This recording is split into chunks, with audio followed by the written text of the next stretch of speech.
Benjamin, and Councilor, you're suggesting we proceed without Mr. Benjamin? I think we can. I think the defense will be. Mr. Devins, any problem with that? No objection?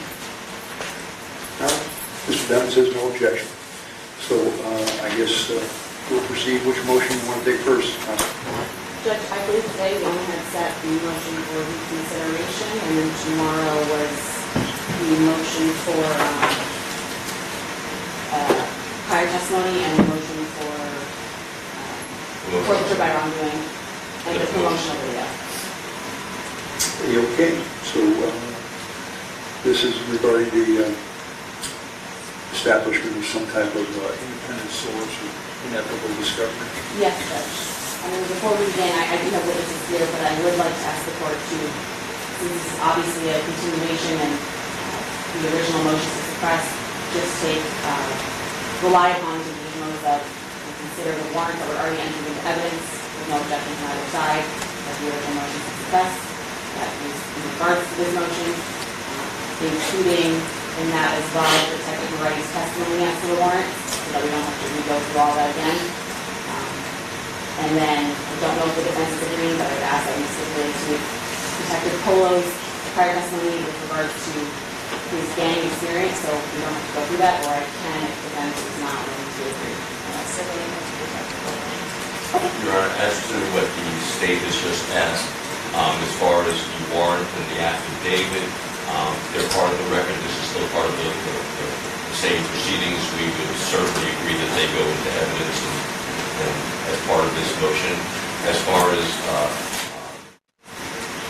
Detective Moretti's testimony during the prior motions to suppress, we have no objection to adopting that testimony as part of this hearing. Also, the gang affiliation, we do object. So, based on my understanding of the defense's position, then, so I would consider then Detective Moretti's prior testimony, the affidavits and the warrants that were introduced into evidence as part of the record of the motion to suppress, as well as, as I said, Detective Moretti's testimony, but Detective Polo we have introduced the background. Is that good? No problem. Are you ready to proceed? Judge, I'd like to, I guess, get the ground, which is we have 13 motions that they can say now want to be hearing on 7, and each one has to be dealt with individually. I don't know if that's how the state was planning on it, but they're all separate motions, separate rules. But I do think we have to say this is testimony as to this motion. Then maybe we adopt it later on, but I think each one has to be separate. What's the state's position? But the way I was planning on doing it, I would agree that they're separate motions, but I'm not going to keep calling it as that stands, just like we did in the original motion. Obviously, we need to just talk about each individual warrant that we're talking about and adopt that. But I would just need to go unless you want to cross the examine on each individual thing first. Can you just give it a try to see how it goes? There may be so much after the first one that I say, or say, well, we need to cross-examine on that now. Or it may go the way Tucker was saying, and the whole thing, the whole cross-examination. So I know what animal you have, or if you going, or to ask that. It appears to me, many of this we're talking about two issues, the source doctrine, and discovery. The state's going to have to show me how, by some type of evidence, how this item was found at a different source or so that's the framework I'm working on. If anyone wants to cross-examine it, point in time when we're on 1-1 or something like that, I don't have an issue. Otherwise, all right. I guess it'll be a situational objection when it comes up, but I have no issues with that. Good with you? Yeah, I think it's kind of what I've asked, so yes. We'll do it as that. We'll see how it goes. All right. And Judge, I understand that this is a limited hearing that Your Honor has granted us on this, on the two issues that we've raised. So we would be limiting it just to separate issues. And the way that we've asked for it in our motion, and we were presenting today, is timeframes. Your Honor's ruling on the motion without timeframes.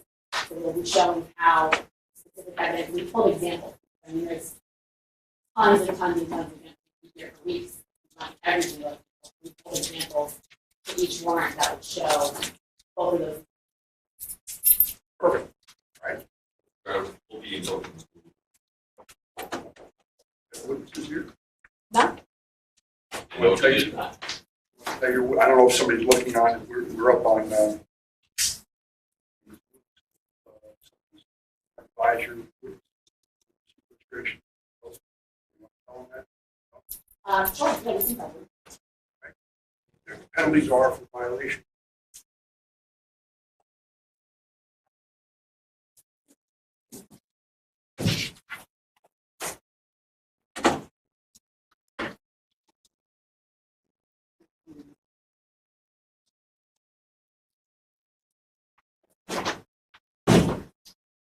Ms. Butler, I apologize. I don't see our evidence court. Oh, yes. We'll leave that. We get that. We'll be in recess. Okay.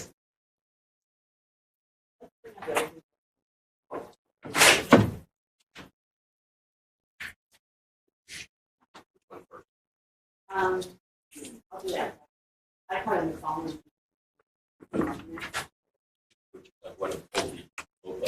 He said recess.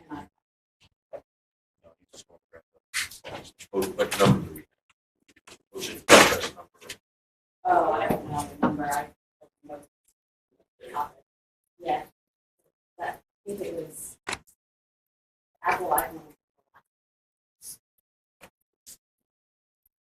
The iCloud was Well, right. but I'm really relying on the phone one. Obviously, iPad.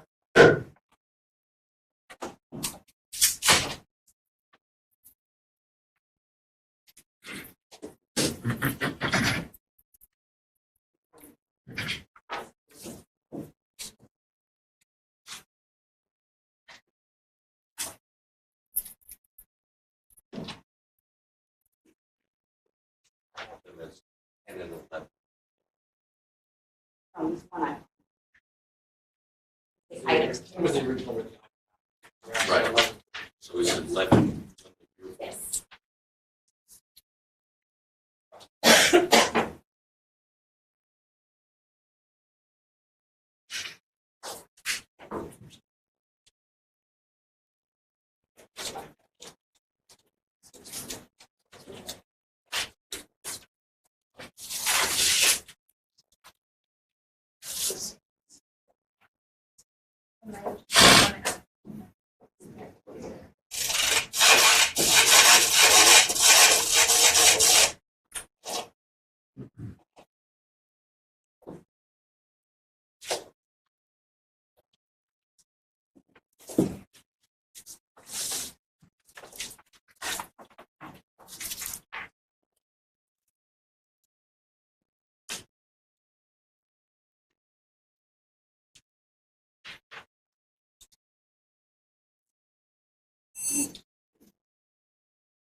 All set, Gary? Yes. All right, let's get back on record again. This State of Florida versus Devens, President and Defendant Devens, Counsel Benjamin, Laws and State. Ms. Buffalo, you ready? You may proceed. State called Detective Danny Pola. Detective Polo, please.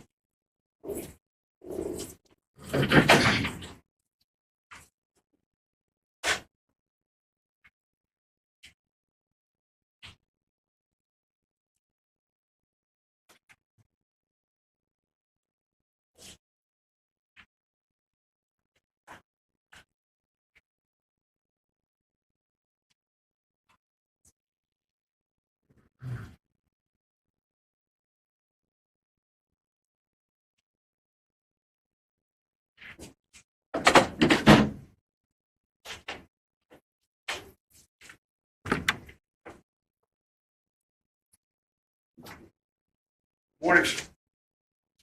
All right, if you think that, just remain standing for a bit, raise your right hand and be sworn.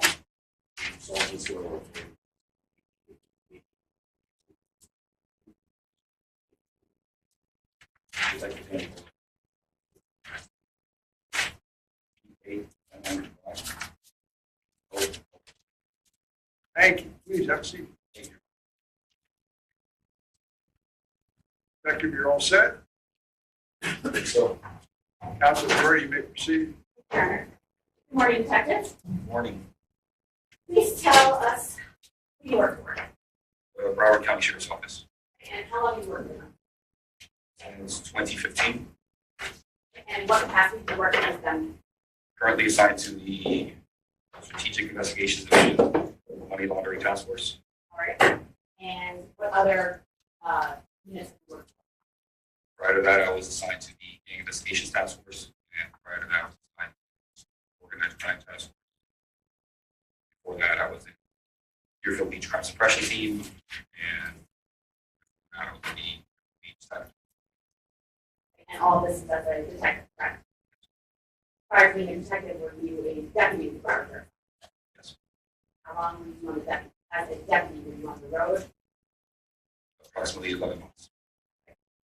What type of training and experience do you have with regard to organized crime, gang activity, investigating?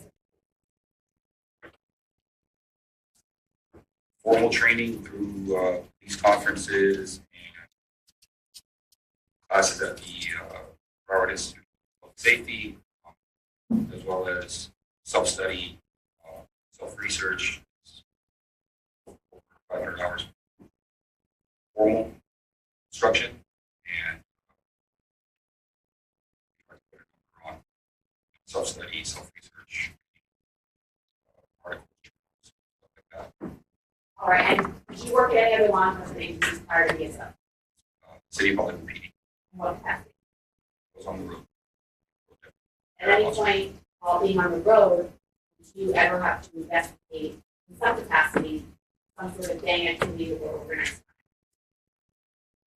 Yeah, I mean, your first year, you basically just you're asked to respond to cases that are fairly yours. Had a lot of encounters with cases, robberies, homicides, burglaries. You also, Your Honor, may we ask that we just speak up a little bit? I'm sorry, sir. Thank you.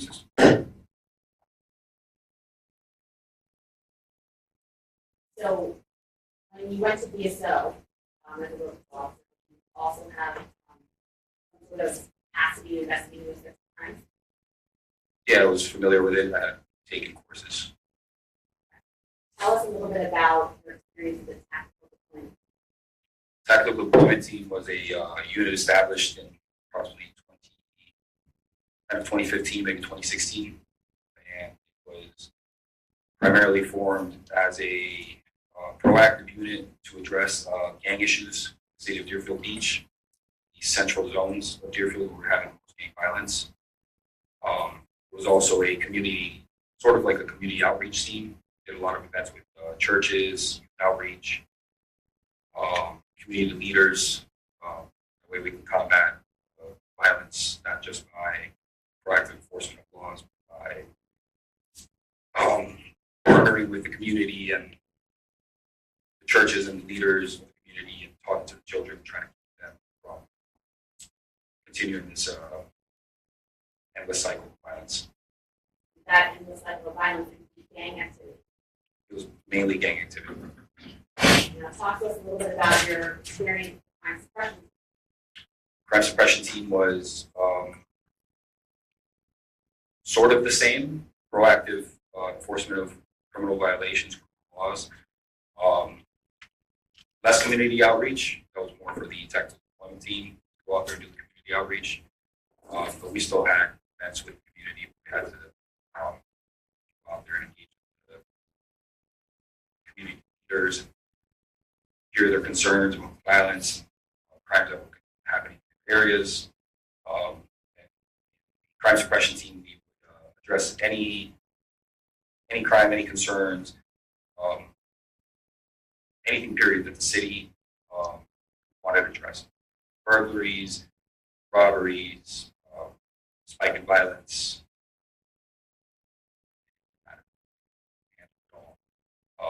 Mainly the narcotics, firearms, violent crime investigation, burglary investigation were usually tied to criminal gangs. That's how I was actually during the tactical deployment team on the site. Broward County multi-agency gang task force. What's that? It's a task force within Broward County, made up of multiple cities. So the sheriff's office hosted. We have monthly intel meetings where different districts that aren't part of the Broward Sheriff's Office come and give intel briefings on gang-related issues in their cities, and a lot of intel sharing. That way, we can assist each other with gang problems happening in the county, sometimes in the tri-county. Partner with probation and parole, with juvenile prosecution. A lot of gang issues started at juvenile age. And during those intel meetings that we had monthly, we also received additional training. And then we would host monthly enforcements where the city was having an issue with gang-related violence or anything gang-related. We would take all the agencies in the county that wanted to participate, go to that certain area that was having issues, and proactively enforce violations. I want to talk about your time in the organized crime unit. When did you have organized crime unit out there? Maybe it was 2018. And what kind of duties do you have within that unit? The organized crime unit was basically primary duties were investigating anything related to organized crime. So gang activity falls within organized crime, which would organized crime statute, racketeering statute. And most of my investigations dealt with criminal gangs or spin-offs from criminal gang investigations, such as like high-level drug trafficking organizations, cartel investigations, firearms trafficking investigations, sources of supply to these gangs, and racketeering investigations for the most part. 5 years I was in organized crime. The main cases I filed.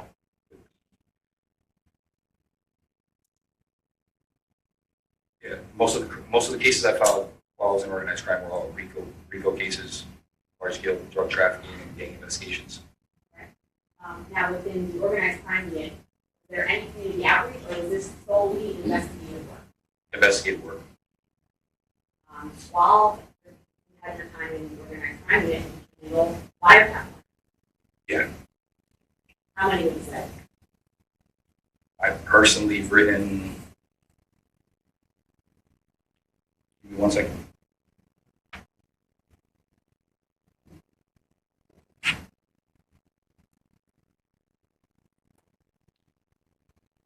Approximately nine or 10. And the ones that you did not write, are you still a part of other investigations that would include utilizing search warrants and arrest warrants or organized crime, gang activity, and things of that nature? Yeah, I was involved in, I think, a total of 18 wiretap investigations, authored 9 of them myself. One of them was on a large criminal gang within Broward County. I was the assistant in a prison gang wiretap investigation. It was a little different than street gang because they're in prison. So I've seen both sides of that. Gang investigations behind the wall or while in prison, and gang investigations outside of prison. On local street gangs, hybrid gangs, national gangs, small juvenile gangs that are just getting started. Now, your time in this unit, did it also include undercover work? Yeah, I was doing a lot of undercover work. Well, most of my time in crime suppression team, organized crime unit. Now, with the wiretaps that you mentioned previously, you obviously listening in on phone calls, correct? Correct. And during your time in listening to those phone calls, these are long-term investigations, correct? Yes. So while listening to these phone calls, are you listening to gang activity and learning how they speak and what they speak about? Yeah, you're listening to it without them knowing that you're listening to them, so they're not trying to hide anything. They might speak a little bit of code, but most codes aren't that sophisticated, where you can't understand what they're saying. You just have to figure out what it means. So it's a firsthand experience of how these gangs communicate. Apart from that, we've been the case agent on investigations where we've actually had undercover officers infiltrate the gangs as members of the gang, get blessed into these gangs. Personally monitored these live recordings, meetings, obtained relevant gang knowledge and via emails and other applications, covert applications that gangs like to use to conceal their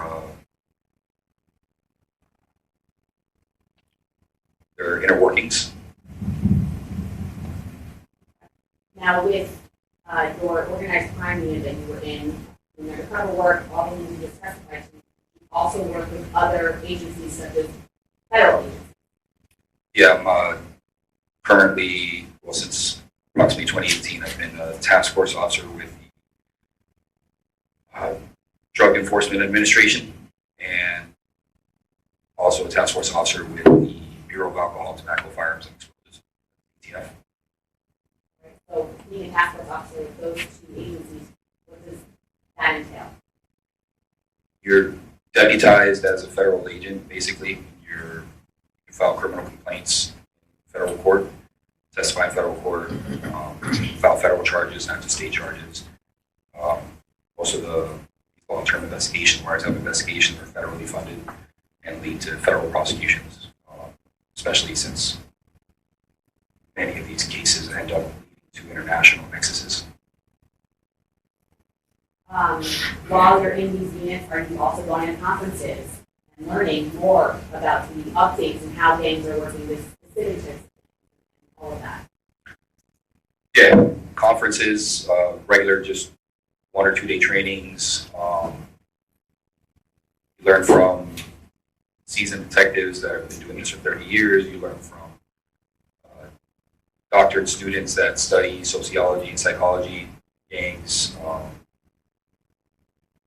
You learn from investigators in the field that are privately retained by defense and state. agencies to testify on criminal gang cases, and learn how these cases are put together, learn specific information about gangs. Many times watch live interviews with gang members that are in custody, serving a life sentence, no way of getting out. They've decided to turn their lives around while in prison, really getting no benefit. You get to have one-on-ones with subjects. Most recently, I was at the National Gang Conference where I was teaching. There's a youth outreach, youth outreach group there out of Fort Pierce that I was able to network with. They were all civilians, all law enforcement, prior gang members, reformed gang members that have turned their lives around, got PhDs, are in school currently getting their degrees, and their goal is networking with law enforcement in a way that effectively can bridge the gap between what the gangs might consider snitching and what the community wants being done, which is ending violence. Now, while on the organized crime unit, you mentioned there's different types of gangs. You mentioned prison gangs. So Yes. what type of gangs did you investigate? The actual gangs are just What types of gangs? Or active gangs? so national gangs such as Bloods, Crips, GDs, Serenos, big wiretap case on Serenos and MS-13. Wiretap cases on the Bloods. That was another case I was involved in with FBI. I was deputized with them. I assisted. I think that was another 9 wiretaps that I didn't. That was Nitrate Gangster Bloods. Nitrate Gangster Bloods set out of Broward. Several subjects that were somewhat related to this case. Okay. Yeah.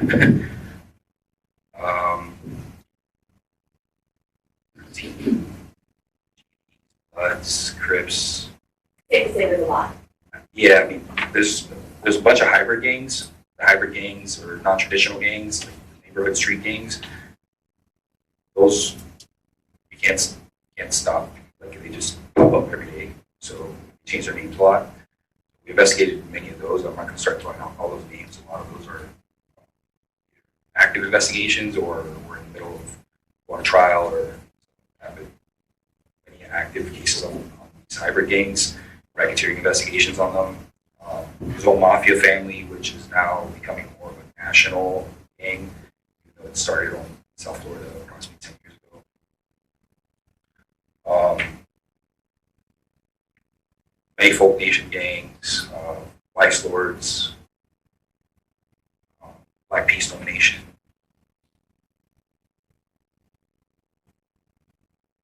We try to Safe to say get there's a lot. Yeah. You've also investigated prison gangs. Yes. Can you then explain to us about your time with the Gang Investigations Task Force? So I went to the Gang Investigations Task Force after about 5 years in the Organized Crime Task Force. I was tasked with training the newer detectives in the unit and assisting in training the agency.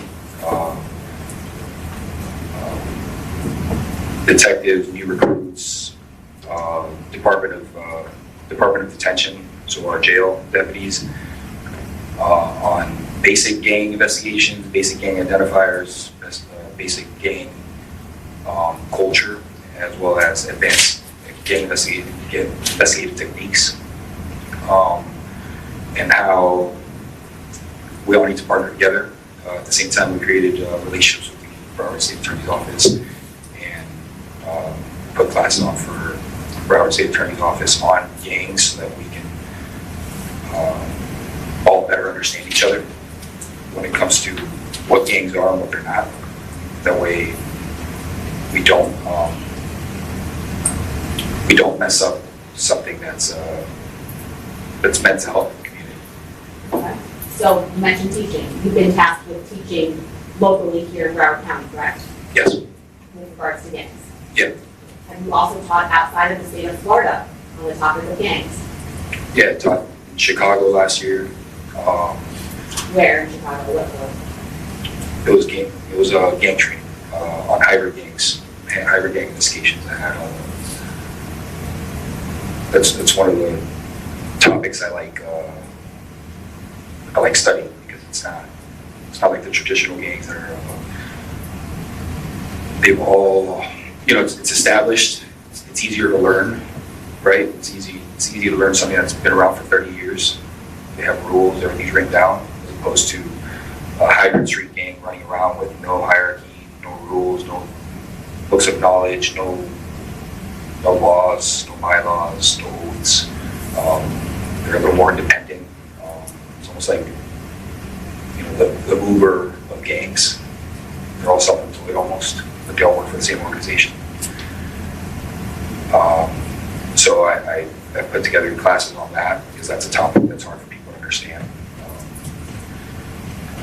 I'll be teaching this year in New York, Baltimore, Jersey, Tennessee, Louisiana, and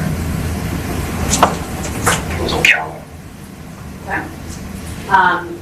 In your time as a detective and even as a deputy or law enforcement officer with Hollywood, in your time as an officer, have you ever been qualified as an expert to testify on gangs? Yes, How many times? I think approximately 6 times. One time in federal court, and the rest of it in state court. Now, obviously, this case has a history, right? And you've been involved in the case for how long? Over here today? Since 2022. All right. Prior to you becoming involved in this case that we're here for today, was there someone else within the organized crime unit that was involved? It was someone in the gang investigations unit. At the time, they were the gang investigations unit. Now they're the gang investigations task force. Changed their name, but it was another detective, one of my mentors, Detective Cesar Morales. And so we know that the date of this case is October of 2018, so 2016. So ESO, when they got involved in the New York market, do you know when they got involved? I believe it was January 2019.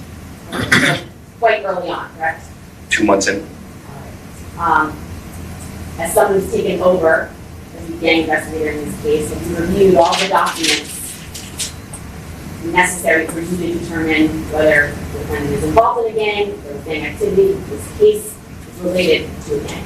I'm going to check on that, both for conclusion and also what documents. It was all the documents. You certainly be entitled to know what documents.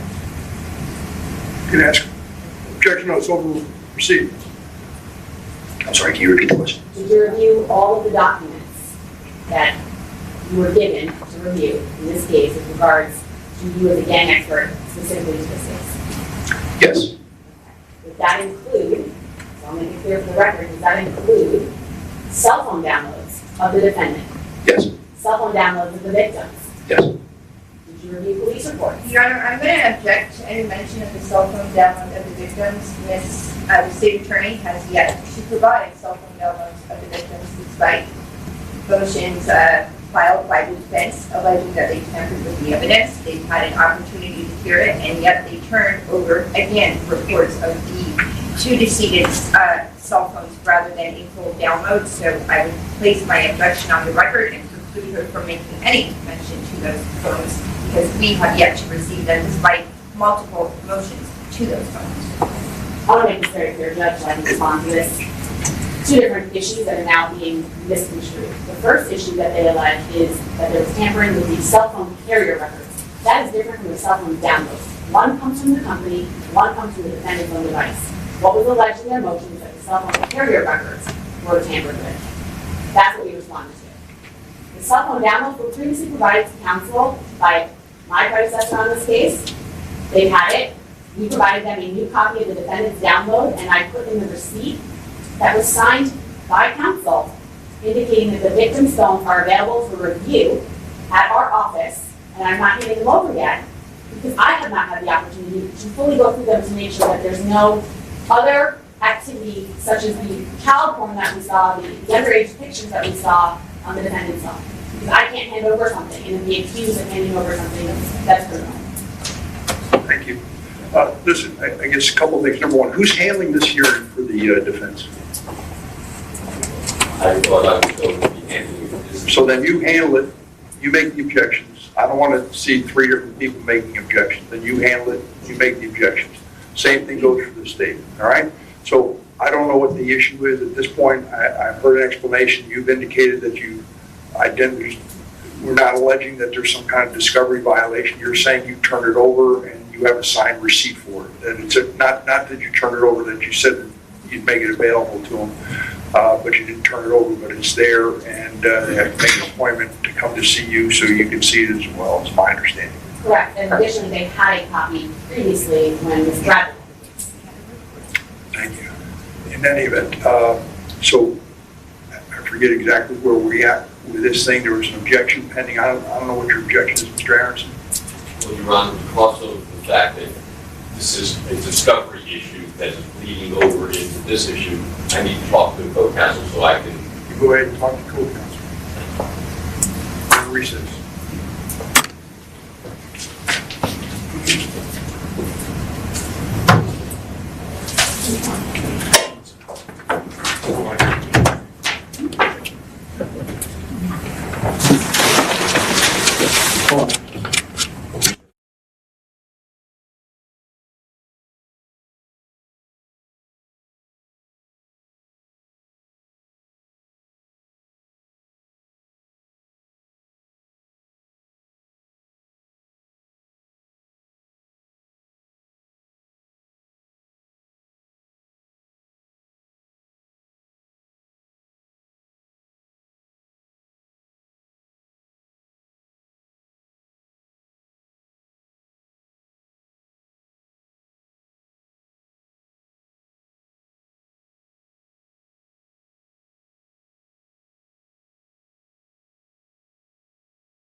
Council, we were on recess, my reporter advised me that Detective Cole has some concerns about the film.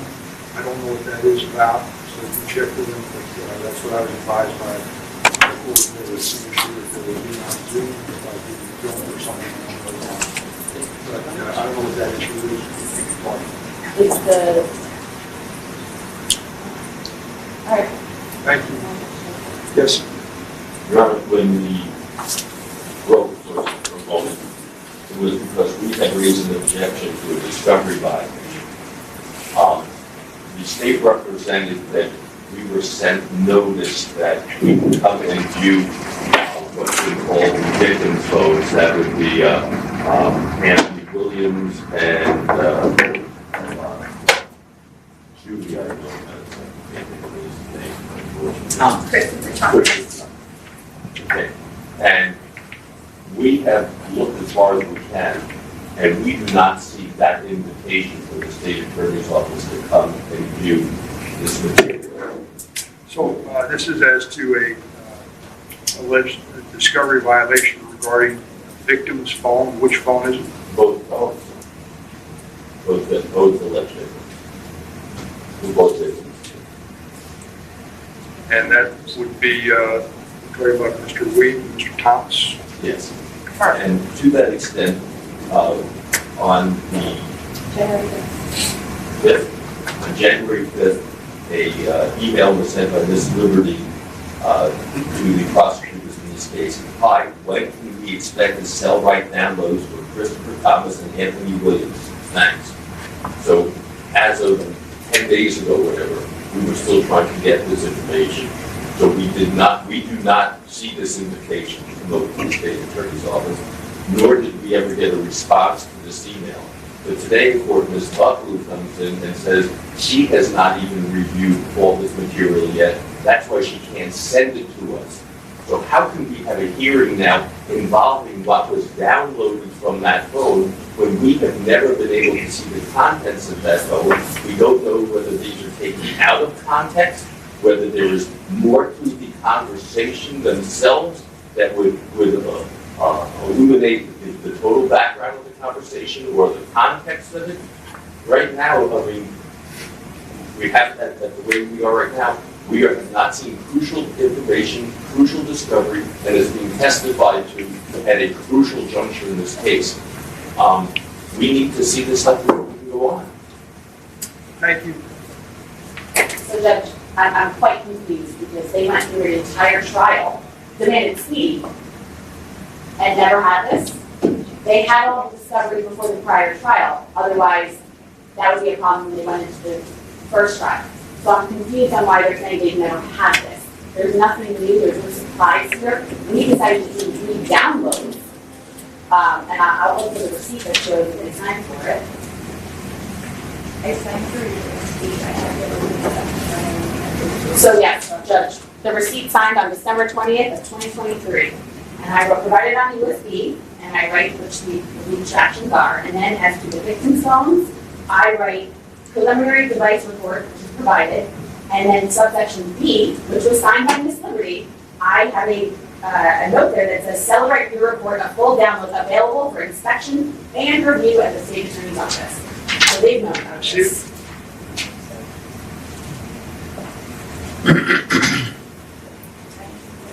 This is dated as of 12/20/23.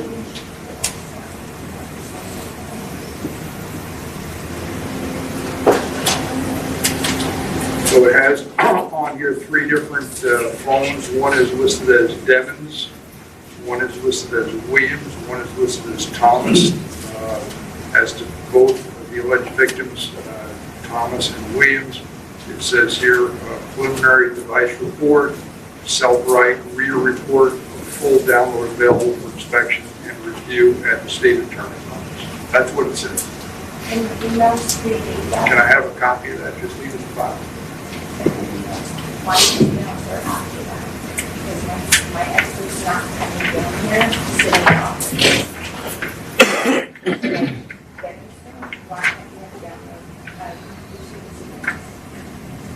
So I guess this is the problem.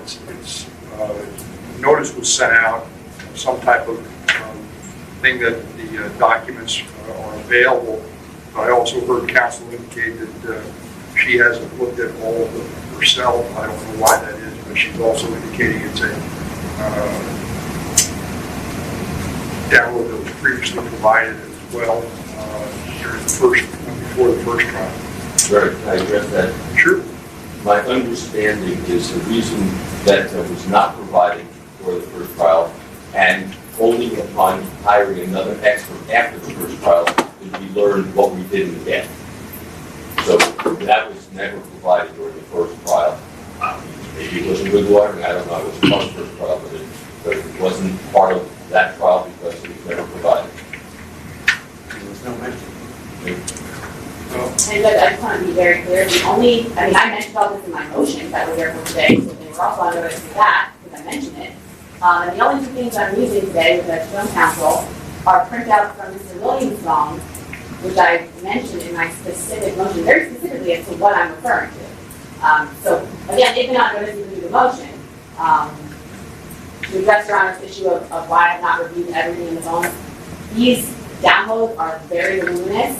So I'm doing the best I can with the little time I've had, and I'm doing what I need to prove to Your Honor that inevitably, or through independent source, we would have gotten to all the evidence that was suppressed in these motions. So one of the things, though, is that counsel is suggesting at this juncture, even though that you may have said back in December 20 that it's available for inspection at your office and the delivery signed off, she, from what I understand, is indicated that they asked for a copy of the download. There was no response to that email. Do you know anything about that? Judge, she sent a lot of emails. I must have missed it because I do try to respond to most of her emails. So it was inadvertent. I'm trying to work on everything at one time to get this case ready for trial. So there's a lot going on. And yeah, again, I wouldn't be able to give a copy because I don't have a bond, Judge. So the rule only requires that we list it and put them on notice, and they have the availability to come to our office. The way I'm understanding it, it's not available because you're telling them that you haven't looked at it and you're not going to show it to anybody or give it to anybody until you've seen it. No, that's not it at all, Your Honor. What it was is that they want a copy given to them to take with them. That's what I'm not willing to do because I don't know if there's potential illegal activity on there, such as we had with Mr. Demon's phone, where they had agreed, because they had told us about it, that there were photos of an underage girl on there, so we couldn't give the phone over. We had agreed, and that's also listed in that document that I wrote, that they agreed to have us remove that and give them a copy without that photograph on there. So that's why. I have not had the time to review every single photo of every single thing. I'm not going to put my bar license on the line after the accusations that were made against Ms. Bradley with this particular issue, as to just handing over a phone download at this point. So it is available for review in our office at any time, just like with the child pornography case. We don't hand over the child pornography. The defense counsel and their experts come to our office, they sit there for as long as they need, for as many days as they need, and they can review it in a conference room. So, being responsible, because I offered to bring No, my counsel, I don't want to hear from Okay. I'm directing, this is Mr. Aaron's, he's handling this. So can you go over there and take a look at it? Why not? Yeah, this is the problem, and I'll probably get this within my year, and then that's fine. The problem is we're talking about a voluminous amount of material. We're talking about having an expert. So when you say, can't we go over there and look? It's more like, can we park an expert over there for a couple of weeks? And that's a little different than can we go over there and look. If that's the only way we can do it, I guess that's the only way we can do it. It's going to take forever though. Instead of if we get it, we make a copy. We have a copy of it, the expert gets it. I mean, Well, there were allegations that all this child pornography and that Ms. Bradley was in jeopardy. That was allegations that were made in the last trial. the pictures, as I understand, were on Mr. Demon's phone. I don't know if there's any allegations that they were on, as we call them, the victim's phone. I don't know if there were or not. I just know that counsel suggested to me, though, that she hasn't gone through everything on the phone because it's the same type of thing as numerous pictures. There were accusations in the last trial. I forget all the some substance of it that had to do with alleged child pornography on Mr. Denham's phone. So I don't know where we go from here. My thought is that we're going to go forward with the hearing, that you go ahead and you make arrangements with counsel to look at that. I'll look at this thing before. I don't know when counsel is going to have an opportunity to go through it, but my thought would be that you need to do it expedited. You know, I don't know how many documents are on there. Do you know how many documents are on the phone? I don't, but Why not? Because there's thousands of documents. I mean, I can't just say how many there are. There's tons and tons and tons of records. However, my obligation under the discovery rules. My question is, how do you know that? If you haven't looked at it, how do you know how many Because I pages? opened it and gone through because I have some evidence that I'm introducing, which I've shown counsel, which I referred to in my motion. There's 2 things from the phone that I have from Mr. Williams' phone. I don't even have the third phone, but I mentioned in my motion, specifically as what I'm referring to, I pulled what I could in the little time that I do have to get this motion heard in an expedited time frame. So they know what it is, they've had it, I'm not going further than that. So you've gone through with, at least with one of the phones, you've gone through things and you picked certain things out of the phone. A precursory review? Yes, I have. That's why I was able to figure out if I can file this motion and go forward with this motion. I've done my due diligence enough to be able to prove to you that this is what we have in the victim's phone, which I again wrote in my motion, to say inevitably we would have found it or it was an independent source. Okay, thank you. So we're proceeding, counsel. So at this juncture, you're alleged there's a discovery violation. I don't per se see it. I'm not finding that there's a discovery violation. I've been provided with a receipt signed by Ms. Liberty. I haven't heard anybody say that she didn't sign it as some type of forgery or something like that on the cell phones for both William and Thomas, 2 victims. Alleged victims who were saying their cell phones were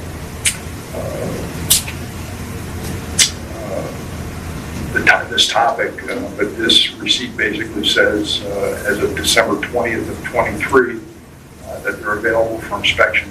Respectfully, I don't remember what happened with the original cell phones with Mr. Williams and Thomas during the first trial. I don't recall whatever happened to them, but it appears to me that these were made available in a notice.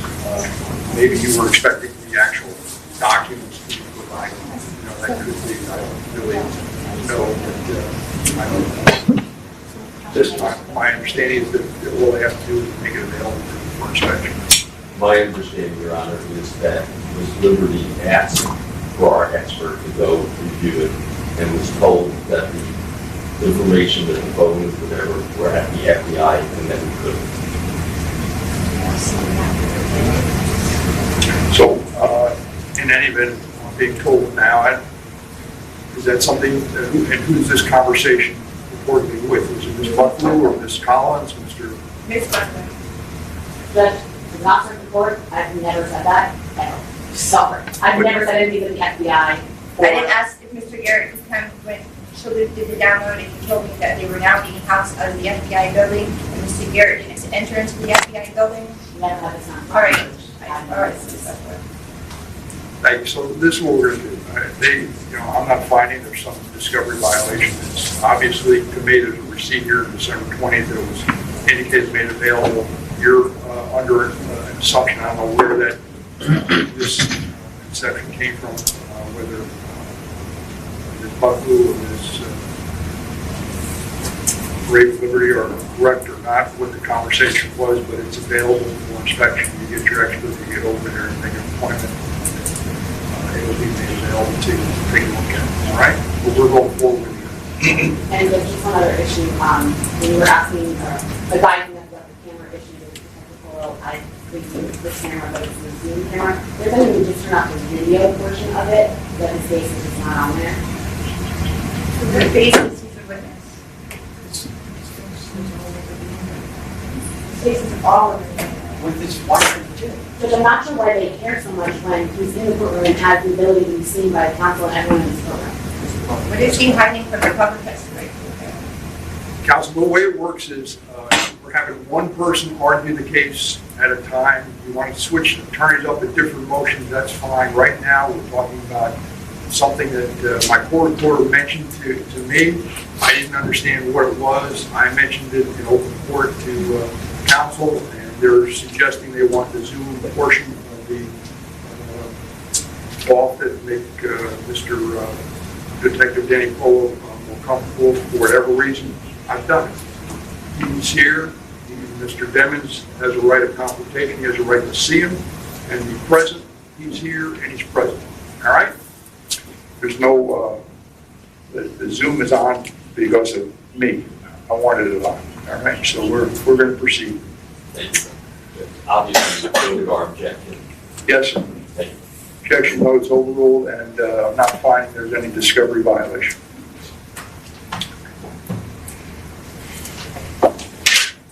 Go ahead, madam. If I may ask my reporter where we were last.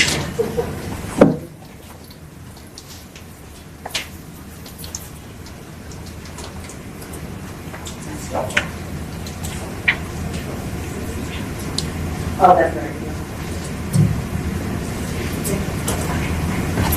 All right, if I could, so when we last was speaking, it was great, we discovered the material that we reviewed in order to prepare as the gang investigator on this case, correct? Correct. And that includes the cell phone device download of the defendant.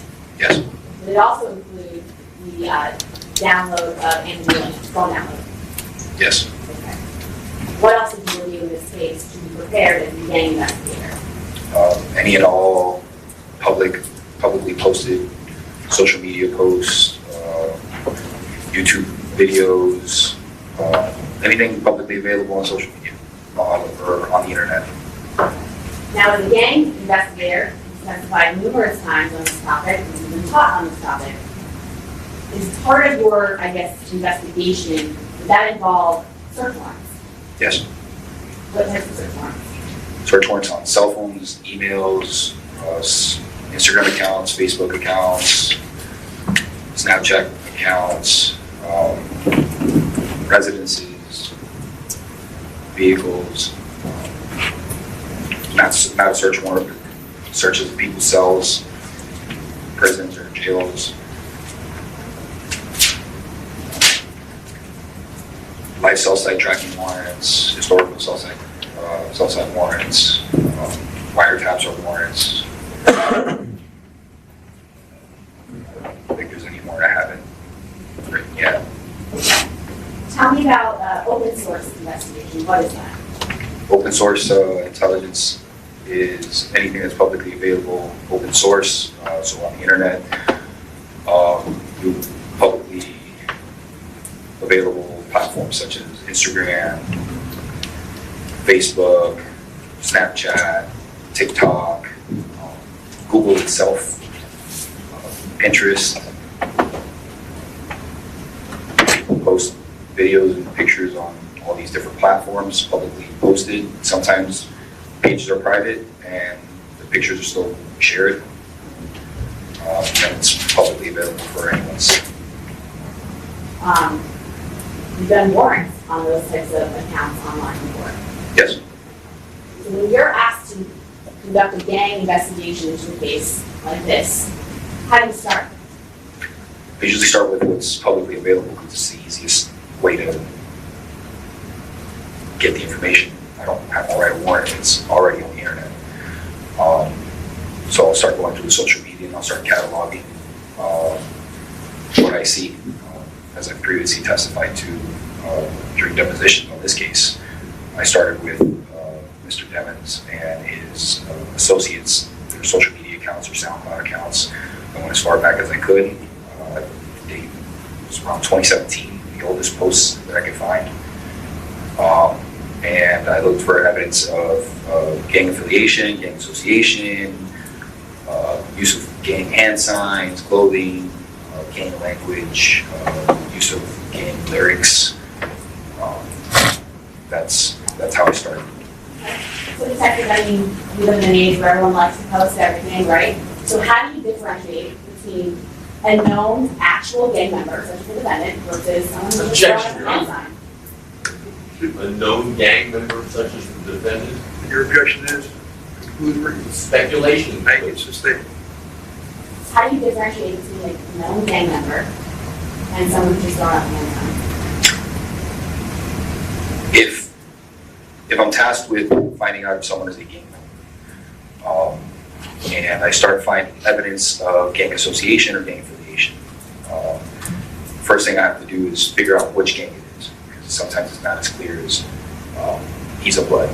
An example would be some gangs that are typically supposed to be wearing a certain color, but have changed their colors and are wearing a different color now and are using hand signs that don't really normally belong to that gang. So I can't automatically say red equals blood, right? That would be disingenuous. So once I start seeing these identifiers, then I keep searching to find additional identifiers to cross-corroborate. I look at the person's social circle and see who they're associating with locally. And if they have the same identifiers, if they're posting the same hand signs, if they're wearing the same clothing, if they have any signs and symbols that are common between them. If it is a national gang, there's a lot of identifiers that will stand out right away, because these are things that have been around for decades. If it's a local street gang, hybrid gang that's been around for a couple of years that doesn't have all these signs and symbols that are well known across the country, then you have to start figuring out what their signs and symbols are. In this case, I located evidence of affiliation to the Bloods. And in your training and years of experience, have you investigated the Blood gang on numerous occasions? Yes. Is the Blood gang a large gang here in South Florida? Yeah.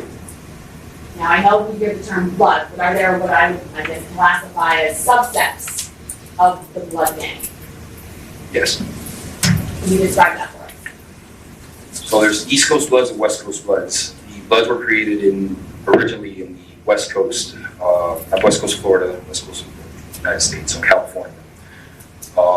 In the early 90s, Blood culture migrated to the East Coast, to Rikers Island, in New York, and it started taking a foothold in the prisons. The black population, the African American population in Rikers Island started adopting the Blood signs and symbols as a way of aligning with each other for protection against the Latin gangs and the white gangs. Back then it was more segregated, now it's less segregated, and there's white people, Chinese people, Asians, it doesn't matter, there's cross racial boundaries now. Not always, but for the most part, you'll see different races in almost every gang, except for like supremacy groups like Aryan Brotherhood. Eric, I have a witness to the latter. Yes, sir. Please. Each question, please. We were talking about the different types of, I guess, subsets within the Blood gang. So East Coast Bloods, they originated under what's called the United Blood Nation. United Blood Nation, I think there's a total of 15 subsets at the moment. Just to name a couple, Nitrate Gangster Bloods was the first set, most popular, or I'll say most popular, the most known, most at the time the most prominent subset. Then there was Gangster Killer Bloods, also known as G-Shine. Sex Money Murder, 1-8 Gangster Bloods, Valentine Bloods. There's a lot of different subsets of Bloods within the UBM. Brims, the East Coast Pyrus. They're all different branches of the same organization. They have their own leadership structure. That leadership structure then branches out, and those sets create other subsets in different neighborhoods. And those neighborhoods then have their own leadership. And in most blood sets on the East Coast, the organizations report to the top. So reporting to the top would be reporting back to New York. New York would be the motherland where it was created. Okay. Have you investigated, or let's just say, 9-Tray and G-Shine? Yes. Now, you mentioned a bunch of these subsects within United Blood Nation. Do these different subsects of the United Blood Nation all get along? Some of the subsets get along. It depends on different regions. You could have 2 9-Tray sets in one area of let's say a Fort Lauderdale, that just don't get along. They're both 9-Tray, but they don't get along. And you could have sets of bloods from different sets that all get along. It just depends on individual differences. So in specifically to this case, obviously you weren't the first gang investigator on the case, so work has been done. Did you review that work? Yeah. What type of work was done prior to coming on the case? It seems like that detective did basically the same thing I did. They went through social media and identified that Mr. Demons was adopting hand signs, colors, clothing, and other signs and symbols of the bloods. Did you also look into the victims in this case? Yes. With the publicly available information that you looked into regarding the defendant, did you find data online that would tie the defendant to the victims in this case? Sorry, repeat that. Online, with the open source investigation that you did, Yes. publicly available, did you find any sort of data, photographs, videos on different platforms of the defendant with the victims? Yeah. Now, with your investigation, would you have to try to determine when the individual you're investigating, which is the defendant in this case, for gang membership, when he was initiated into the gang? Yeah. So you want to determine when they became associated with the gang, especially in a homicide case or a case that is gang related. Do you also do the same type of thing with regards to the victims in this case? Yeah. And did you do that? Yes. Review in your opinion, based on your training experience, testifying as an expert before, in relation to gang activity and gang membership, were you able to determine whether the defendant was part of the gang? Yes. As I previously testified, I've determined that Mr. Demons is a member of the Gangster Killer Bloods, a subset of the United Blood Nation, also known as G-Shine. Now, did you come across any evidence that you reviewed, just even publicly available right now, regarding Anthony Williams and any gang memberships? Yes, I went through Anthony Williams' social media platforms, which are still available and haven't been scrubbed as the defendants have. And there was multiple posts of Mr. Williams throwing up hand signs, gang signs related to the 9-Tray Gangster Bloods, captions, posts. I'm sorry, I want to speak louder, so everybody goes right into the mic, worse it sounds. Posts related to the 9-Tray Gangster Bloods, putting the number 93 in the word whoop, which is a blood call out. Bloods will say whoop. And typically different sets will replace the 2 O's in the middle with the numbers of their set. So if they're 9-Tray Gangster Bloods, it'll be WH93P. Or if they're, say, 457 Pyru, they might write W7457P. So they'll replace the O's in the middle. and that was common across Mr. Williams' account. Now, we'll get back to the social media in a second, but with regards to the evidence that you reviewed to determine, obviously you did the public search, but then you were given evidence in this case, correct? Correct. So were you able to review the Apple iPhone X, the defendant's phone download in this case? Yes. Were you also able to, well, let me put it this way, I informed you prior to this motion that the court had suppressed certain timeframes, correct? On the Correct. phone? Yes. All right. So did you go back and simply search within the parameters of the defendant's phone that was ordered by this court recently? Yes. Now, did you also go into the victim's phone, which is not, there's no time frame on that one, and review any sort of communications between Mr. Williams and the defendant? Yes.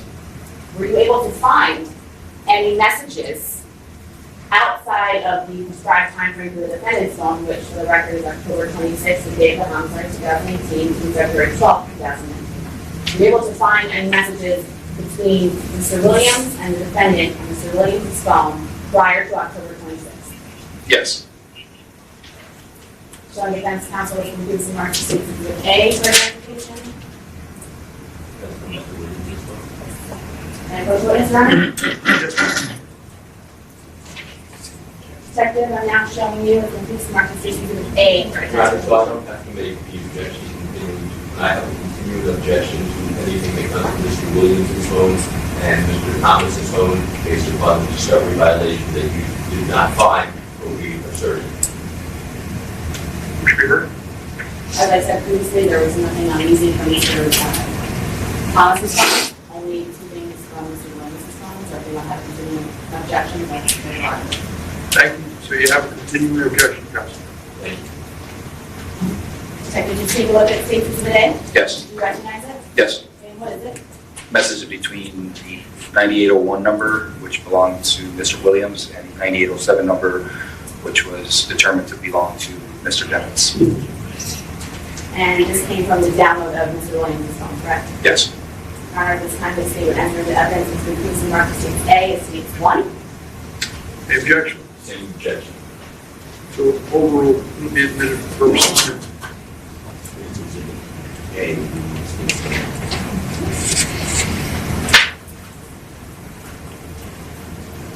All right, detective, showing you states 1.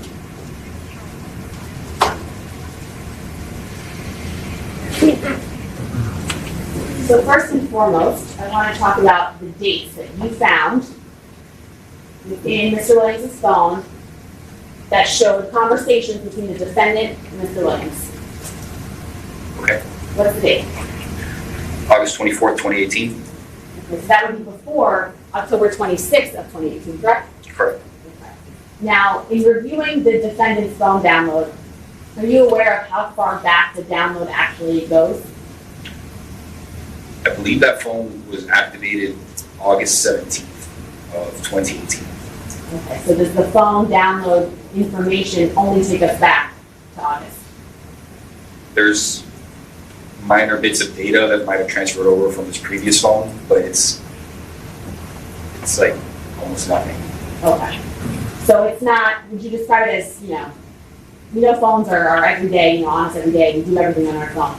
Is this a phone that has, someone's 20-year history on there, or is this a newer phone with limited data? It's, very limited. Like I said, it was activated on August 17th. I know this from the original review of Mr. Demon's phone. Mr. Williams messaged Mr. Demons saying, yo, this is Sac. So he could save his number because it's a new phone. Those same messages are on Mr. Williams' phone. Okay. So these messages that came from Mr. Williams' phone, prior to the suppression hearing, did you also see these particular messages on the defendant's phone? Yeah.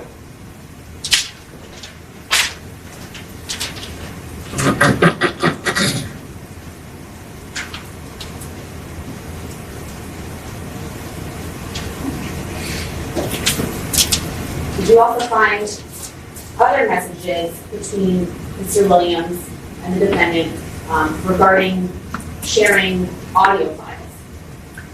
Yeah, was seemed to be common between Mr. Demons and Mr. Williams. The sharing and sending of audio files to each other and then saving them on their phones as notes. Okay. So when someone sends an audio file, can you describe to us how that's done on an iPhone, let's say? It's not just done through the iMessage messaging app, correct? It could be, but it's typically you can either share the note, so download the audio or record the audio, and then share it as a note, and then it'll appear on your phone as a note. Okay. But it's an audio file contained within the note. Or you can send the audio file on different platforms, WhatsApp or Instagram or anything like that, and then that audio file can be downloaded and it would be saved on the phone as an actual audio file that was recorded, and not in the notes section. If it's in the notes section, that he saved it to his notes Okay. for So, people to know. in Mr. Williams' phone and in Mr. Demons' phone, did you find messages between them regarding sending each other audio files that were then saved into the note section of their phone? Yes, I found both audio recordings on both of the phones, and then from Mr. Williams' phone,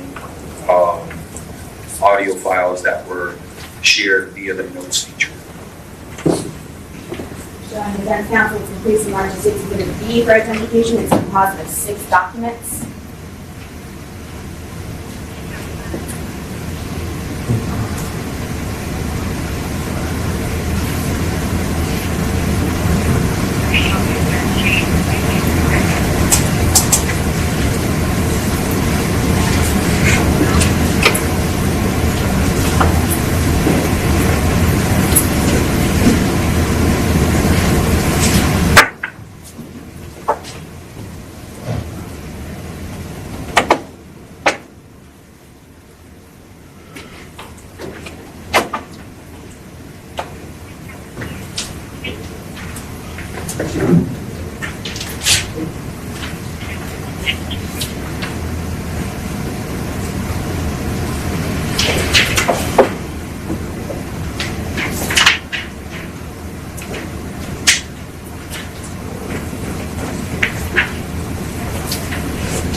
Yes, Counsel, you may. All right, technically showing you the complete mark to 6 exhibits B for identification, composite of 6 documents. Take a look at it for me.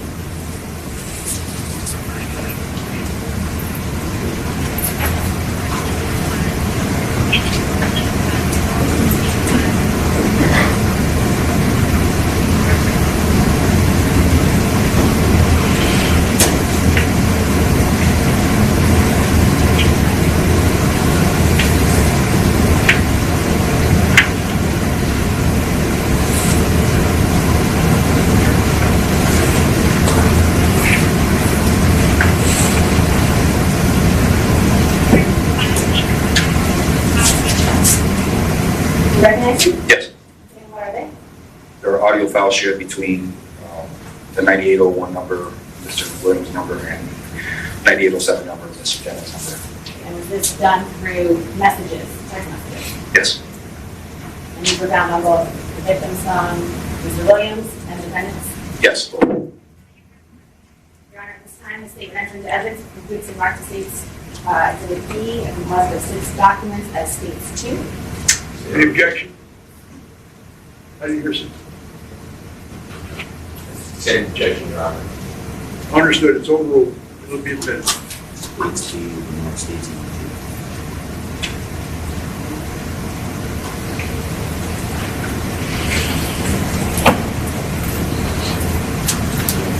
That's corrected. So these were pulled. Counsel, I'm sorry. We can take a restroom break. We're in recess.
is the defendant, Mr. Devens, his counsel, and the assistant state attorney. The witness remains on the stand.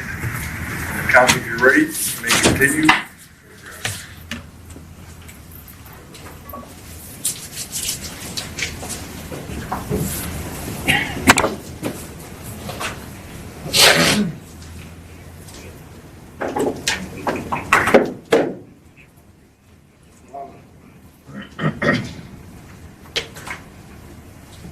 All right, counsel, before the break, I had just introduced states B and entered in as states 2 now, and we're going to show it to you.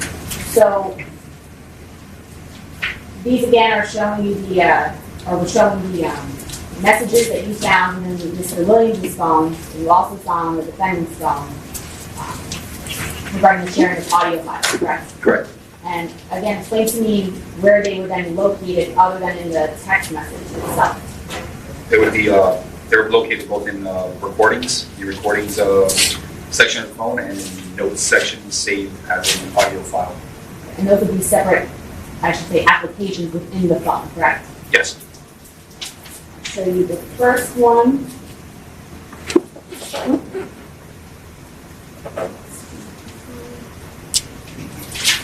Okay, so can you tell us the date of that? September 28th, 2018. Okay, so, and the phone numbers, sending it or accepting it, can you talk to us about that?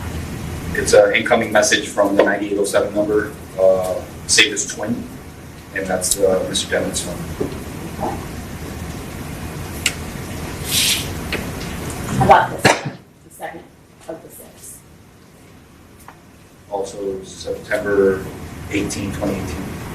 Okay, and is this also an incoming text to Mr. Williams' phone from the defendant? Yes. And the third document. August 22nd, 2018, remote. Okay, and can you tell us the names of the audio files? SakChaser smooth underscore 001.mp3 and Melly rotation underscore 01.mp3 incoming from Mr. Devens' phone. And does the term SakChaser have any relevance to this investigation? SakChaser was the moniker or street name that Mr. Williams adopted. Show me the fourth document in this composite. What's the date? August 25th, 2018. And it's an outgoing message to the 9081 number, and that's Mr. Williams' number. Okay. Show me the fifth document. Date of this one. August 31st, 2018. And is it incoming or outcoming? Incoming. And is it incoming from the defendant? Yes, 9807 number. I'm showing you the last document, document 6, of this composite. September 29th, 2018. Incoming from Mr. Devens' phone. So is it fair to say that within Mr. Williams' phone, not only were they sharing text, sending text and audio files during the time frame that the court has now allotted us in this ruling, but also outside of the time frame within Mr. Williams' phone? Yes.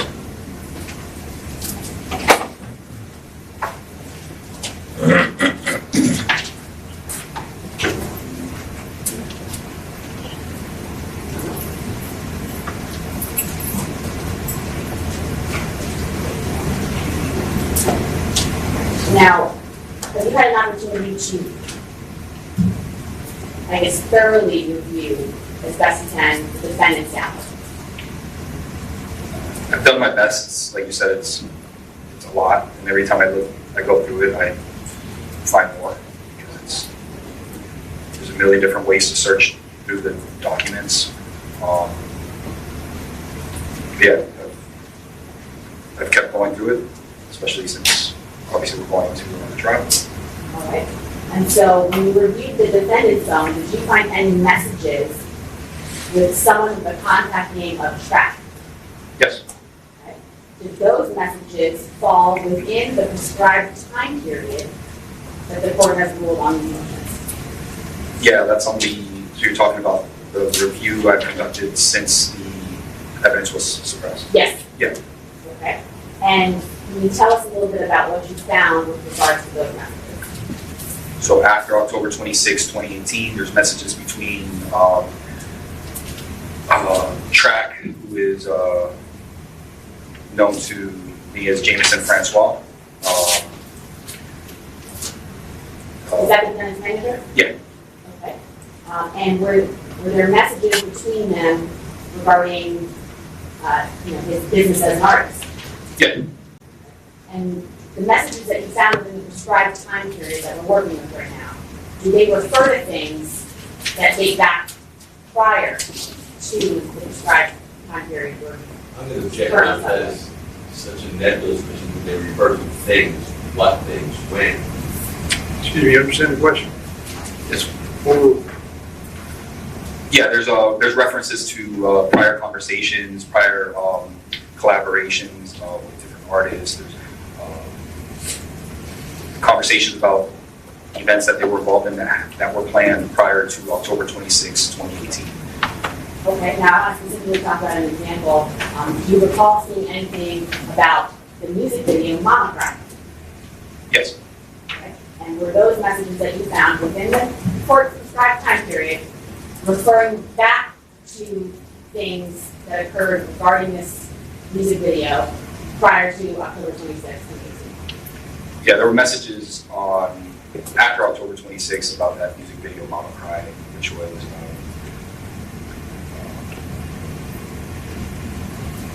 found after the new allotted time.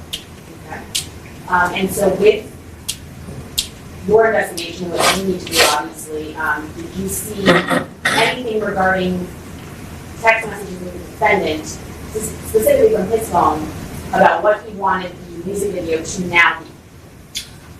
They asked him, one of the messages refers to the attire that he was going to be wearing during the music video, and in that message they asked what he wanted written on his jumpsuit, the jail or prison jumpsuit that he wore, and Mr. Devins responded to the person asking the question that he wanted 10/26/18. The homicide. The day of homicide, yes. Now, as an investigator, we need to obviously determine whether the things we are looking at are actual pieces of evidence. Would you have needed to gone back to determine whether or not that date was something previously discussed prior to the homicide? It's definitely, especially since it's being put on his jumpsuit, and the song is about having committed a crime, going to jail, and not I'm right. going to object what the song is about without them playing the song. thank you. Counsel, do you have the song here? I can pull it up on Apple Music or YouTube. So it's available if you want to play it, I'll redirect it. All right, proceed. Detective, did you Or listen, cross-examination, I'm sorry. Detective, did you listen to the song YNW before? Yes, Have you also watched the music video before? yes, You watched it and listened to it more than once. yes. Can you tell us a little bit about what it is? Mr. Devins in a jail jumpsuit, in a scene that looks like he's inside a jail, mainly outdoors. His mother is in the music video. Miss King is in the music video, and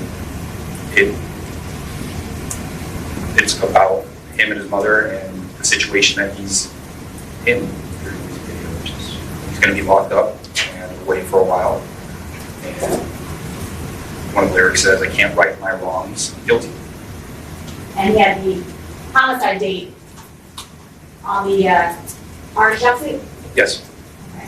So again, I'm going to ask, when you saw these messages, obviously with the prescribed time period that we have right now, would you, in order to determine whether this is relevant evidence, have gone back with a search warrant to obviously review the other pieces that refer to this homicide video? yeah, to determine whether it's relevant evidence or if it's where there's exculpatory evidence explaining why he chose the date of the homicide to put on his jumpsuit. Showing defense counsel the police mark states exhibit F for identification.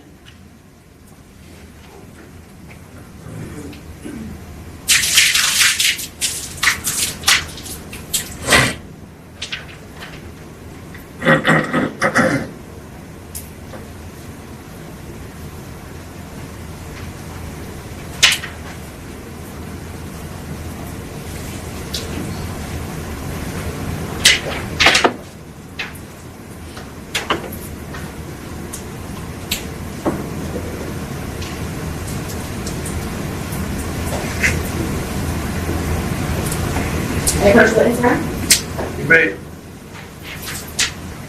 Detective, I'm now showing you the police mark states exhibit F for identification. Can you take a look at it for me? Okay. You recognize it? Yes. What is it? Message from October 30th, 2018, between an unidentified phone number and the phone number belonging to Jamell Union's tenants. It's a string of text messages about the Law&Crime video. Are these the messages that you're referring to in your testimony just now? Yes. Questions I asked. Your Honor, at this time, the state would enter into evidence and conclude the mark states exhibit F as states 3. Any objection? No objection. It's admitted. It's exhibit R for the United States. October 30th.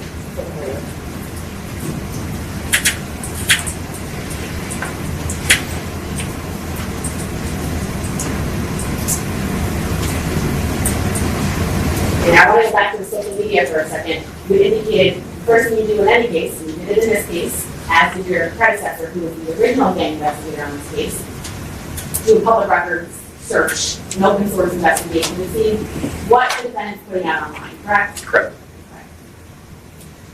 Did you say that there was a lot of data online regarding the defendant? Initially, there was a lot, and obviously now there's even more. Okay. So you indicated when did you get back onto this case? 2022? I think it was February 2022. So in February 2022, did you go to the defendant's Instagram? Yes. Okay. Did you go to the defendant's Facebook page? Yes. Did you go to the defendant's SoundCloud page? Yes. Did you go to Twitter?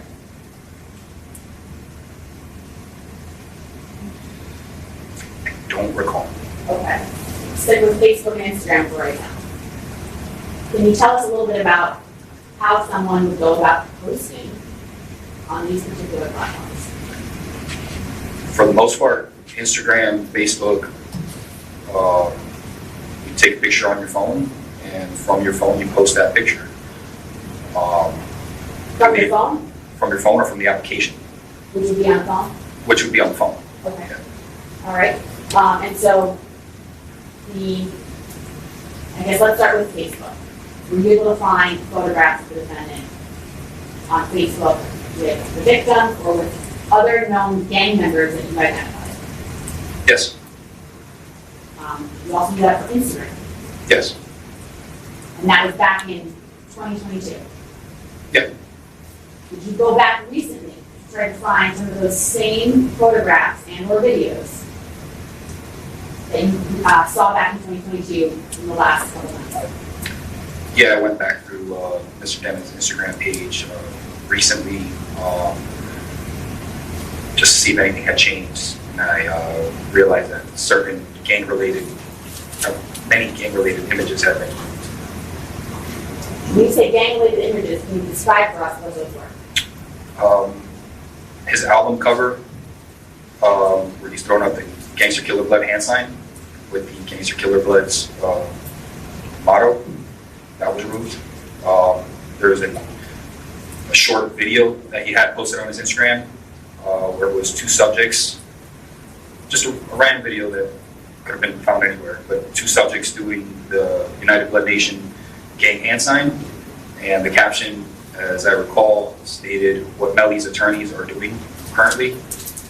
So basically saying they're part of my gang. Obviously, they're not part of this gang. But, Okay.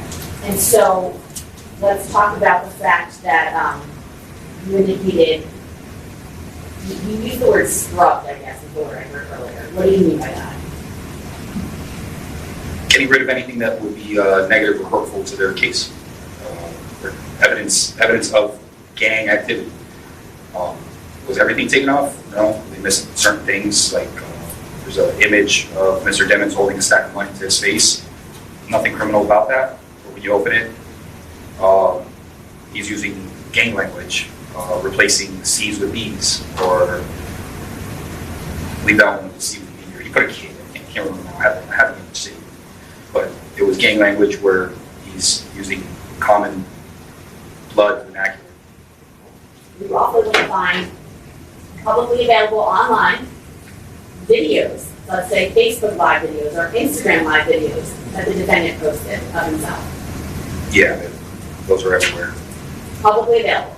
Publicly available. Instagram, YouTube, Facebook, fan pages. Probably as many fan pages as there are posts. Show defense counsel completes the magistrate's exhibit D. It's a composite of 15 pages.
My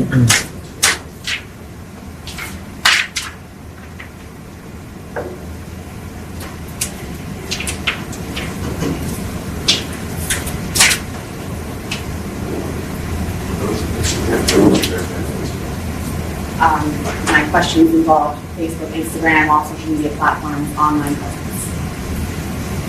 May I approach the witness now? Yes, counsel, you may. Detective, I'm now showing you the complete emergency states Exhibit D, a composite of 15 pages. Can you take a look at those for me?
Detective, do you recognize these? Yes. Okay, and what are all of them? Photographs publicly available on social media of Mr. Demons and several other subjects. Okay. Now, within all these, obviously you already testified on Facebook and Instagram, but you also mentioned fan readings that pull things from his social media, correct? Correct. Okay, is that also within here? Yeah, there's some Pinterest posts and Reddit posts. Okay, all publicly available, correct? Yeah. And this is what you've recently seen online. Yes. Also within this, you mentioned that his profile on Instagram looked different when you first pulled photos versus today, correct? The first thing I realized was that the Shine album video with, it's in there where he's throwing up the GKB hand signs, that was no longer on the page on his Instagram. And that made me think, what other things aren't there? So I went back to the photographs I preserved in 2022 when I first got the case. And I noticed there was a good amount of pictures that had been taken off. I went and searched by date because one of them was like August 2018 was the Shine cover album cover, sorry. And I went back to the Instagram to that date and it was no longer available. Yeah, but pictures that are in here regarding his Instagram, let's say, they fairly accurately represent what his Instagram looked like when you first got on the case in 2022. Yeah. And they were publicly available for anyone to view. Yes. Your Honor, at this time, the state would enter into evidence which includes United States D, a composite of 15 pages, as stated before. Any objection? Yes, Your Honor. First of all, each one is an independent document. I don't know why they're included in a 15-page composite. Some come from Instagram, some come from Facebook, some come from other platforms. They were taken at different times and posted at different times on these platforms. I think each one has to be verified and admitted individually and authenticated individually. Thank you. Commissioner. Sure, Judge. The purpose of this is to show that much of his life was publicly available online at different times outside the scope of the court's ruling. Thank you.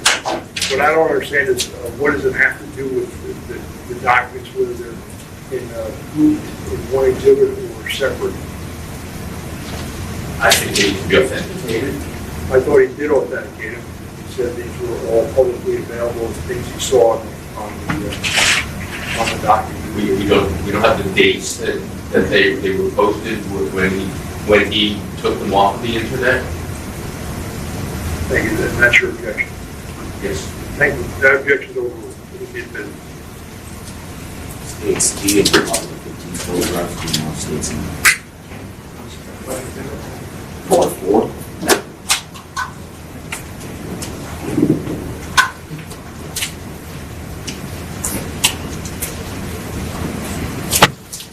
All right, Detective Polo, I'll show you the first one here.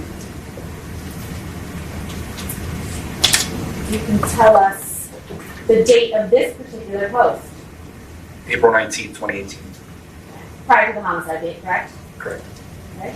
And why was this photo relevant to your portion of this investigation? The hand signs and the caption on the post. What does the caption mean? I can't see. It says I was wicking bloods. I was bleeding red in the lab. You use the red B emoji. It's common for bloods to do that. He refers to the bloods and he's throwing up blood hand signs.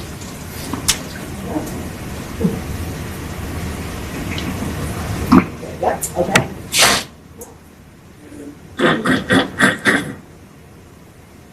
Alright. Showing you the second document.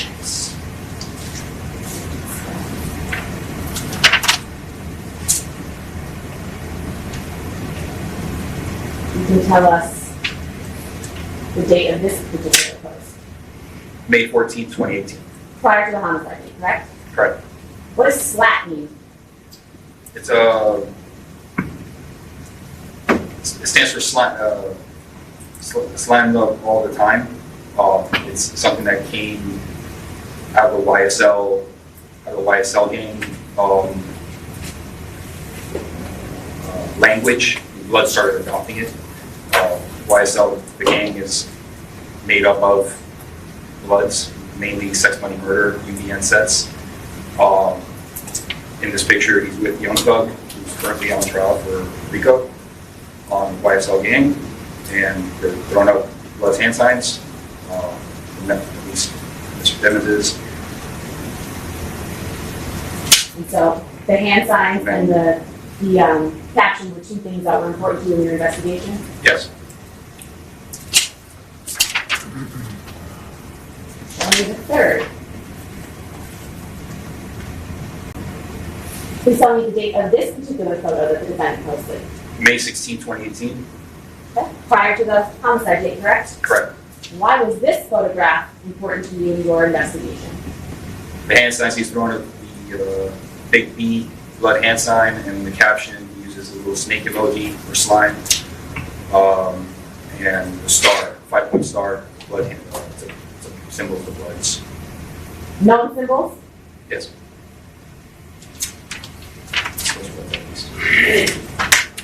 Showing the next one. What social media account did this come from? Came from Mr. Anthony Williams' Instagram account, And what's the account name? YNW SakChaser 1. Okay. And who's in this photograph? Mr. Demons and Anthony Williams. And the date it was posted. June 2nd, 2018. Months before the homicide, correct? Yes. The same signs and symbols on the bottom, the snake, the 5-point star, All important to a gang investigator's case, correct? along with the hand signs, yes. And the next one. What are we looking at here? That's a snip from the live performance of Mr. Demons performing his song Butter Pecan. He's throwing up BB for blood. Okay. So, also important to you, correct? Correct. And was this video, his live performance, available on YouTube for anyone to view? Yep. It's still there. You said it was still there? Okay. Show me the next document. Why was this photograph important to you? He's throwing up a big B for blood, right? Big B for blood on the left side of the screen, my left, your right, and the GKB hand sign on the right. That's that one right there. Kind of like a parent company and the, the under company of it? One for each hand? Yeah, he's just using multiple signs. Okay. And do you recall where this photograph came from? Forgot what interview it came from. Not an interview, but it was online, correct? Oh, yeah, it's online. Okay, was this on YouTube? Yes, Publicly available? yes. Still publicly available? Show me the next document.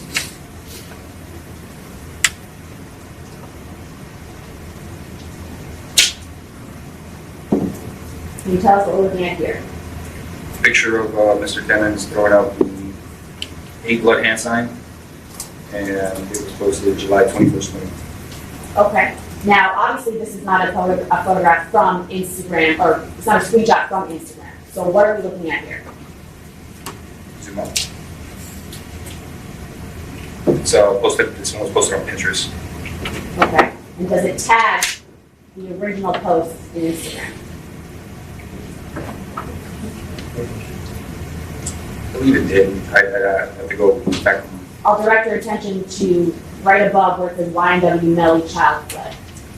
Right, I see that. I just want to say yes and then click on it. I'm sorry, I can't Can't hear hear a word you he's can't saying. hear anything. I'm sorry, sir. I said I don't want to click. I don't want to say yes at the moment and then now the link not be available.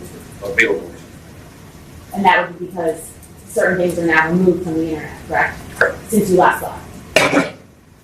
But was available at the time you originally reviewed his social media presence online in 2022. Yes.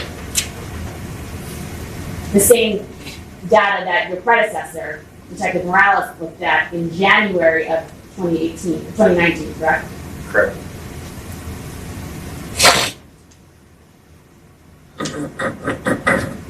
Showing you the next document. What are we looking at here? Mr. Demons' Instagram account. Okay. And is it just a screenshot of the overall account, not a particular photo? Correct. Okay. So can you describe to us what was important to you about this particular screenshot? The use of the word slime, that's blood lingo. East Coast Bloods, they've adopted that word. They call each other slime. They use it also to describe different acts, like sliming someone, or basically betraying someone. I can't hear any word, Judge, I'm sorry. Is there a microphone? It's a term adopted by the Bloods, East Coast Bloods, slime. We use the color green, so you put the green heart. It could be used as an adjective, or just you can say that's my slime. They can refer to each other as a slime. It's a common term that Bloods use on the East Coast to identify each other. Also important, and again, investigation, correct? Yes. And the next document. What are we looking at here? It's Mr. Demons and a subject that we identified as Jaquan Burton, Gangster Killer Blood member who recruited Mr. Demons into Gangster Killer Bloods. Okay. Now, Detective, I know, we all know, because it was suppressed, that there were some emails in Google, the Gmail account for the defendant, regarding Jaquan Burton. Yes. But Detective, when you got the case to investigate, did you ever look at the download for Gmail? To this date, I haven't opened it. Okay. So if you hadn't opened it, how did you learn about Jaquan Burton? From the text messages between the two of them. Okay. And were there text messages within the prescribed time frame that we are allowed currently with the court order? Yes. After October 26th. I didn't hear that. After October 26th. Sorry about that. Now, before I get to the text messages, Detective Polo, when you are starting your investigation, going through social media, you try to identify the individuals in the photograph with the defendant who are also making the same gang signs. So typically, if it was just a blood set that was unknown to us, then yeah, we try to ID as many as possible to see if we can find out a specific set. Sometimes we can't, but this is a GKB hand sign. We know it to be a Gangster Killer Blood hand sign, so at this point I know he's Gangster Killer Blood. He wouldn't be throwing up, Mr. Timmons wouldn't be using Gangster Killer Blood hand sign unless he was affiliated with them or a member of their gang. Okay, so you were starting to investigate this case. Now you have the defendant's phone download, right? Yes. You see text messages. Did you review any of the information regarding the contact names or information for the person you've now identified as Jaquan Burton? Yeah, he had specifically, I went through the contact list and I identified names that were consistent with blood language. So any names that maybe had a blood drop next to them, or they had changed the letters like the C's into B's, or anything related to Gangster Killer Bloods or G-Shine. So for Mr. Burton, his name is actually saved in the phone as Herc. What does Herc mean? It's a term specifically only used by Gangster Killer Bloods. It's a way they address each other. They call each other Hercs. Like, that's my Herc. I'm a Herc. It's a term they've adopted. So the fact that he had this person saved in his phone as Herc and not by his name, Jaquan Burton, or by his street name, Quan, made me think this person I need to look into, because he literally has him saved as the gang's name. That would be equivalent as if he had saved him as Gangster Killer Blood or G-Shine. I would want to know who that person is. Okay. So when you're investigating the case, you see this photograph, you see that information, you go about identifying Jaquan Burton. Yes. How? Through the contact information on the phone. His phone number came back to himself, and through text messages after October 26th, Jaquan Burton sends his email, which is, I believe, jaquan.burton@gmail.com, something to that effect, burton.jaquan, I forgot the exact, it's his legal name. Okay. And so within the court's prescribed time period, there are text messages between Mr. Burton and the defendant, correct? Yes. And in that particular group of messages, you said email was provided, correct? Yes. Showing counsel state H for identification.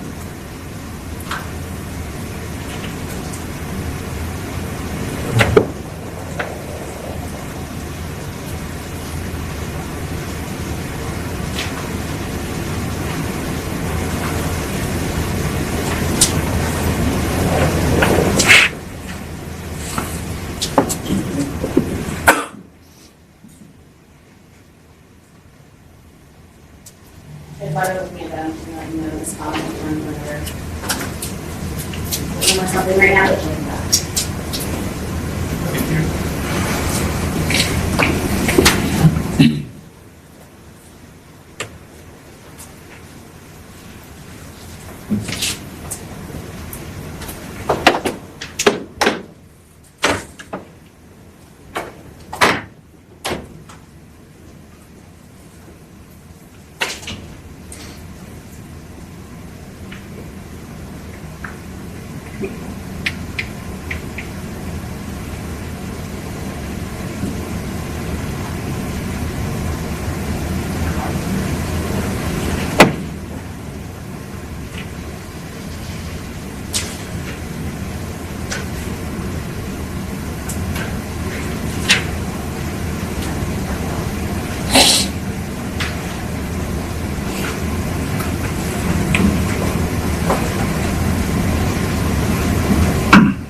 Approach witness ground.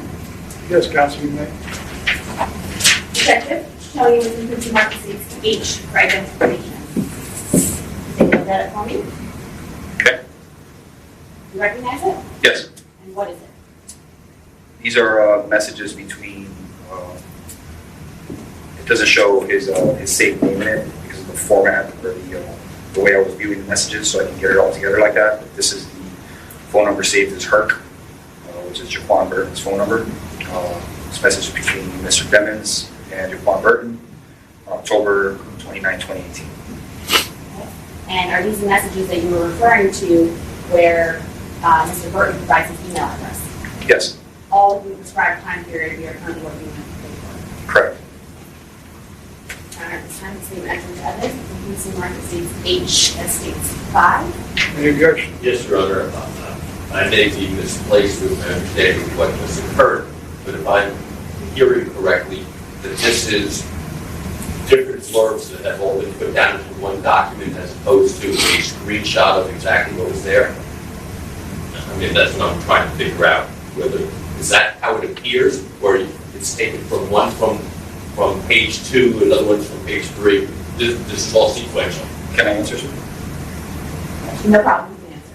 That's fine. Yes, it's sequential. I just had to put it in a.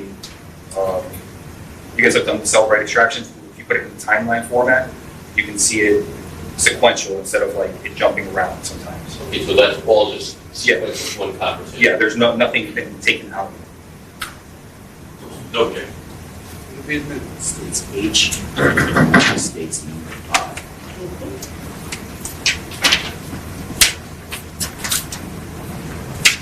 All right, Detective. So if you could just point out, I don't know if your screen is working for us today, but as you indicated, there were messages between Jaquan Burton and the defendant on the defendant's phone. And that shows us the date of October 29, 2018, which is within the prescribed time period, correct? Right. And then these messages between them, why were they important to you? Well, Pete, push it down a little bit. Missing the top messages. There. It starts off. This is 3 days after the homicide, and Mr. Demons writes to Mr. Burton, "Think the feds on my shit hurt." So he's implying that he's not implying, he's stating that he thinks the feds, law enforcement are watching, or monitoring. And he says, "I see you," and then Mr. Burton then responds, "We just gotta watch how we bark at each other.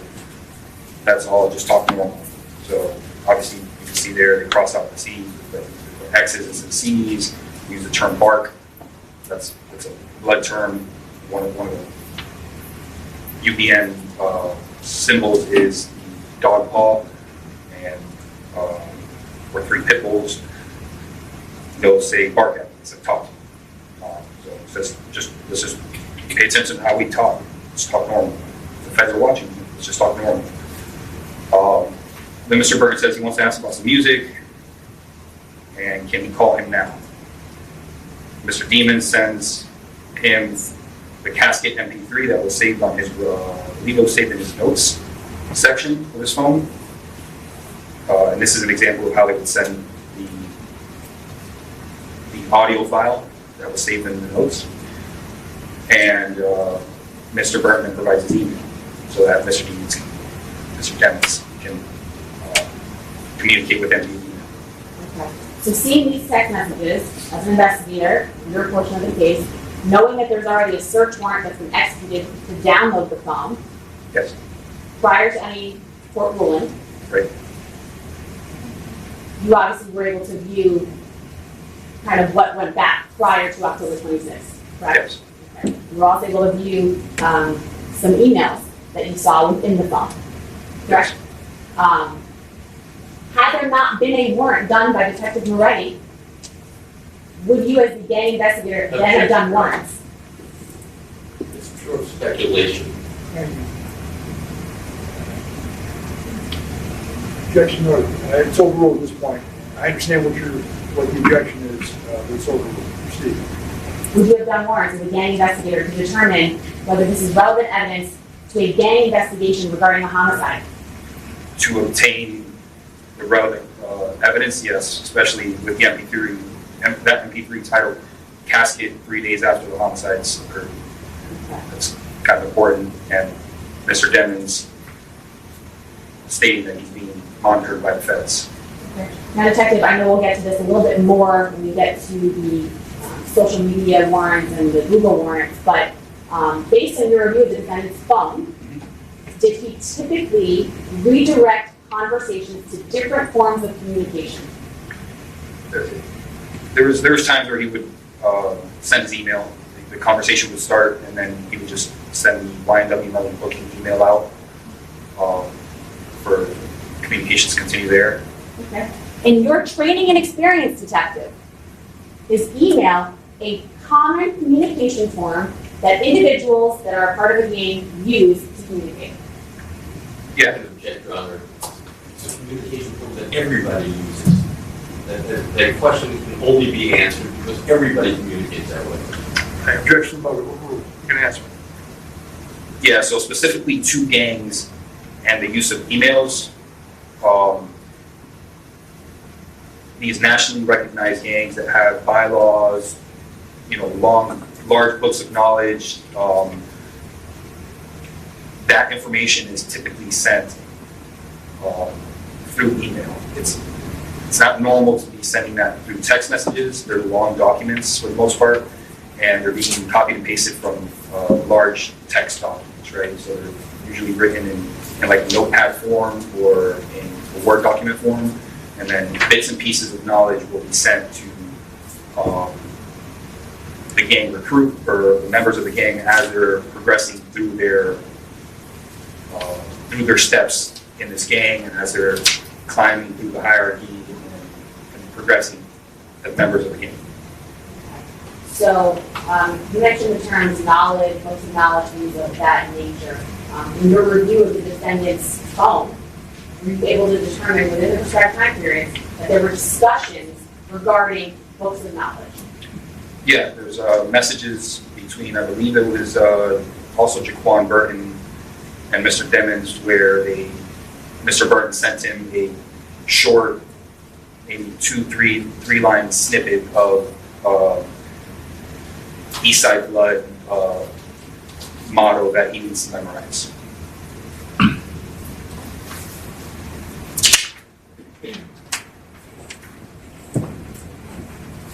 Going back to social media, which these states 4.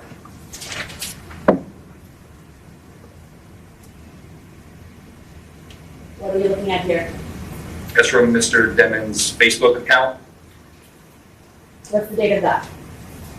January 17, 2019. Okay, so that would be after the homicide, correct? Correct. And what was important about this particular post?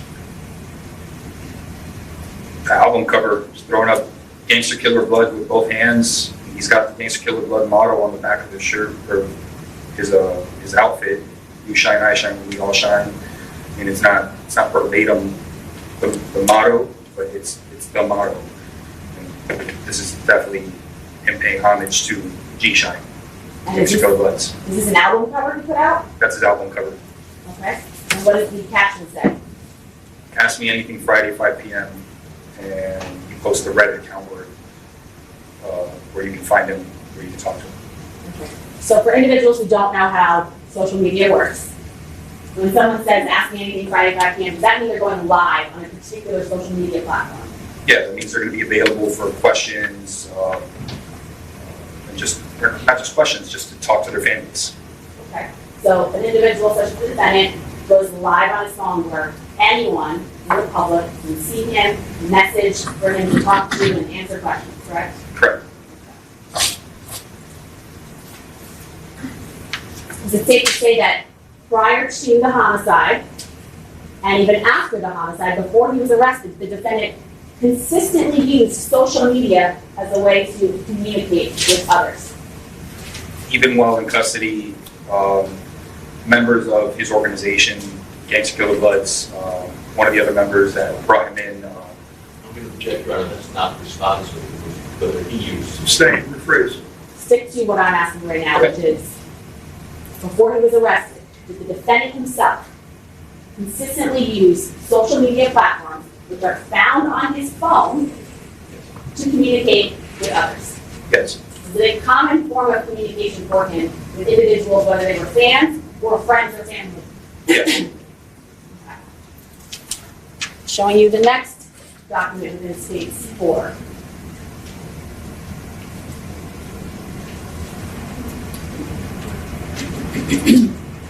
Let's first start with the account we're looking at. Whose account is this? Anthony Williams, YNW SakChaser 1. Okay. And what is the caption? He wrote, but I'm, so that's what he's trying to say. I'm YNW, but shouting swear I'm YSL. The reason he's saying that is because there's a picture with Young Thug, who's a member of YSL. Before we get to the photograph, do the emojis mean anything? Yeah, these are the same emojis. The snake, it's an East Coast Bloods adopted symbol, and the sneezing, that's like the slap wiping your nose. That's what that emoji is in reference to. And is that a common emoji and, I guess, act that you just did on the stand for blood gang members? Yes, specifically blood gang members. All right. And what is the date of this post? May 17, 2018. Obviously prior to the homicide. Yes. So we now see the snake emoji on top of the photograph. Yes. Again, same emoji you mentioned before regarding gang members. Right. Okay. And who was in this photograph? This one's blurry. I remember this photograph from before, but it's pixelated. But that's Mr. Demons on the right side. My right, your left. Young Thug in the middle, and also Jeffrey Williams, and then Mr. Williams, Anthony Williams on my left, your right. Okay. So is it common for, I guess, individual blood sects to hang out together? Yeah. Are there also times where those individual sets also don't get along and fight? Yes. Sometimes kill each other. Yes.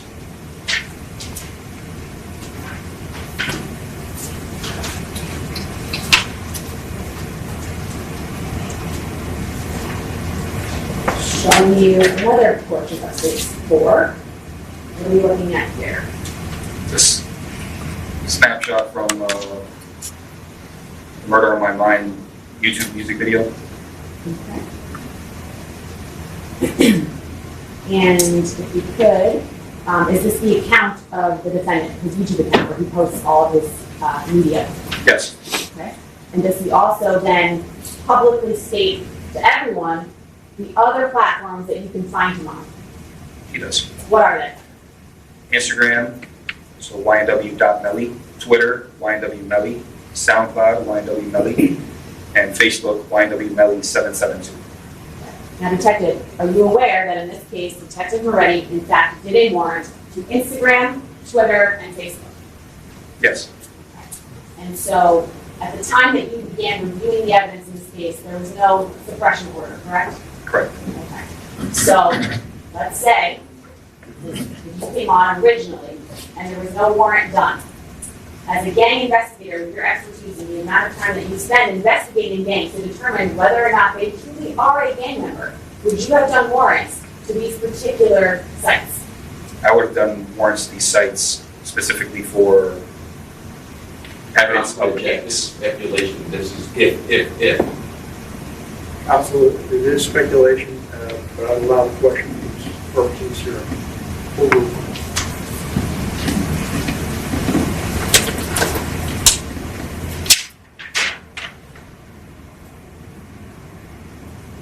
Showing you another portion of states 4.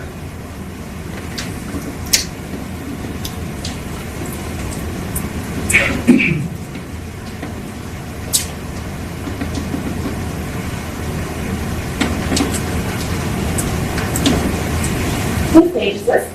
It's Jaquan Burton's page, Okay. What kind of page is it? Facebook, All right. And he goes by Pleasy Burton. on this account, yeah. Okay. And what's the date of this particular post? December 3rd, 2018. And what is the photo that we're looking here of? That's a photograph that was also found on Mr. Demon's phone. And it's a picture of Mr. Demon in front of Gangster Killer Blood, and this and a photograph of Mr. Burton also displaying gangster killer bloods with his hands. So this publicly available photo of Mr. Burton with the defendant is the same Mr. Burton whose text messages we found within the defendant's phone, correct? Yes, The same individual who is messaging him an email address for him to send things to, correct? correct. Showing you the last photograph, states 4.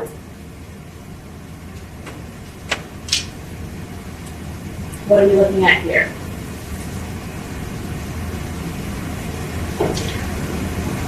Same thing, the use of the slap term, 5-point star, the snake.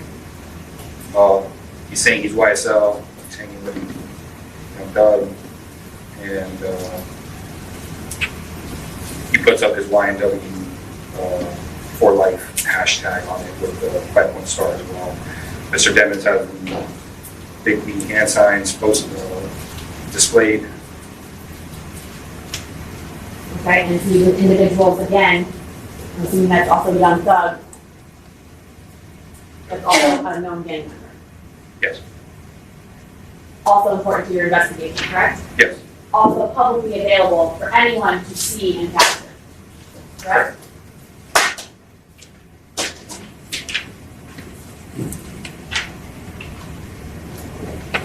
So detective, with all this publicly available information, again, taking steps to determine whether or not he's a true gang member, seeing all that type of information, seeing the text messages just within the prescribed time period we have, would you have done warrants, again, to determine what those emails were?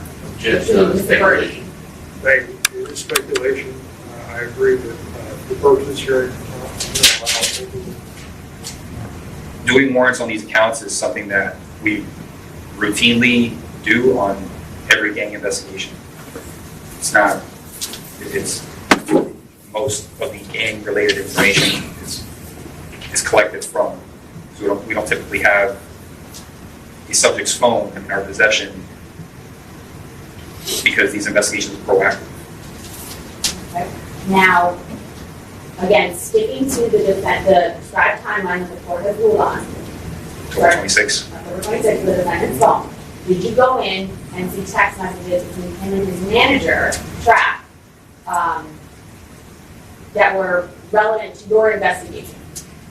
Yes. Did these particular conversations refer to things that occurred prior to October 26th? Or appear to be referring to prior to October 26th? Yes. Okay. Did you also notice that there was a gang conversation taking place between his manager, Trap, and the defendant?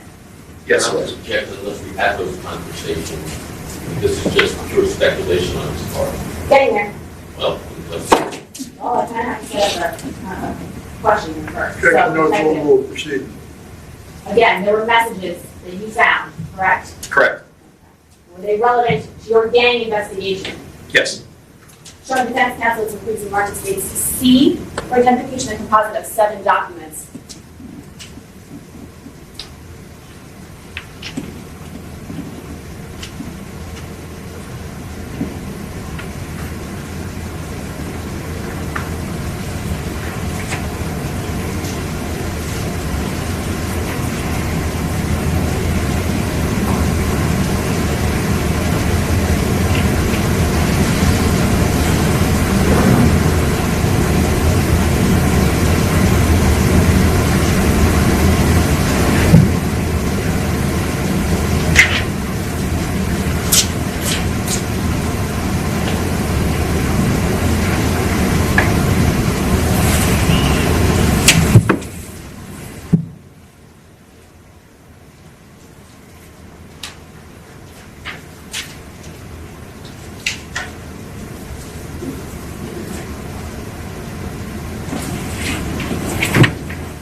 Sure, we're recess, counsel.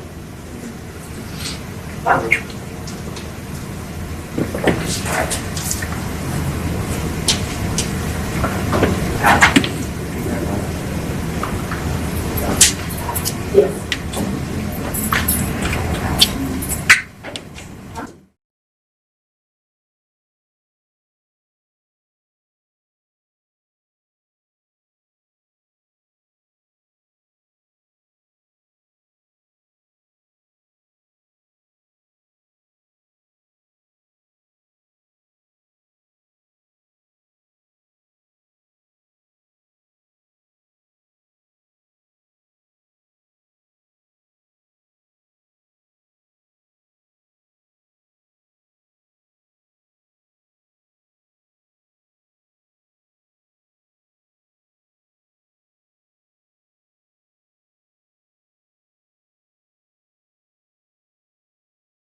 Oh, I apologize.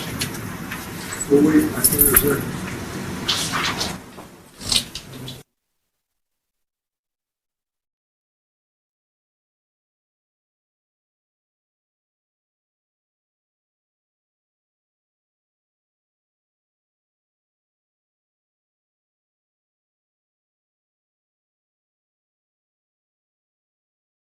Present is the defendants, his counsel, the assistant state attorney, the witness remains on the stand. You may proceed now.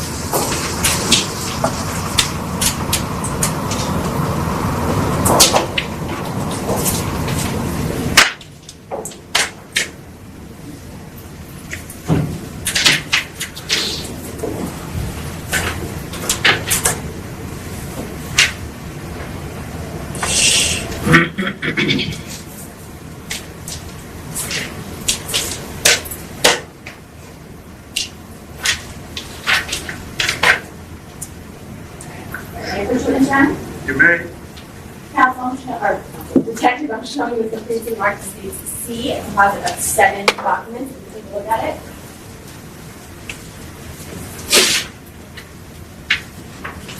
Out of order. You can put it back in order for us, please.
You recognize these? Yeah. And what are they? Messages between Mr. Demons and Jameson Francois. Okay. And were these messages within the prescribed time period that the court has currently allowed us? Yes. And why were these messages, I guess, relevant to you in your investigation? That first, that one I'm holding on top, I believe it's 5 pages. It's a message talking about Mr. Demons throwing up gang hand signs and how it's not beneficial to his music career. Second set of messages, I believe, were about paying lawyer fees and loyal fees. Okay. So as a gang investigator investigating a homicide, but the gang portion of it, you're using messages regarding gang activity and paying off witnesses. Would you have gone back and done a warrant, had a warrant not existed by Detective Moretti, to go find the context as to these messages? Yes. Your Honor, respectively. Is 19 objection order is overruled. Begin online for the substitute. The state would enter into evidence which will mark the state C, a composite of 7 pages, the state's 6. Thank you. Will be admitted. State C will be marked states number 6, because of 7.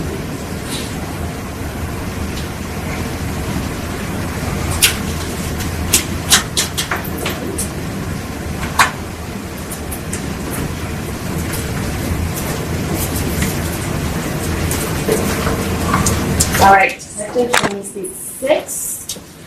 Let's start with first grouping. So you can see it. Can you tell us what that first column tells us?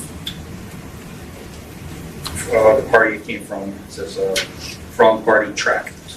Jameson Francois to owner Jamell Demons, and the message is, why are you dropping rakes?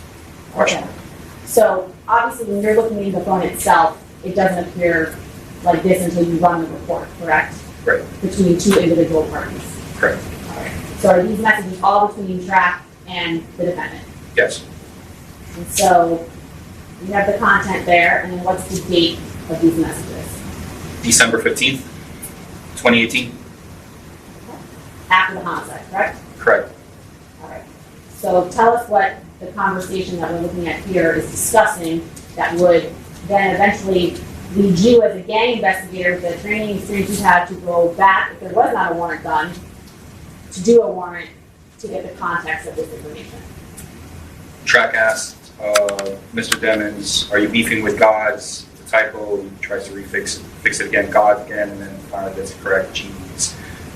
And what Reason I does know- James mean? Yeah, so the reason I know it means right God and that GDs is because he's asking why is he throwing down rakes? Rakes referring to a pitchfork. Pitchfork, GDs throw a pitchfork up. If you're throwing it down, it's a sign of disrespect to GDs, gangster disciples, who are historically not an ally of the Bloods. Does that mean that all, well, we'll get to it in the message. Mr. Demons does a good job of explaining it for us. So then Track sends them the picture where it says empty. That's a picture, I don't know if you printed that one out, but that's the actual screenshot of Mr. Demons on Instagram doing a stack with his hands, throwing up gang signs, and then throwing down the pitchforks. Then Mr. Demons says, yeah, I don't fuck with them. FW, fuck with them. And then Track asks, when? When did that happen? Mr. Demons says, every time I get locked up. But it's not every GD set. It's not every GD certain sets. So what I was about to explain, just because historically they weren't allied doesn't mean he doesn't get along with every GD. Could have some friends that are GDs. He's saying there's certain GD sets that he doesn't get along with. And that it's happened every time he gets locked up, which predates the homicide. Okay. Then Mr. Demons says, it's not going to be a big deal. Track says, you have fans that are GDs. If you don't rock with them, you don't, but don't advertise it. Track is concerned about Mr. Demons' music career and him losing fans. So Mr. Demons says, there's still going to be fans, regardless. Snoop Dogg disses Bloods. And Snoop Dogg is an openly admitted member of the Crips. So he's saying, if Snoop Dogg can diss Bloods, and people still listen to Snoop Dogg, I can just diss GDs, and I'm still going to have the same fans. My fan base is not going to change just because I'm dissing a set of GDs. Now, detective, if you're asked to investigate a crime such as this, and all you're given is this page of conversation talking about gang activity, would you be able to opine, in your expert opinion, that an individual is in fact a gang member, or would you need more? I definitely will. Okay, so if you needed to do a warrant that didn't exist, would you have gone back and done a warrant to get the context of what you're talking about? Speculation. It is, the objection to the overruled purpose of this hearing, I'll allow. I would have to write a warrant dating back at least to the times that he's been locked up, because he says that every time he is locked up, he has issues with GDs. So he's giving us a time frame when he's been in custody. That dates back to when he was in juvenile. So I would have to write warrants to get that information and find out what GD sets he's having issues with, why he's having issues with them, what gang he was a part of when he was beefing with them, if he was a part of a gang at all, or if he was in the jail or in the prison or the juvenile camp as a neutron. A neutron would be someone who doesn't align with anything. This here doesn't really specify whether it be blood, neutron, Black King, doesn't say anything. It just says he doesn't mess with GDs. And obviously he's talking about his set. They're throwing up a stack. Okay. So the second page of that conversation now. Same date, December 15th. you can talk to us about what this page of the conversation meant to you as a gang investigator. Mr. Dennis tells Mr. Francois, it's something you won't understand. You want me to read it verbatim? Sure, and then explain to us what it means. It's some shit you won't understand. So he's saying it's just something you're not going to understand. Why? Because track, Jameson Francois, it's clearly they're part of the game based on the context of these incidents. Sir, I didn't get what was clear on that. Mr. Francois is apparently not a gang from the context of his messages. He doesn't understand gang culture. So why don't we just step back and say, when you say he's not part of the gang, you mean of the blood gang or G-Shine or Juvy, correct? Right. Okay. So track, Mr. Francois states, I don't want to understand. It's bad for business. Move, keep that to yourself. So he's telling him, I don't care and I don't want to understand what it means to you. Dissing the GDs is bad for your business. It's bad for his music. And he also states, you're not the only one in the cars or out of town. Don't unnecessary pressure. So he doesn't want any unnecessary pressure. Pressure being unwanted attention, maybe getting shot at, maybe getting pressed by GDs when they go to a different venue. If you're dissing GDs and you go to a venue in a city that's controlled by GDs, let's say he goes to Chicago and he decides to play in Chicago that's predominantly full of GDs. Now, track's in danger because Mr. Demmons was dissing GDs. And there might be some GDs that take offense to it. Like Mr. Demmons said, not all of them, but some of them. Okay. And track doesn't want it. So then Mr. Demmons says, I'm not scared of nobody. You've been thinking too deep on certain shot. Saying, I'm not scared. He doesn't care if he gets pressed. He doesn't care about the pressure. He doesn't care if he dissed GD. And he's telling track to stop thinking so deep into it. It's not that serious. Okay. So we don't need to read the rest, but basically with this continuation of the conversation we saw on page 1, let's say you had these 2 pages just by themselves. Same question as before. If a warrant had not been done on the entire phone, would you have gone back and done a warrant to determine the context of this conversation? Yes, there's still no context to why he's having issues with GDs, other than every time I get locked up, I have issues with GDs. There's no context to that. Okay, so just based on this alone, it gives you context, or it gives you an inkling that there's some gang activity, but not enough to opine as to whether he's actually involved in one, correct? It shows that there's definitely some gang nexus to it. There's definitely a gang nexus because of the way he's talking, saying it's something you won't understand. You as a normal person won't understand. Me as a gang member, it means something to me. That's what he's saying. Go to page 3. This is a continuation of that same conversation. Yes. Okay? And what are we talking about here? Mr. Dimmons writes, it's part of my stack, bro. You won't understand. Goddamn. Track. So he's just saying that's part of his stack. Throwing down the rakes, throwing down pitchforks, dissing the GDs, it's part of his stack. The stack being the gang signs that he throws up in the sequence to rep his set. So rep what blood set he's a part of, or what gang he's a part of, what gang he's a part of, period. And that's just something he always includes in his stack. Then the track, Mr. Francois says, bro, you never stacked that before. Mr. Dimmons has been throwing that shit down, so he's stating that he's always had that in his stack. The track says, I watch you stack. And Mr. Dimmons says, go look at my old stuff, referring to older posts. Okay, so detectives, again, same question. Seeing this and determining whether or not the defendant is in fact a gang member, would you need to go back and determine what the old stuff was he was referring to? I would do what he told the track to do, go back and look at his old stuff. And you would need a warrant to do that if it wasn't publicly available, correct? Correct. But it's here within the prescribed time frame the court has now ordered us to look at, which is December 15th of 2018, correct?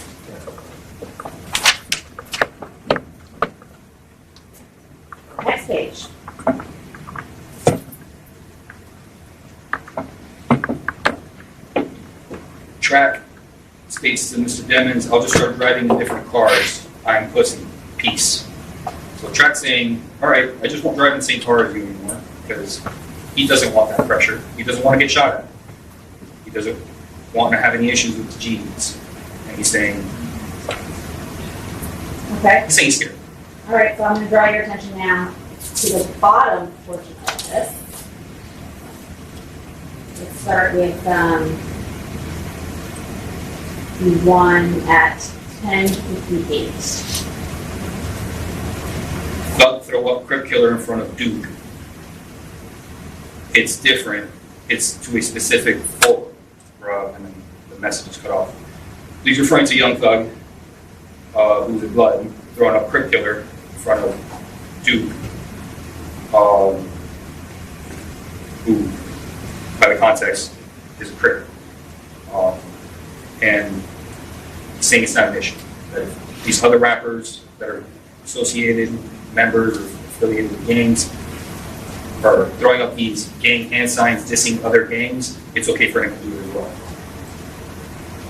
Okay, and so again, the context of this conversation insinuates gang membership, correct? Yes. But not enough to just rely on this particular conversation. No. Next page. Same date, December 15th. Conversation continues. What do we see here? Track concedes that this gang shit is confusing, bro. LOL. So even Track knows this is gang conversation, obviously, and that he doesn't understand the gang world like Melly does, or Mr. Demmons does. So he's saying it's confusing. He doesn't understand. Okay. So again, let's take this entire conversation we just went through as a whole. Would this be enough for you to opine as a gang expert if the defendant was in a gang?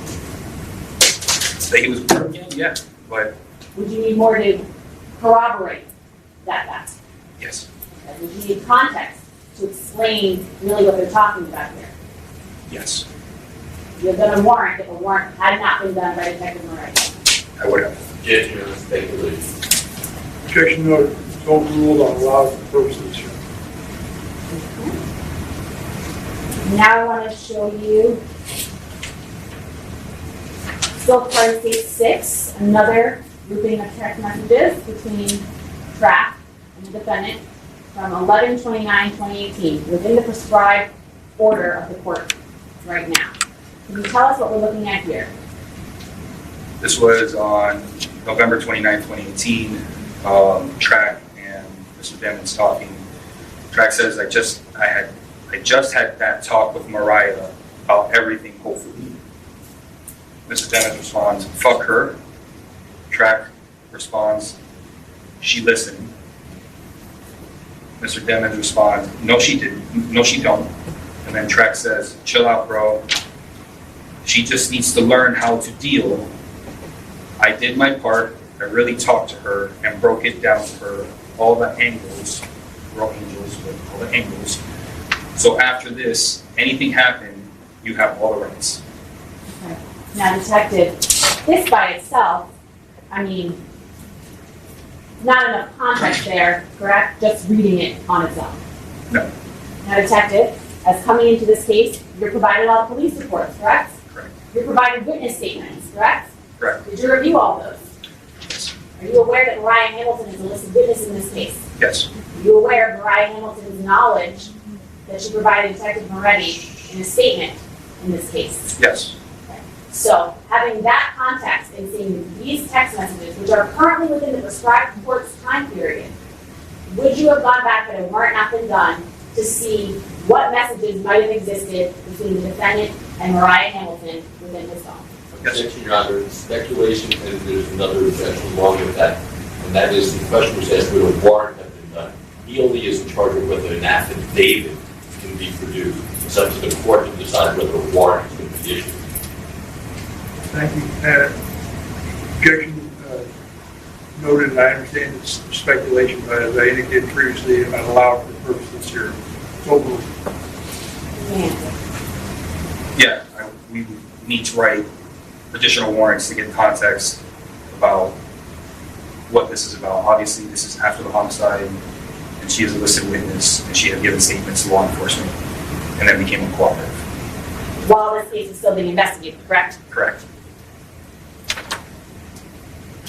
All right, now I'm showing you the last portion of State 6. More messages from December 2nd, 2018, post-homicide, within the court's prescribed time period. Can you tell us what we're seeing here? December 2nd, 2018, Mr. Francois asked Mr. Demmons, you still got the money in your PNC account? Mr. Demmons writes, hell no, laughing. Track laughs back, emojis, and Track writes, what the hell you spent it on? What is Mr. Demon's reply with? I had to pay lawyer fees and loyal fees. And laughing fees. And what does Track, his manager, respond with? Oh damn, it'd be like that. Now, as a gang investigator, for as many years as you've been doing it, knowing at this point, based on your conversations with Detective Moretti, reviewing the reports, the statements, seeing Ms. Hamilton becoming uncooperative, and you see the defendant saying, I had to pay lawyer and loyal fees. What does that indicate to you? Lawyer fees are fees you pay to your lawyers or to your defendant lawyers or friends' lawyers or your friends. As to the second part, that would be pure speculation as to what loyalty is. Thank you. He's been qualified as an expert.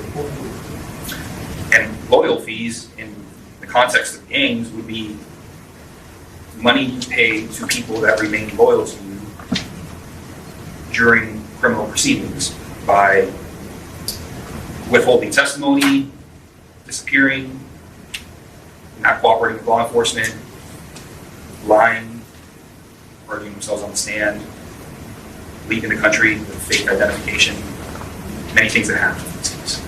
Okay, so knowing, let's even go back before the first trial, knowing that certain things were occurring, where Ms. Hamilton, for example, had become uncooperative during the investigation, within the first few months of the investigation, Right. before even Mr. Devin was arrested. Right. Seeing these messages, had a warrant not been done, because we know a warrant was done, but had one not been done, would you have done one in order to obtain more context and information and evidence that's relevant to provide context to the message that the defendant wrote about paying loyal fees? Objection, speculation. It is. I'm going to allow for the purpose of this hearing. It's over. Yes, additional warrants would be written, especially in context after Mr. Francois states that he spoke with Mariah, she understands what she has to do, not along with loyal fees, and then an uncooperative witness would lead to additional warrants for gang-related witness tampering and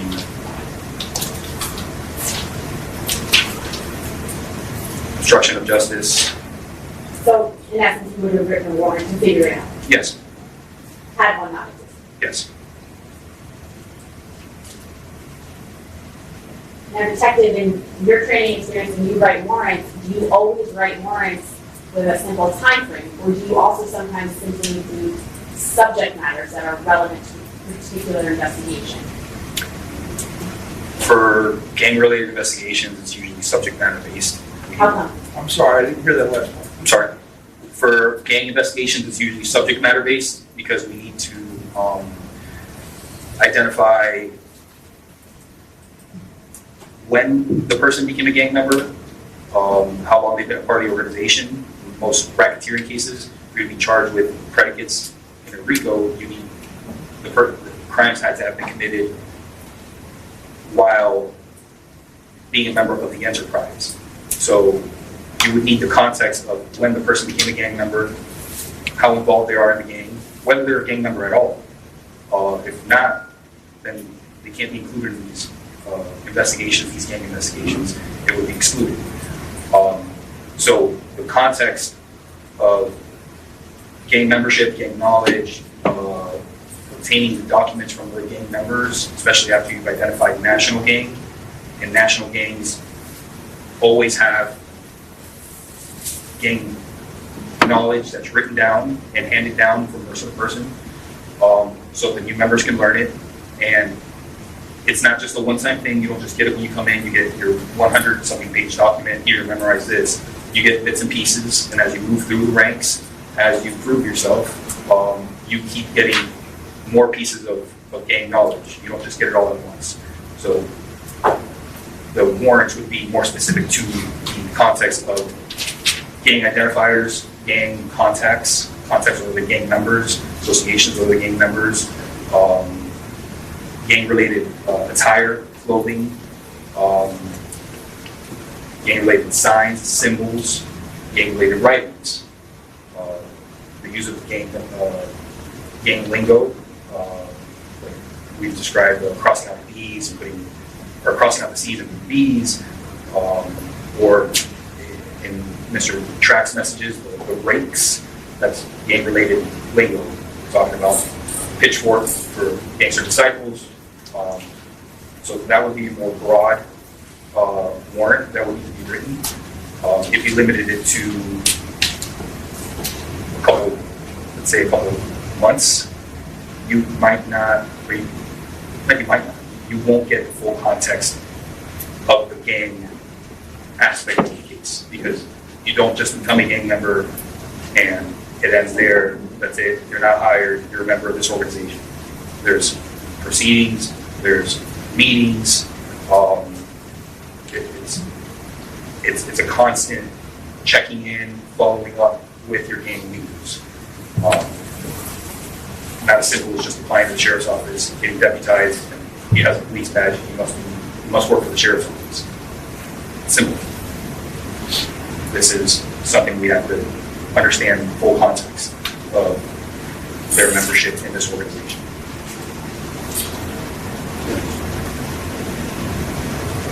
I'm sorry.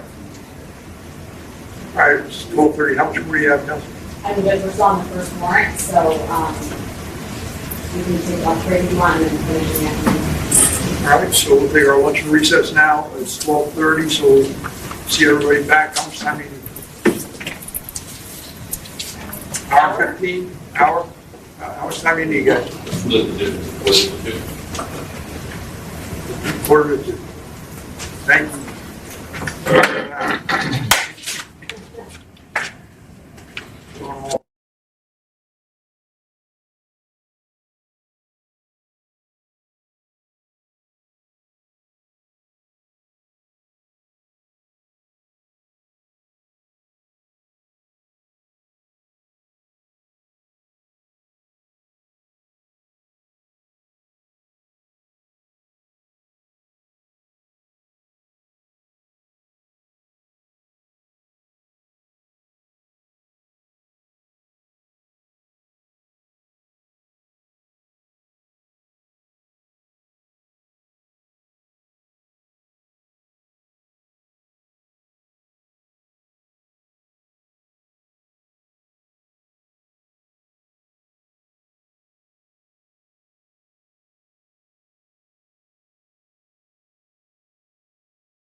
Good night.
Attorneys, our witness, Detective Paul, is on the stand.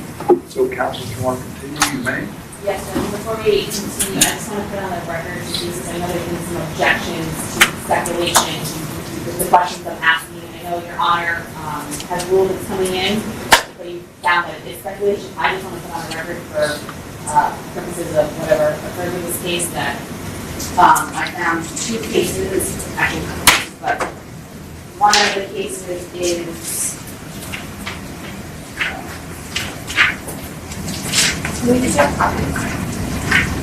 I don't have to ask that. The first one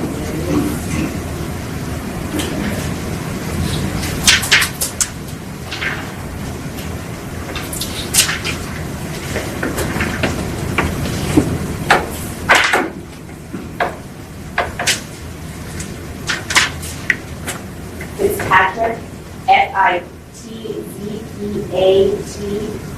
Fitzpatrick, the state, 900 Southern 2nd, 495, the Florida Supreme Court case in 2005. 945. 495. 495. Yes. And then as well as Rodriguez State, 187 Southern 3rd, 841, the Florida Supreme Court case in 2016. And those cases are discussing the inevitable discovery doctrine.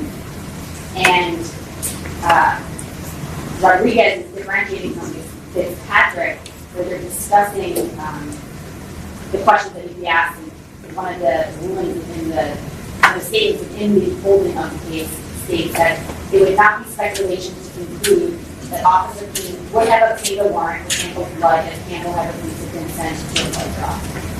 So they're talking about how speculation kind of does have to be asked in a way, because that's what this whole hearing is about. Additionally, I would like to state the Duggins, D-U-G-G-I-N-S. And actually it's cited in Raphael, which is, I'm sorry, in Bowen, B-O-W-E-N, East State, 685, Southern 2nd, 942. It's a Florida 50 state case from 1996. And it talks about how it also says to Ruffian State, R-U-F-F-I-N. And it talks about how the defendant argues that the inevitable discovery doctrine does not apply because the court would have to speculate what the officers would have done had the traffic stop and subsequent search not occurred. Speculation may not play a part in the inevitable discovery doctrine as a focus, but must be on demonstrated verifiable facts. However, even if the officers did not make any further investigations, they already possessed sufficient facts to establish probable cause. The court finds that the inevitable discovery doctrine applies to this case, and it talks about how you have to go into what would have been done had something with the unlawful search not occurred. Also, Are we arguing the law? I mean, I don't know what we're doing right now. We're not arguing the law. Counsel suggested that you had made an objection that I ruled on and allowed the evidence to be heard, and she wanted to put on something that's not really speculation. And that's fine. Anything else?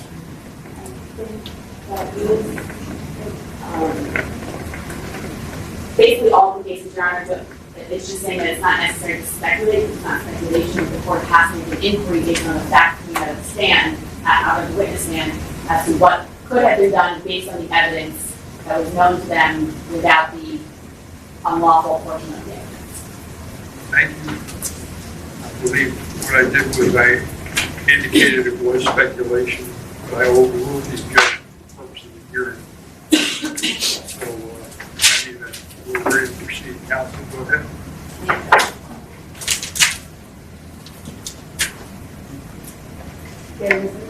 Yeah. Thank you. Well,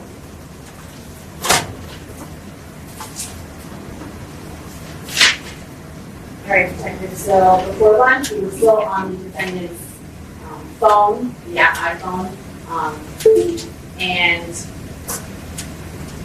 there was also a warrant, and they were kind of the same but different regarding the iPhone account. He was recall that? Yes. So with regards to an iPhone and the data that's found on an iPhone versus data that's retrieved from Apple itself that's stored in the cloud, in your training experience, have you done warrants to both? Yeah. Okay. And can you tell us the difference, if there is one, about what can be found on a phone versus what we can get in the cloud, and if they can be different sometimes? Yeah, it depends on the settings of the phone. If you have your phone to back up daily, then your iCloud could have more than what a new phone would have if you back it up. So if I buy a new phone and back up my iCloud, it's going to have a lot.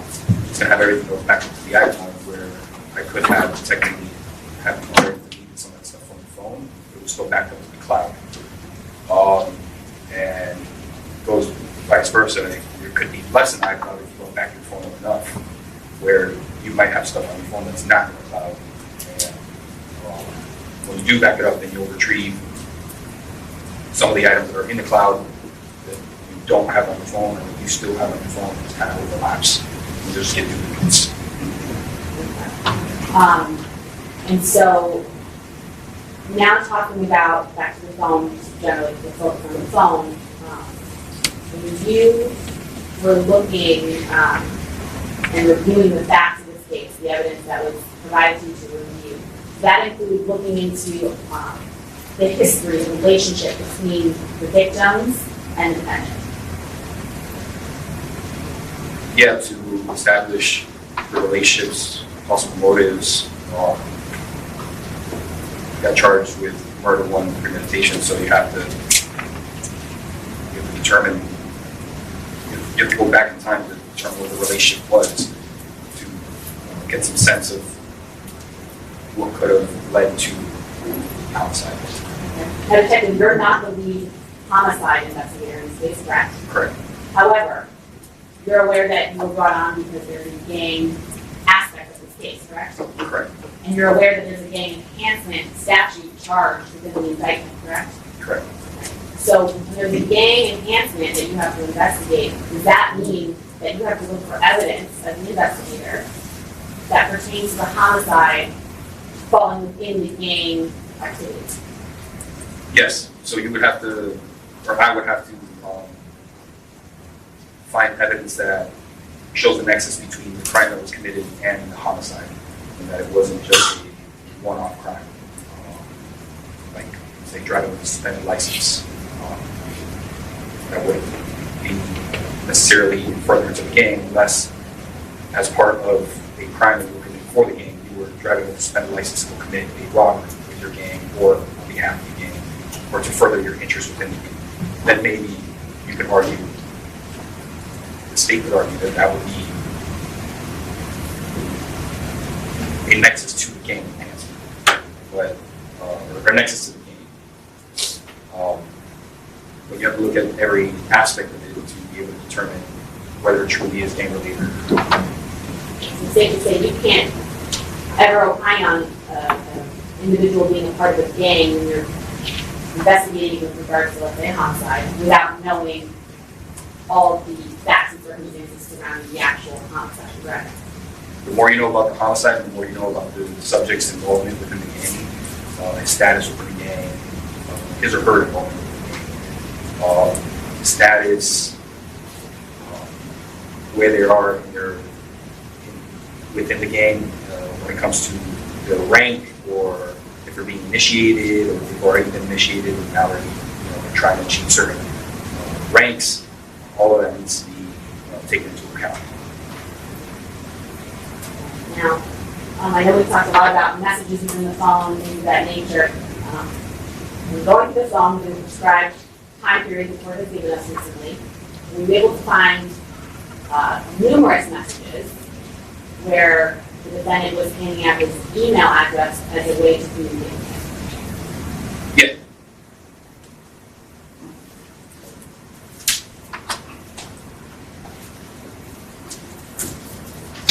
So in that county, you can see Mark State's composite, State's G composite of 5 pages.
made. Detective, I'm now showing you with includes the United States G, a composite of 5 pages. You can take a look at that for me.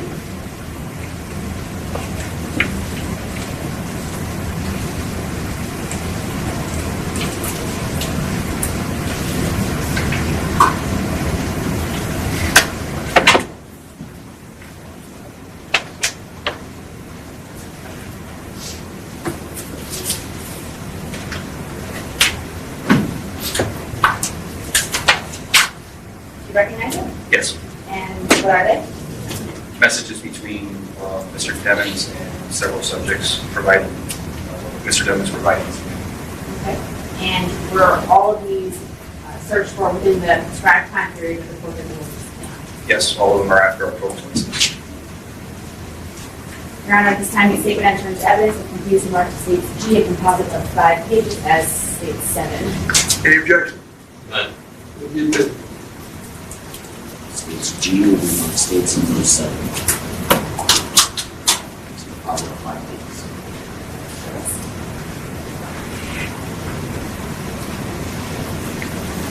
All right, Detective. I'm showing you the exhibits. It's 7. Why is looking for email documentation important within the defendant's file to you as a gang investigator? Because during investigations that we conducted, these national gangs with, like I said, with largest knowledge, their preferred method, I would say almost every time you need to obtain gang knowledge from gang members, they want to send it to your email. They don't want to text it to you. First of all, it's difficult to text because they're long, sometimes it's long documents, and also it's a little more discreet on an email. It's not readily available on the phone. It's on an email. It's a little more secure, and that's what we, as detectives, working undercover and investigating these cases and listening to wiretaps, jail calls. That's what we've learned, is that that's the preferred method because it's a little more secret. So what is the date of this particular message that you found? That was dated January 31st, 2019. And how about this one? December 20, 2018. And see again, in every single one of these, sending his email as a form of communication to then message him on. Yes. What's the date of this one? December 12, 2018. And again, are we seeing emails? Yes. And what's the email used? If you go a little farther, he corrects himself. It's YNW Melly looking at gmail.com. What's the date of this one? December 2nd, 2018. Also same email? Yes. And this one? February 6, 2019. Same. And again, these were all within the prescribed time period of the court order, correct? Yes, that's just some of the ones. So there were a bunch more, correct? Yeah. Now, prior to the court's ruling, obviously you knew there was a search warrant that Detective Moretti had executed, and you had been able to review larger portions of the phone. Did that indicate to you, did you see in the phone where the defendant utilized that same email to have people communicate with him on? The same way those messages appeared, and that's how it appeared before. During the time frame that it's now. Okay. So say there wasn't a warrant, say you were only allowed to look in the prescribed time period we have, and you saw these messages along with the others that you said there were tons of. Would you have gone back and done a warrant based on your training experience regarding gangs utilizing email for gang knowledge? Objection, Your Honor. Speculative is also incredibly weak. Thank you. Objection was overruled. Indicated as far as this hearing goes, I allow it. Proceed. You can answer. Yes, I would, like I stated before, I would have written warrants for this email to find gang-related documentation as it pertains to knowledge, books of knowledge, portions of the knowledge that's sent to them, memorandums sent to the gang, meeting locations. Those are the types of things that we've seen in email warrants. And I know we also discussed previously all public available information, and we went over some postings on documents earlier that are in evidence now. Were you also able to find and view videos of the defendant and stacking of gang signs online, publicly available? Yes.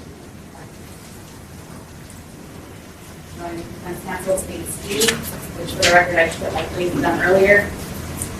Any first witness? Yes. Detective, I'm now showing you the police market states D for identification. And you know it's a USB, so whoever computer can check it out.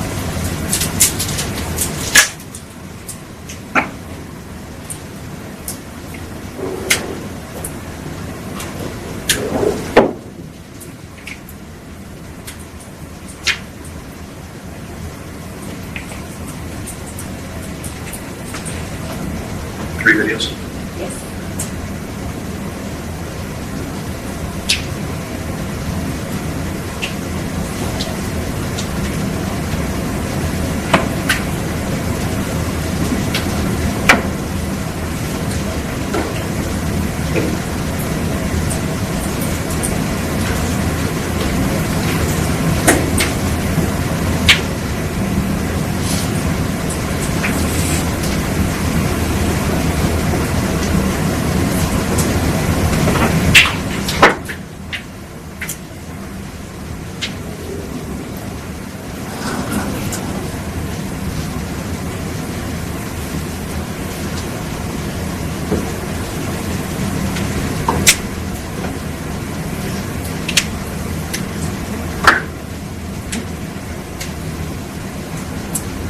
You recognize me? Yes.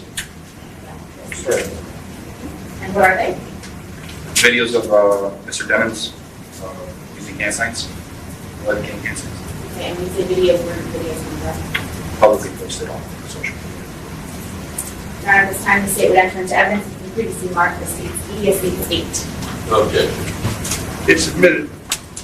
States E, United States E.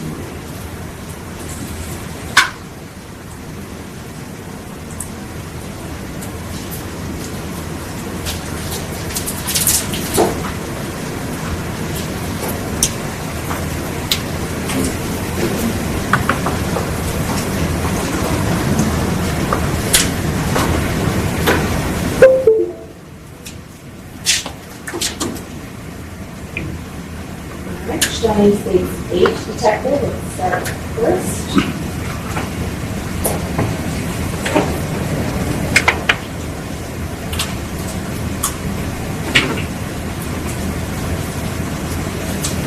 Pussy ass niggas ain't even really right, motherfucker. See, I don't be listening to that. Honest, y'all be talking like somebody nigga fake blood, which one really double or something like what pussy ass nigga. Look at east side of the world, between G-Shine, from Savannah, Atlanta, Florida, what? Pussy ass niggas ain't even really right, motherfucker. See, I don't be listening at these. What are we watching in that video? Video of Mr. Demons, can't tell what kind of location, restaurant or something. Someone posted a comment about him being fake blood, and took offense to it. He repped his set, blew up his hand signs, said he's G-Shine, said he's from Savannah, which confirms what we found when we were identifying the members he's associated with, for the subjects that brought him into G-Shine are from Savannah, Georgia. So it just corroborates what we found on the phones already. Okay, now you say comments. So what type of video is this? Oh, it's a live video. So a live video like we discussed earlier about going on a social media platform and allowing people to interact with you as it's happening. Correct. And do we see him doing the stacking of the gang signs in that video? Yes. I'll show you the second video.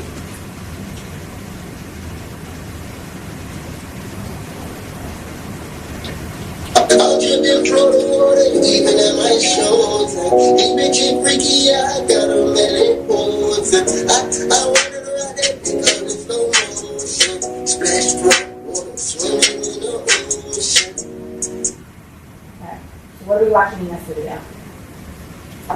Same thing, another video of Mr. Demons using hand signs to rep Love King, publicly posted online.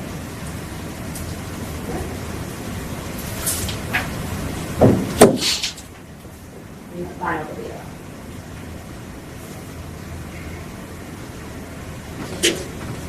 Just that double up from the double around next to 10 and you shine, I shine, we all shine. Just that double up from Video of Mr. Demons, he did some kind of event with some kids and decided to talk about his gang affiliations during that video. Did his hand signs, talked about the G-Shine, said the motto. Motto code. G-Shine, the G-Shine motto, and then ended with the standard blood call out. So you're saying that sound he made is a standard blood call out. What is a call out? You see another blood, you might just say, they'll say black, black. It's to mimic the sound of a gun, automatic weapon, that shoots. All right, so again, same question. Finding videos such as those as examples publicly available online of the defendant himself posting live, stacking gang-related activity. Knowing that, seeing what we've had on the phone so far within the permissible time frame that we've been given, would you have gone back and done warrants then for more of an expansive time frame within yourself? Objection on the speculation. Thank you. Objection, no, so moved. Yeah, more expansive time frame, as well as the private messages that are sent related to these live videos and videos and images that are posted. So alleged members, they'll comment on each other's pages on the actual public comments, but then there's also private comments, private messages that happen behind the scenes. That's something you can only get if you do warrant. With regards to this particular warrant, Your Honor, and I think the phone and the iPad are simultaneously because as you testified, kind of the same. I don't know if you want to do cross on this particular warrant and let me keep going. I think it would be easier if we did cross as we go along. Go ahead. I have no further questions on this particular warrant at this time. Thank you.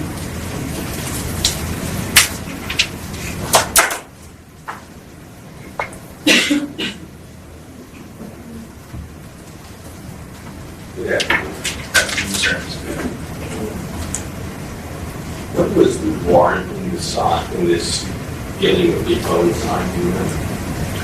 The actual cell phone warrant? I'd have to go back to this. I think it's March 7th. We have All right, we'll be in recess. Thank you.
very similar.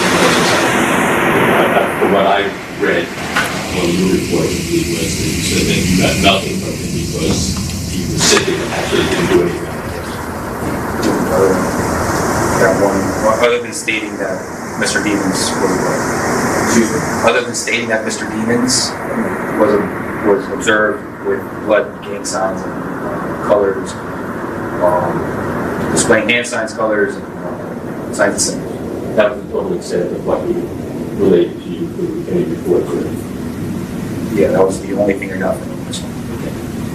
Now, you made a statement that part of your job as a gang expert or gang detective, I don't know the exact term, but you deal with gang types.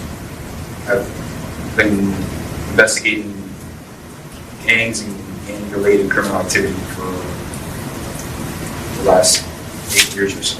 Okay. I think you made a statement that you need to show the nexus between the gang and the homicide, the gang activity and the homicide. Yes. Okay. What's the nexus in this case?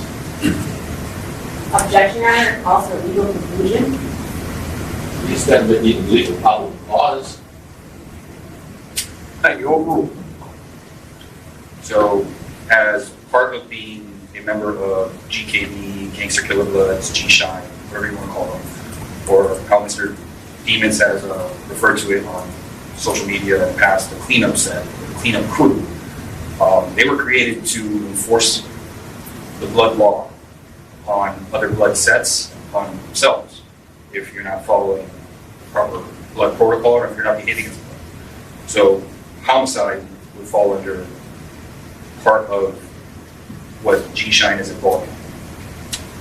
Okay, but the question is, what's the relationship to the gang activity and this homicide? I just answered that. Mr. Williams and him had multiple conflicts that are on his cell. That's Those are personal conflicts, those aren't gang conflicts. correct. They're conflicts, and they're both gang members, both bloods. But it's not related to gang activity, is it? So gang activity, as defined by the law, is any criminal violations committed while associated to the criminal gang. So as long as you're in a gang, if you break the law, it's gang activity. That's what you're saying. If it's related to the gang. This is, So I'm asking you, how is this related to the gang? I just explained it. Tell me how it was related to the gang. You may have given an answer, but I don't know if you answered how it was related to the gang. The killing related to the gang. The Gangster Killer Bloods are a cleanup crew. They are to enforce the laws of the United Blood Nation. If you as a blood are disrespected by another blood, by anyone, your job is to enforce those laws. And you have proof and evidence that Mr. Demons was enforcing those laws? I have proof that Mr. Demons was disrespected and wronged by Mr. Williams. I have proof that Mr. Williams and him are both bloods. And Mr. Demons, as being part of the Gangster Killer Bloods, is expected to, by his oath and his duty as a Gangster Killer Blood, to enact violence on someone that disrespects him. Do you have any facts whatsoever that on the morning of October 26, 2018, when these two people were killed, that anybody that shot them was doing it in furtherance of gang activity? Why can't it do that? Objection to outside the scope, objection to absent answer.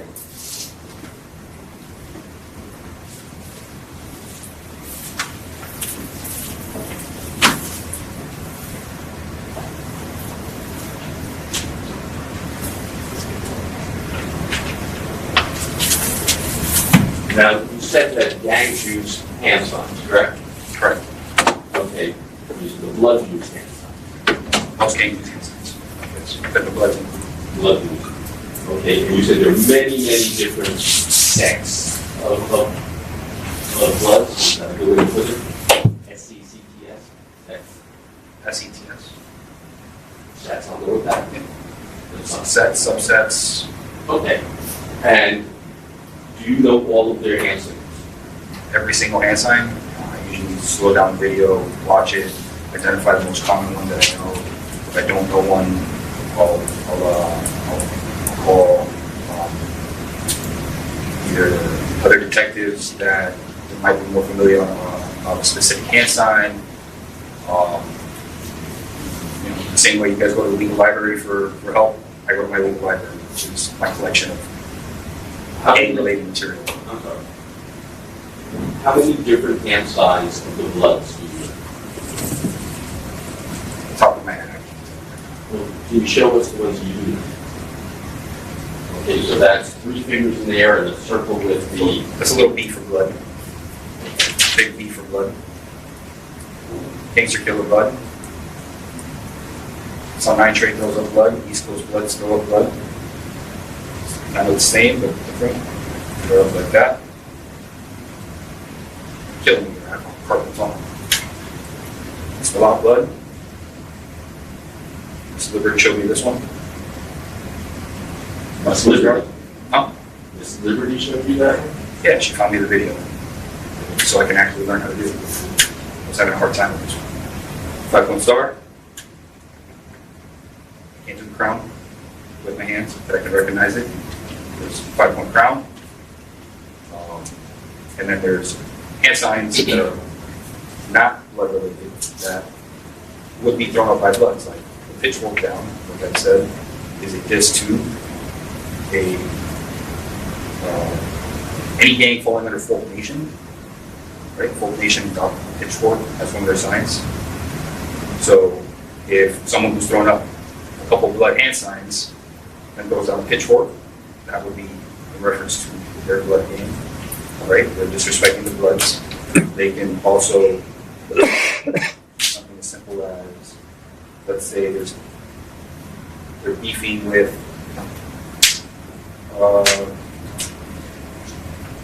Crip Killer. That's another one they throw up. Mr. Demis stated. But let's say they're beefing with a specific set. While they're throwing up their stack, they might throw up the middle finger, saying F you, and then throw up the hand sign for whatever set they're doing it, they'll throw it down. Right? Do the Serranos have hand signs? Serranos? Yeah, they have a couple hand signs, but for the most part, they're big on the tag stuff. Okay, and how about MS-13? So yes, they have a couple hand signs that are like very common. And do you know any of that?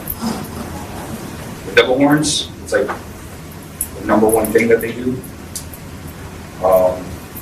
Lions Kings do the crown. We do that to another king in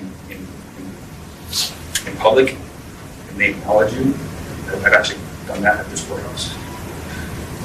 Saw some Lion Kings I knew. They didn't know who I was.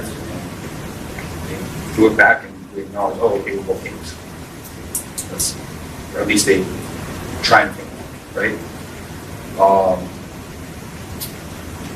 Do you know any cases in which somebody actually got hurt because they threw up a gang sign without realizing what it was? Objection outside the scope of this meeting. Stay. Your Honor, I'd like to respond. Sure. We have heard testimony about what is commonly used by gangs, about signs commonly used by gangs. And I think it is very relevant that these same hand signals that are not used by gang members can be interpreted as such, because that's exactly the situation we may have here. So the fact that if there have been people who have gotten injured by gang members because they used their hands in a manner that the gang people thought that they were being offended or saying that they belonged to a gang, I think that's relevant to this court. May very well be, but how's it relevant to this hearing? I don't understand that. This hearing has to do with, inevitable discovery, independent source. How does that have anything to do with those topics? I understand what's gone on here so far is that the state is trying to build up this amount of facts that they can say, we had all these facts and this would have shown probable cause and we would have inevitably discovered. Well, one of the facts is the hand signs, and the hand signs become innocuous because anything could be considered a hand sign, and that it's misinterpreted all the time. I think that's one less factor for you to consider. Any else? No. Objection sustained.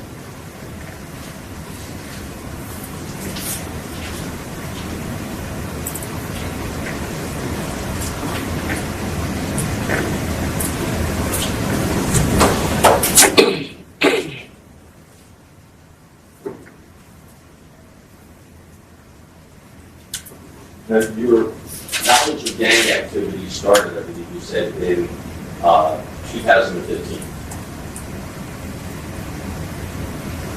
First gang training I ever took was 2013.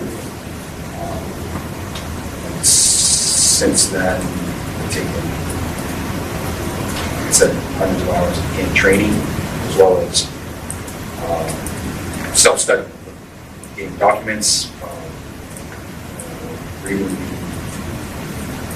research journals published by the National Gang Crime Research Center, reading documents that have been published by psychologists and sociologists. Okay, just ask you when. Throughout this entire time. Yeah, but it started in 2013. 2013 was the first game course I ever took. Okay, 2013. When was the first time you heard the name Melly or Jamell Devins in relation to gangs?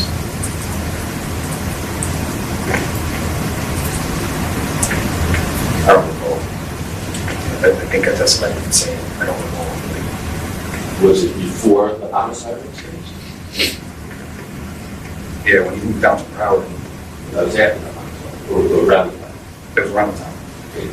So you don't know exactly whether it was before or after, but around that time? Yes, sir.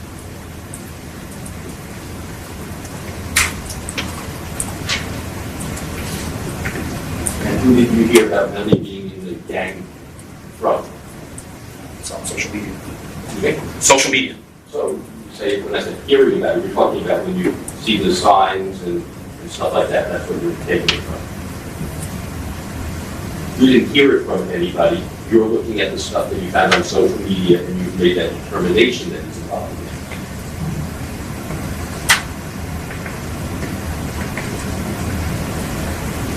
I think I understand what you're asking. I want to answer correctly. Rephrase it, please. Well, when I asked you when was the first time you heard about getting being involved in gangs, I think the response to me is that when I went through the social media stuff, I saw things. But that's not hearing from people. That's your analyzing the social media, correct? No, I'm saying before I got brought onto the case, I have social media. Right. On social media, comment, Mr. Devins is a rapper. He comes up on social media. When he comes up on social media, I'm trying to figure out who this new guy is in Broward County. He wasn't from here. So I looked into it and I said, okay, he's not from around here. Started looking into that and I realized there was a gang nexus. Was I investigating Mr. Devins at the time? And early on, when we first moved down here, no. Before the homicide, no. I wasn't investigating Mr. Devins. Okay, and that's why you thought that he was involved in the gang. Why were you not investigating? Objection to outside the scope. Sustained. You made a statement that a couple of times, many times, that right now, looking backwards, you would have gone and gotten a new warrant that you know the judge was going to suppress the evidence, correct? I don't think that's what I testified to. I said if the warrants didn't exist, I would have had to write those warrants. And you have not written any warrants in this case other than that. Well, I shouldn't say that. What warrants did you write in this case?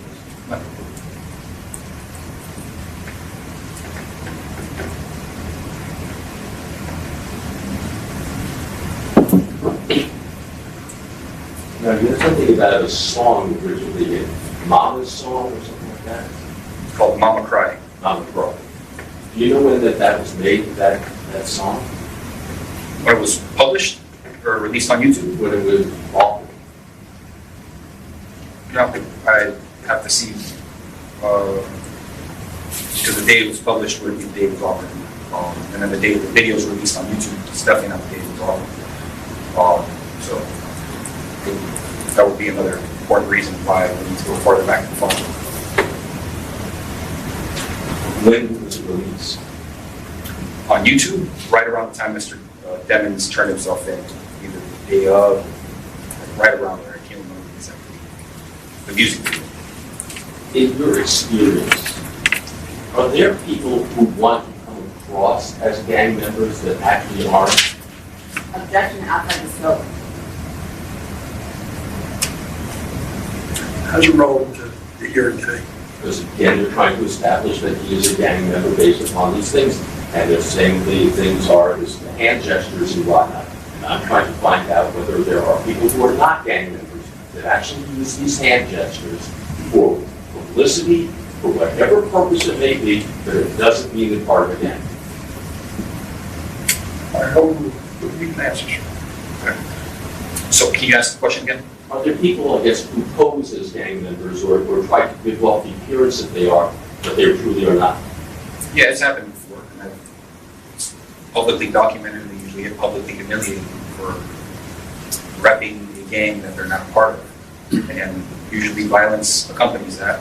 And Mr. Demons, there's no evidence of that. No very prominent G-Shine Gangster Killer Blood members of Mr. Demons' set that he reps have commentated on YouTube, on social media about him, have commented on his profile, on his Instagram, on his Facebook. Not one of those people have called him out for being a fake gang member. When did he become a member? When did he become a member? Can I use my knowledge from the suppressed evidence? For this year, when did he become? Am I correct, Robert? I've heard any objections. Go ahead, sir. So it was around August when he started being recruited. There was two different Gangster Killer Blood sets that were recruiting him. There was a subject, August 2018. Right? He was a Blood before that. It was evident from social media, from all his profiles, from his conversations. He used some of the lingo. I don't believe he was G-Shine before he met Jaquan Burke and joined that set. Well, the question was, when did he become a member? That was the question. Of Gangster Killer Bloods. Of being a Blood. That's what I'm trying to explain. I believe he was a Blood before, so there's different Blood sets, right? I've testified to that. Okay, the earliest documentation we have of him being Blood is, I believe, May of 2017. Indian River County documented it as a Blood gang. And now, is there a general Blood and then you decide which faction you want to go into? Or do you start off with a faction and that makes you a Blood? Depends on every individual circumstances are different. Some people will say they want to be nitrate gangster Bloods. Some people will be repping Blood, they're not a sanctioned Blood.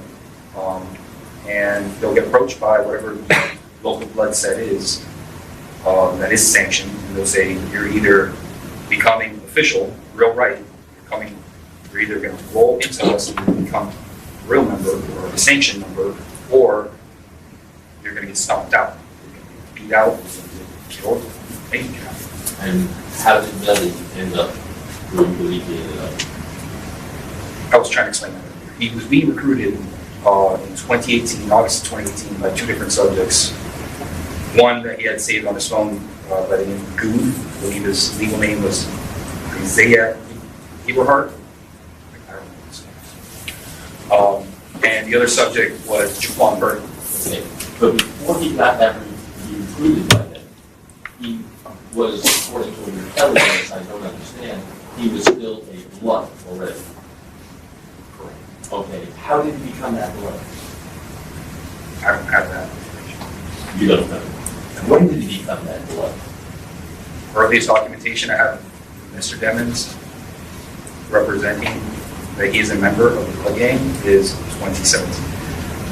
When you say documentation, does that mean you have something that says, by them, I am a blood? Have a field contact report from a police officer or deputy in your Indian River County, documenting him and two of his associates as bloods. One of the members that was interviewed, Mr. DeMonte Marshall, who goes by street name here. Mr. DeMonte Marshall was observed with Mr. Demmons on social media, throwing up blood hand signs, gang signs, and when he was arrested, he admitted to law enforcement that he is a member of the blood gang. And then 6 days after being arrested, Mr. Demmons posted on his Facebook, according to this deputy that filled out this report, that the gang is all fucked up, referring to the arrest of DeMonte Marshall. Did this deputy tell you anything more? All I have is his report. I know the deputy helped Detective Moretti during the homicide investigation. So you never spoke to this? Right. So you don't know under what circumstances things were said to him, whether this was a verbatim? Objection outside the scope. Abstain.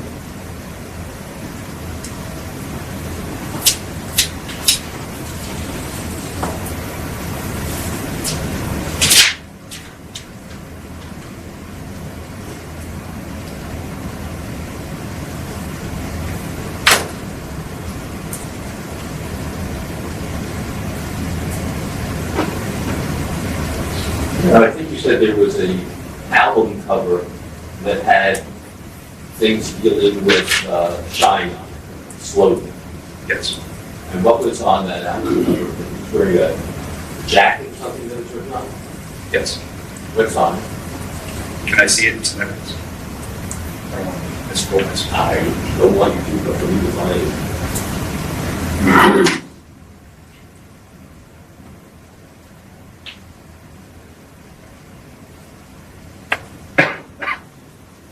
Any chance you know what I'm doing? Thank you.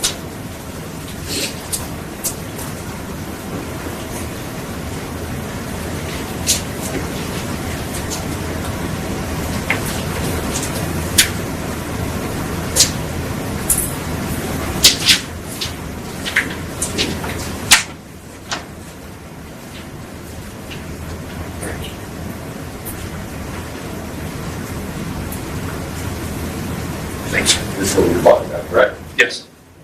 What's written on there? On the top says we all shine, and then the back of his jacket says you shine, I shine, we all shine. Now, you said that's not the correct motto, correct? So it's a variation. So he didn't quote it verbatim from What is the verbatim?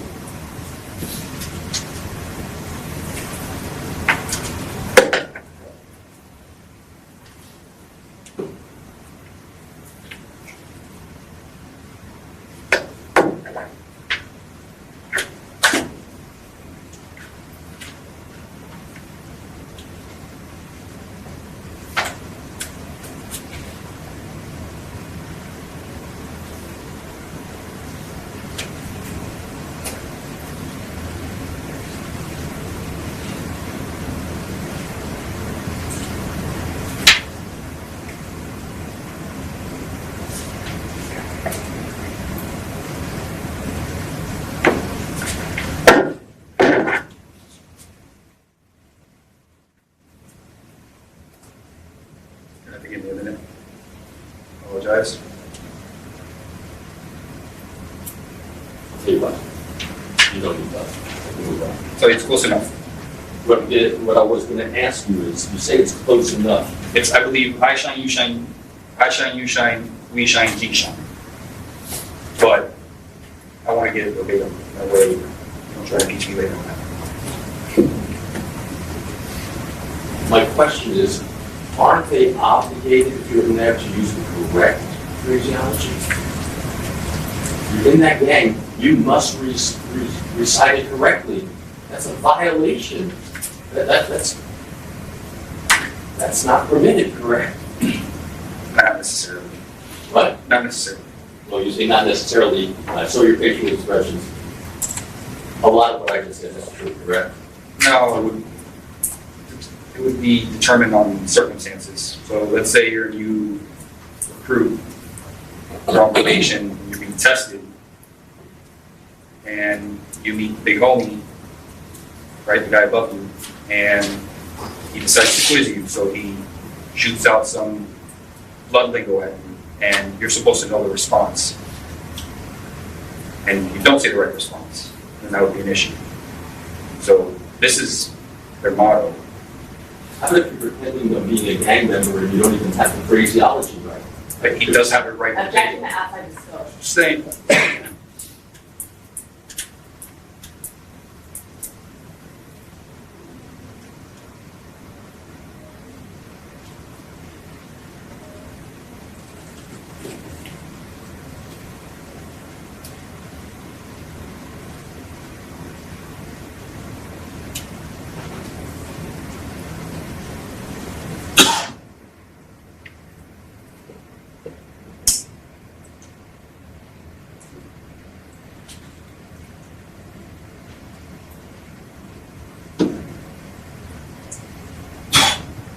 You mentioned that some of the, yes, it was the, not only case of one of the websites was scrubbed. Instagram. Okay. Who scrubbed it? Objection to outside the scope of hearing. Sustained. No, I mean, can I respond to that? If they bring up it's being scrubbed, I certainly have a right to bring up, ask who scrubbed it. They brought up scrubbing, I didn't. Thank you. Councilor, I don't want to argue with you, but I mean, the whole purpose of this hearing is find out if there's an independent source of the evidence that was suppressed and/or it's something subject to inevitable discovery. It's not really a discovery deposition. It's not for credibility of this witness. So just move on.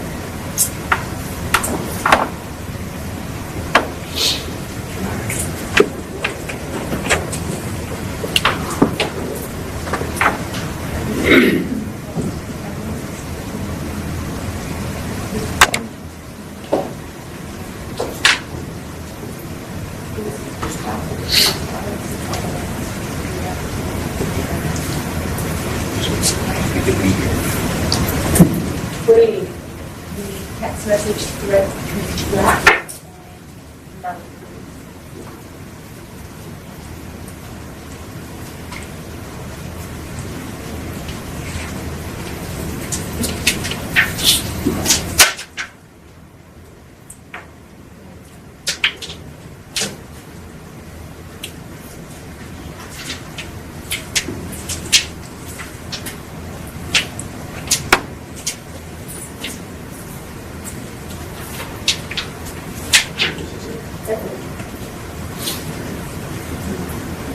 Bottom. Thank you. This came from Instagram, and it's one of the exhibits, and it says, from Mr. Gibbons, had paid lawyer and loyal fees. Yes. Remember that? Aren't loyal fees in the gang vernacular meaning the money that you have to pay to the gang? Aren't loyal fees, those are dues. You never heard the term loyal fees? Call them dues. I didn't say, I said, did you ever hear that you never have?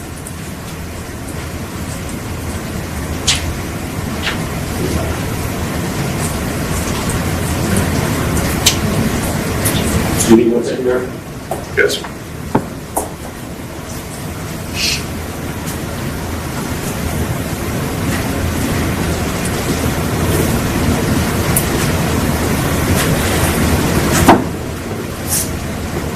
Let me read this statement to you.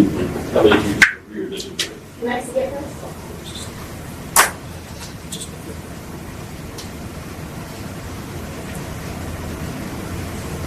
Where is this from?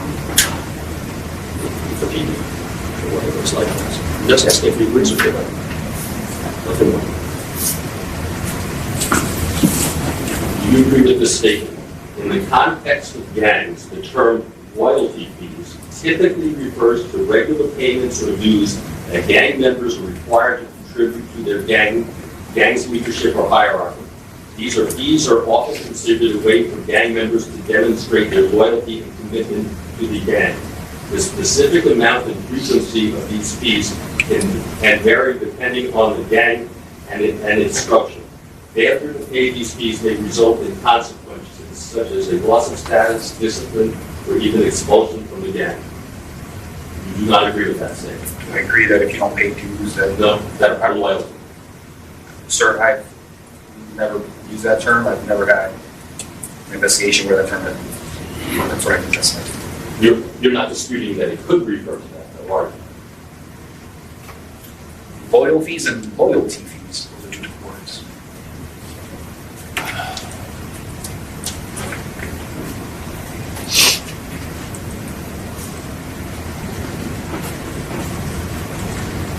Now, as far as the word loyal,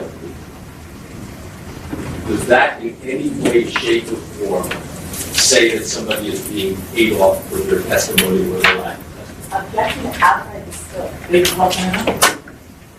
I understand it came up, and typically you're allowed to ask, but this has to do with inevitable discovery and/or independent source. I don't know where we're going with this. You're seeming to be getting sidetracked. Objection sustained.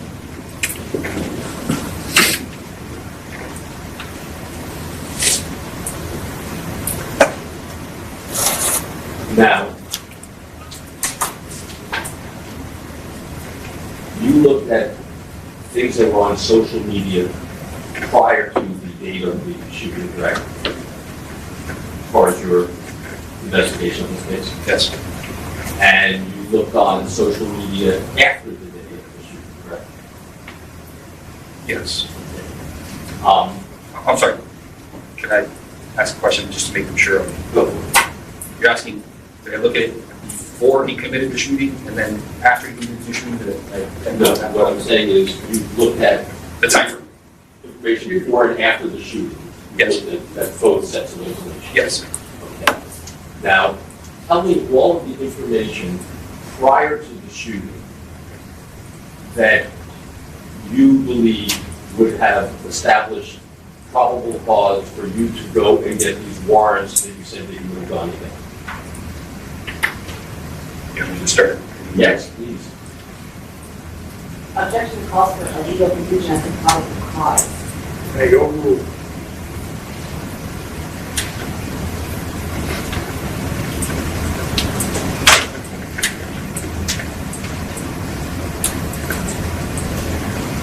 When we go through it, can you tell me you got it from? The Detective Moretti's report, the social media, wherever you got it. No problem. So, threat to the gang FI, that was from Indian River County on dated June 15, 2017, with mentions of gang posts on April 2017, May of 2017. Okay, was that accessible by any other law enforcement officer or just yourself? And the law enforcement officer, this is law enforcement records. Okay, so Detective Moretti would have had the ability to have gotten that document. Feedback. I don't remember where I got it. I'm pretty sure I got it from the Detective Moretti. Okay, that's it. Go ahead. Hold on. I'll double check.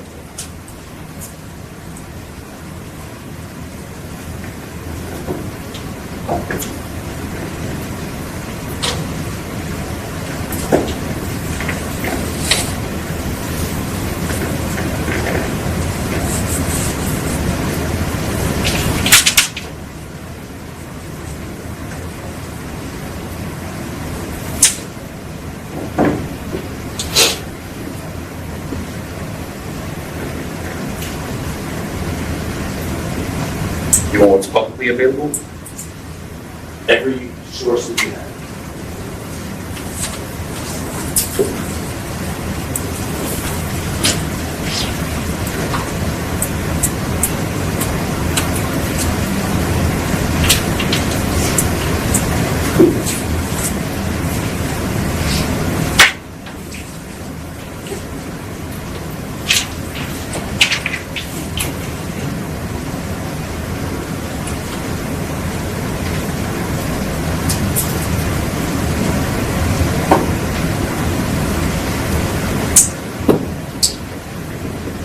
Sorry, just give me a second. I'm trying to log into my network.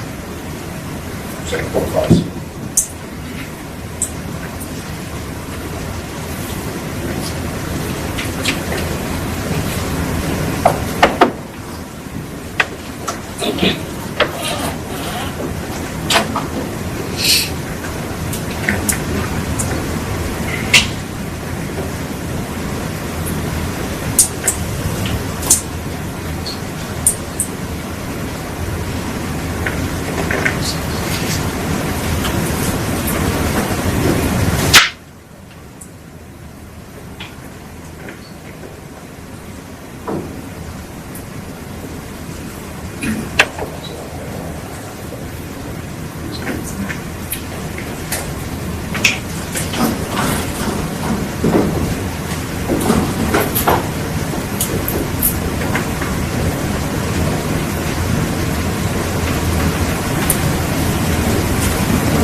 No answer. Technical difficulties.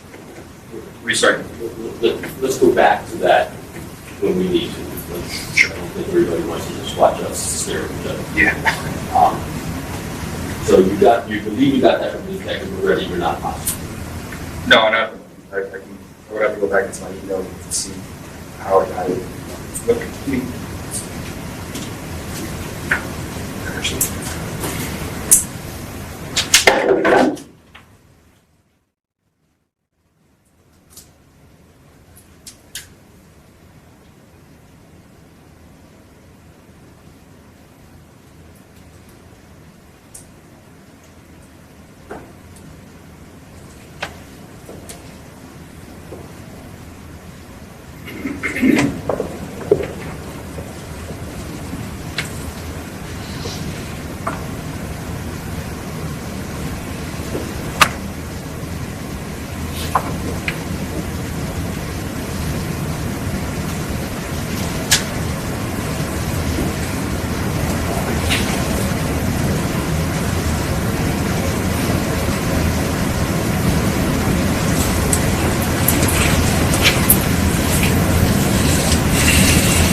I just had to restart the computer to get back onto the network.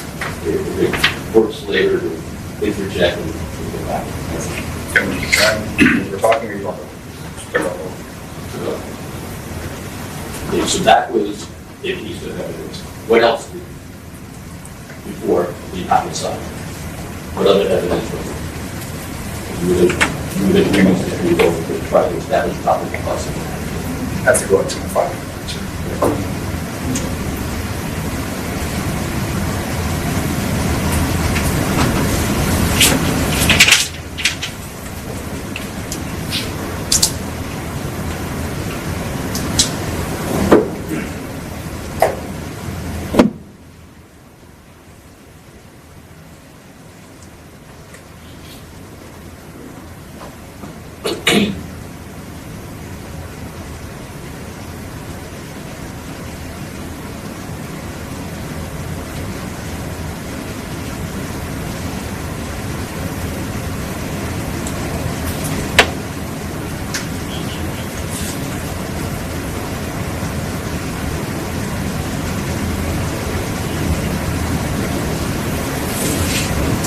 You want ones apart from the ones that were already introduced? So like every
No, no, mine. I'm just going through all the posts, finding one there before.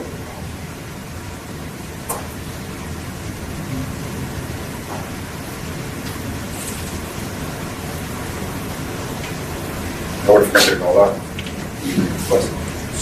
I would have printed it all out if I knew you were going to request it.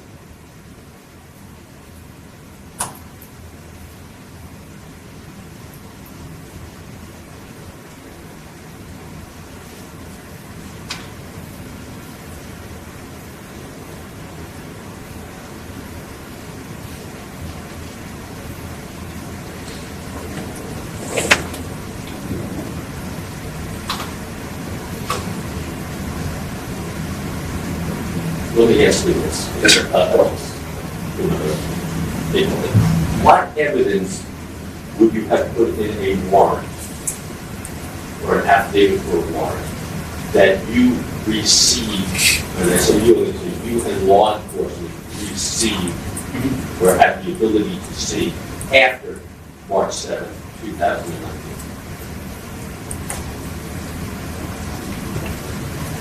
Anything that was publicly available? Well, it was publicly available prior to March 7, 2019. You, law enforcement, had the ability to look at it, correct? Right. Okay. So I'm asking you, after March 7, 2019, what information did you get, whether by whatever means, that you would have used to put in a affidavit for warrant? Objection outside the scope of the time. Hopefully.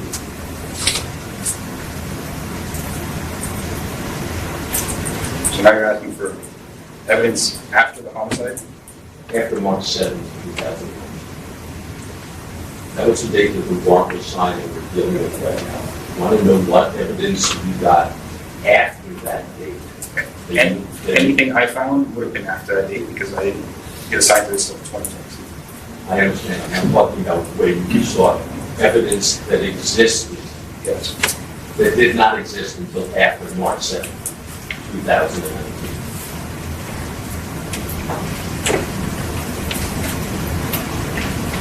I don't understand the question. Well, evidence becomes evidence on certain dates. The shooting happened on a certain date. Sure. So I'm saying, what evidence would have been put into an affidavit for warrant that that evidence occurred after March 7, 2019?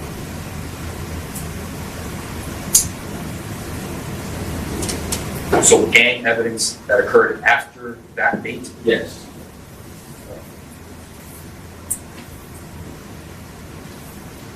But you got to remember, Jackie was kind of, we've been in custody at that point, so I don't know where we're going with after March 7th. Counsel, objection notice overruled. He's asking for information about this warrant, prospective warrant. Again, we're speculating if you're going to do a warrant, what evidence do you have that you would have had time to base the warrant on? What would be in your affidavit? That's the way I understand the question. So, I'd allow it. No, Now I understand what. I understand the question. I was just confused though. Well, that's why we can judge it on down here.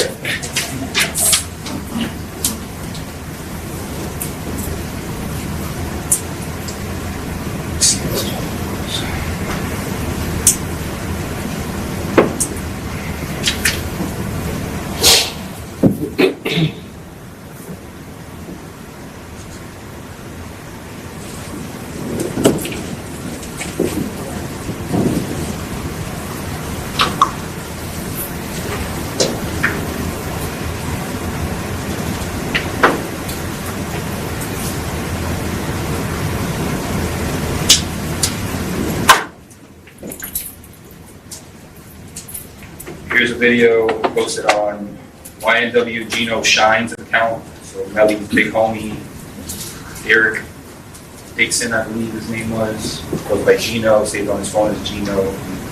Mr. Demon's phone as Gino. After Mr. Demons was in custody on April 29, 2019, Mr. Demons on a jail call spoke with Gino.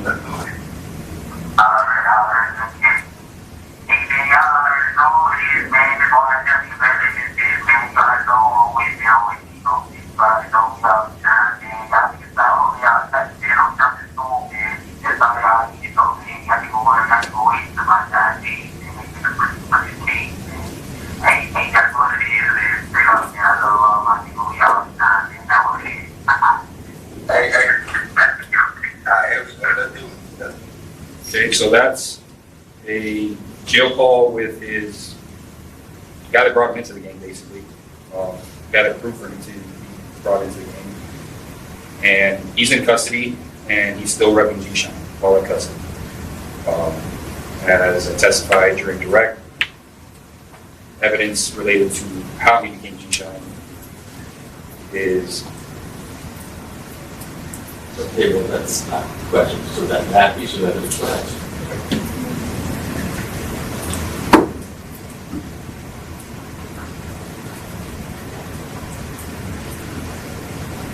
I mean, you only want things that were posted after March 27th. March 7th, sorry.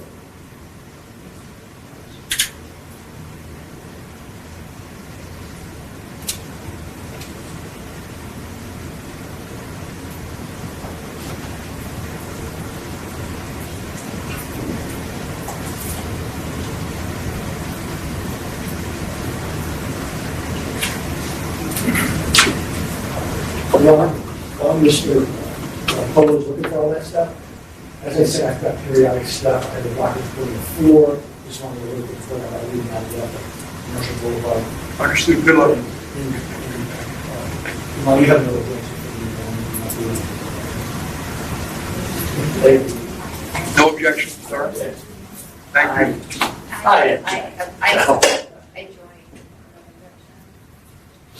joined. I'm joining.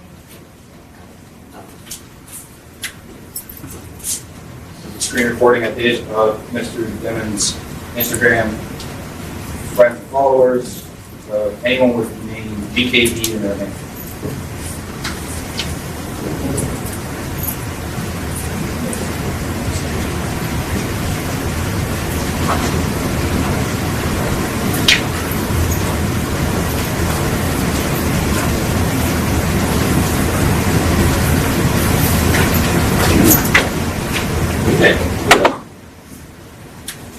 Keep going.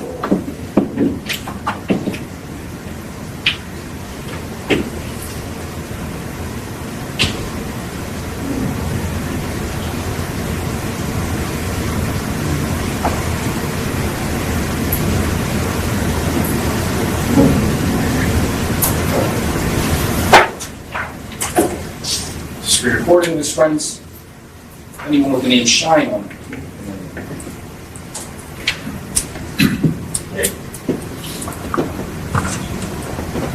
Where was that? Instagram. Where he was in jail. This is his friends list, sir. So what? I'm sorry, I didn't hear that. It's his friends list. Who's putting these friends on the friends list? It's his friends list, he's in jail, so this stuff was created before May 7th, correct? It's still publicly available. Now, I'm saying what was created after May 7th. This is all stuff. that's not created. You don't create your friends list. People follow you and you follow them back. Okay, but after May 7th, he could not follow you back. He was in jail by that time. You're right. That doesn't change the fact that hundreds of GKB, suspected GKB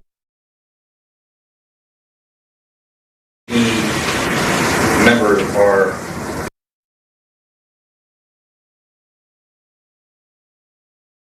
following him on social media. And he was following each one of them. Every single one of them? Check that. I mean, I don't understand this electronic world. I really don't, and everybody here can attest to it. But there are people like, I think it's Taylor Swift that has like 120 million, 250 million followers. So you don't choose who follows you, do you? No, sir, but if you're in a gang, you're not going to have a bunch of... You stated Mr. Demons is not a member of this gang. If he wasn't a member of this gang, this many people representing to be members of Gangster Killer Bloods would not be accepting of the fact that he is representing Gangster Killer Bloods. Does that kind of make sense? Well, it doesn't, because the question was anybody can follow somebody, correct? Right. Anyone can follow somebody. Anybody can follow, and he he did not follow these people back. In fact, I asked him who would, and he couldn't follow them back because he was in jail, correct? Objection to this statement of the testimony. He has to correct. Again, I don't know if that's a misstatement or not. Is that correct? No, I stated that even while in custody, he had people managing his accounts. Okay. Who were those people? At this point, I don't know, but we did a cell search on Mr. Demon's cell. He had Yeah. Objection to asset disclosure. Let me finish his answer. multiple iCloud accounts with his YNW moniker and the password. So obviously, you don't need a password if you're not entering that account. You're just, hey, go check this account for me. You wouldn't need a password. He has emails and passwords on his book. So that would imply that he's calling people and getting passwords. The other reason you need a password is to access the account. So he was calling people from jail and he had access to the phone records. You were able to track that down? Some of them.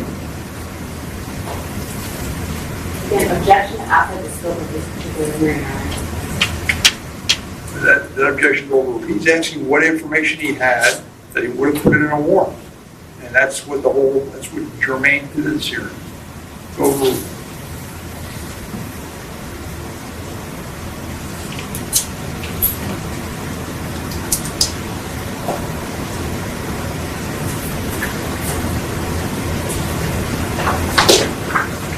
As far as those people that followed him, you don't know when they started following him. Is that a fair statement? No. You know when they started? No, sorry, I don't.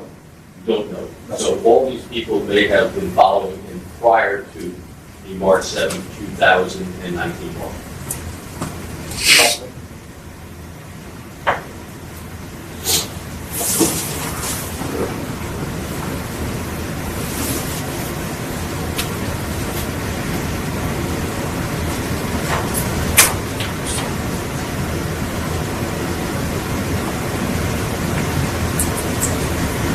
Counsel, you got any other questions? Keep going here.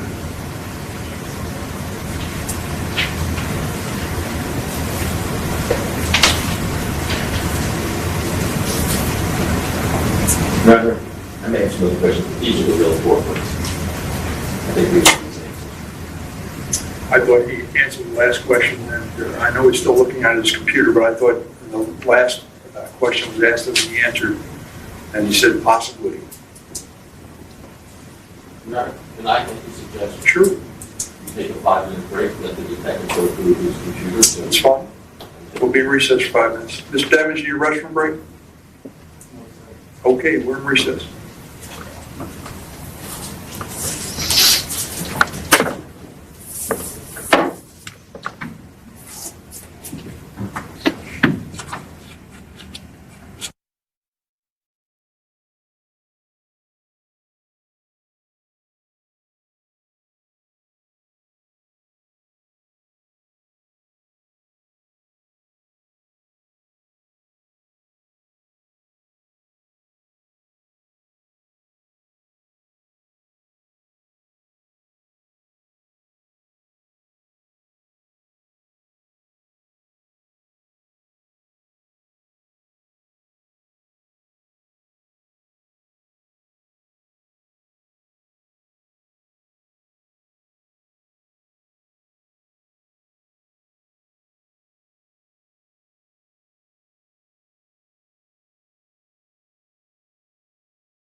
Several hundred files have to go through and find anything after March 7th.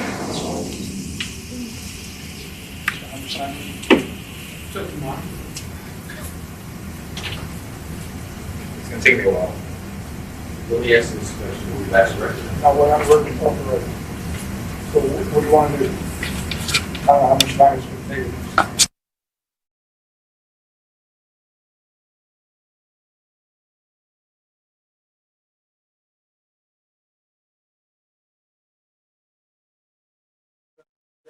Counsel, the assistant attorneys, and our witness, Detective Cole, remains on stand now. Just before we got on, we were off the record that was asked if we were ready to proceed. And Detective Cole said he needed a few minutes, and we're going to go on the record just to explore how long that is. Go ahead, counsel. Well, instead of, not that I'm prohibiting you from doing that, do you recall anything specific as far as evidence that was created after March 7, 2019 that you would have included in another one? Anything specific? Some of the evidence that's been introduced already. And the problem with the question is that after March 7th, the defendant was in custody, so you want, there's plenty of stuff that was posted before March 7th that's been reposted after March 7th. I want, only thing, if it was before March 7th, I'm not interested in it. Because law enforcement had access to it, correct, before March 7th. I don't know what they had access to before March 7th. So I wasn't looking at it before March 7th. I didn't get involved until March 22nd. Or, sorry. I didn't get involved until February of 2022. So I don't know what was available on March of 2018 and what wasn't. What's been posted now and what hasn't. There's many pictures, videos, things, songs that have been leaked by fans, by probably people in Melly, in Mr. Demon's circle that have been posted after the fact. But there's no way to say That they weren't posted before the fact. because I wasn't involved in the case at the time. So I can't tell you what was there that day. I can tell you I have several hundred files here that I'm going through trying to figure that out. I have right now 6 different things that were posted after the fact, but some of them are reposts. See, that's, I want things that were originally posted after. If they're reposted, then they were posted before March 7th. It wouldn't change the I'm just probable cause for the search warrant. So I would, just because it wasn't available, just because it's a repost doesn't mean it really needs to be a search warrant. I understand what you're saying. I just want to know things that came to light as far as any evidence after March 7th. All this evidence came to light to me after March 7th. I'm talking about came to light, it was created, it did not exist until March 7th, 2016. I can't testify to that. I can't testify to that. I can testify. I wasn't around that working this case back then. I can maybe find a couple things. When I'm done going through those, I'll probably have a couple things that were exclusively posted after March 7th that I can say definitively were not posted before. Like that one jail call video, I have another jail call video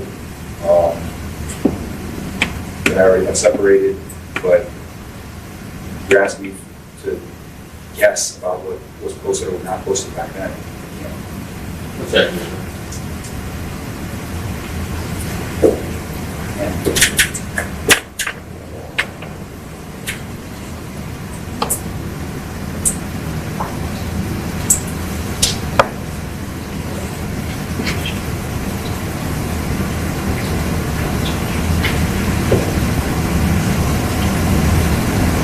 I don't have any questions further. Thank you. Any redirect? Yes, briefly.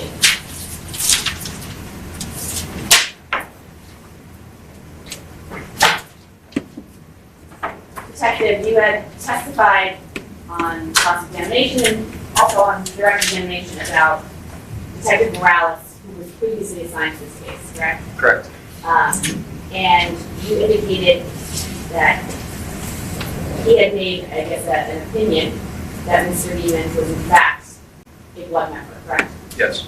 So in order to do that, he had to do types of things you just testified to here today, and you said on the stand all day today, about researching, looking at social media, publicly available, open source type of investigation. Judge, I'll object to that. That's speculation as to what another officer did. Sustained. You were trained by Detective Morales, weren't you? One of the people that trained me. Okay, and you were both in the same unit at one point, correct? Yes. Okay, and were you all trained the same way and conducted investigations together the same way as you testified to here today? Judge, I'm going to object. That doesn't. Sustained. Let's move on. You were asked about what you knew Detective Morales did or did not do in this case before you took over. Were you aware of the fact that Detective Morales was actually co-applicant on a search warrant in this case? No. Do you recall the date that he was assigned to be involved in this case? It was January, I Of, think it's 2019. okay.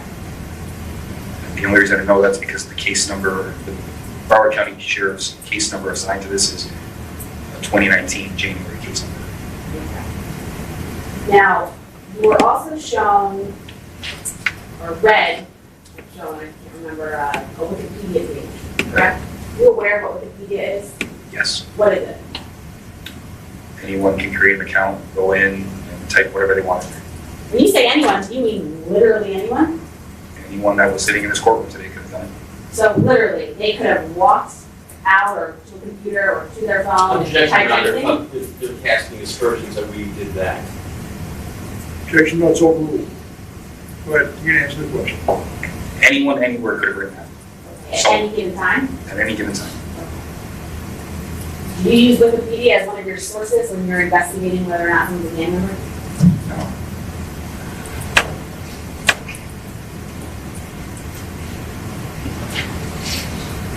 And detective, even though you became involved in this case after the fact, because you were assigned the case when Detective Morales was no longer on the case due to illness, we phrase it this way. In your training and experience as a Broward Sheriff's Office detective who investigates gang members, gang activity, organized crime activity, do you write warrants, even sometimes years later, relying upon the evidence that was collected during the initial investigation? Your Honor, I'll object outside of the scope of my crossover. Things that dealt with other investigations. Overruled. Yes. Write warrants all the time using information that's been available for years. Probable cause hasn't changed just because it was available years before the crime or not. No probable cause. Okay. And I want to make something clear. Can you describe to the court the difference between when something is created versus when something is posted and has an actual date of the posting?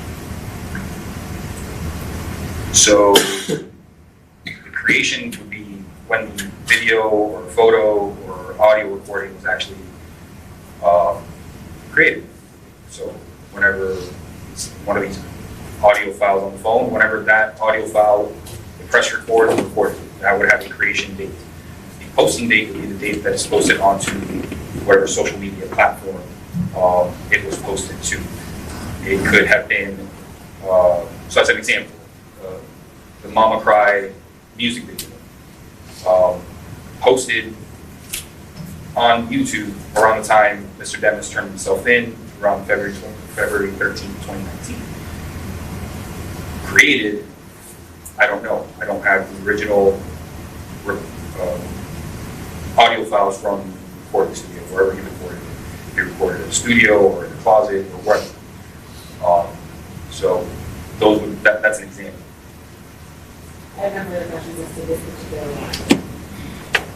Ready to proceed? Proceed to the next one. Yes. Or warrants, I should say, to the iCloud and iCloud. All right, Detective, I'm going to move on now to Gmail account warrants, or the two warrants, the one Gmail. Can you give us the number of the motion? I don't know which number, I think maybe the last two, if it was 12 and 13, maybe? It's labeled in my response. Or my motion, I should say. 12 and 13. 12 and 13. Are you using them both? Both together.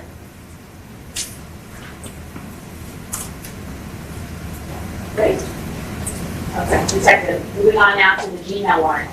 Yes. The Gmail warrants, you've had an opportunity to read, correct? Yes. Okay, and you're aware of the fact that both warrants were for the Gmail account that we talked about ad nauseam here today that was found throughout the defendant's text messages, correct? Correct. Within the prescribed time frame we're working with for the court system. Correct. Now, you also testified earlier about how email is commonly used by gang members to exchange gang knowledge, correct? Yes. So, utilizing the publicly available documents that you've already testified to, some of which, as examples, are in evidence, explain to the court how you would utilize that to write a warrant to then go into the The available gang documents for his email. Yes. So the fact that gang members communicate using their email to exchange the knowledge, you won't find that in most places. For the most part, in their bylaws, they'll make it so that you shouldn't have printed copies of this. That way, when you do search warrants at their houses, you don't have actual printed copies of these rules and bylaws, their histories. And as part of these investigations, every time we've obtained gang knowledge, they request emails. They don't want to send it through social media because how frequently law enforcement does search warrants on social media. They don't want to do it through cell phones because the documents are sometimes too large and because cell phones are easily obtained by law enforcement, search warrants are done on them. Emails are easy to conceal. You can have 6 different fake emails, or when I say fake, emails that don't have your name in them, that you can use to receive these documents, and no one can actually say that is your account unless it's linked to one of your devices. That way you can show that you're using that account. In this case, we have YNW Melly cooking at gmail.com. His name on his phone tied to his iCloud, which is his iCloud. Instead of creating an iCloud account, he just used his Gmail account as his iCloud backup. And he received one message from Jaquan Burton with a partial, like a 2-3 line sentence of knowledge. Basically, like, stay on your studies, learn this. And it was very short, and that's why it was probably sent through text. But the lack of knowledge on that would lead me to believe, like in every other case that we conducted, that the knowledge is being sent through emails. That is as commonplace as it is. There's no other. We don't really get any other cases where it's not sent through email. Every once in a while, we find written copies in people's jail cells when they're joining gangs in a jail or in a prison. Then you'll have written copies in their cells, but they're also not supposed to keep that. That's usually destroyed after they obtain it, learn it, destroy it. They're supposed to memorize. So all these gang-related documents that are found throughout his phone show that he was engaged in criminal activity, or engaged in the recruitment process through G-Shot, through the gangster code books. He got a very basic text message from Jaquan Burton asking him to remember a small motto, meaning he doesn't have much of the knowledge already. So he would have been getting knowledge predating the email search warrant that we already had. All that put together is how we would justify and have probable cause to believe that there's going to be gang knowledge in those emails. Since he continually gives out his email as a form of contact, and he does give it to his superior within the gang, the person that brought him into the gang, the person that sent him one snippet of gang knowledge. Mr. Detective, I'm looking at the same slide here, and that was the email of Jaquan Burton, the email address that Jaquan Burton gave him. Yes. So is that what you're referring to when you say you saw messages with regards to them also communicating via email? Yes, And this is within the prescribed timeframe the court has recently ordered, correct? yes. Now, besides the publicly available evidence, we also had you testify to looking into some of the victim's phone information, correct? Correct. Okay, and we have those messages that are already in evidence. You also indicated previously that you testified you researched the victim's publicly available information, correct? Correct. And you stated, I think, that the Anthony Williams was part of 9, correct? Yes. So knowing that publicly available information about the victim, knowing that there was a shooting, and knowing at this point, based on publicly available information and text messages and other information currently allowed to us to be able to view within the court's ruling about the defendant's gang association, would you have then been able to write a warrant or add to your probable cause affidavit that you would have submitted to the court had one not existed regarding emails for the defendant?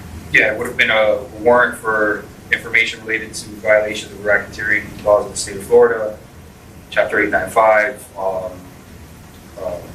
and evidence related to violations of Chapter 874, the gang prevention statute,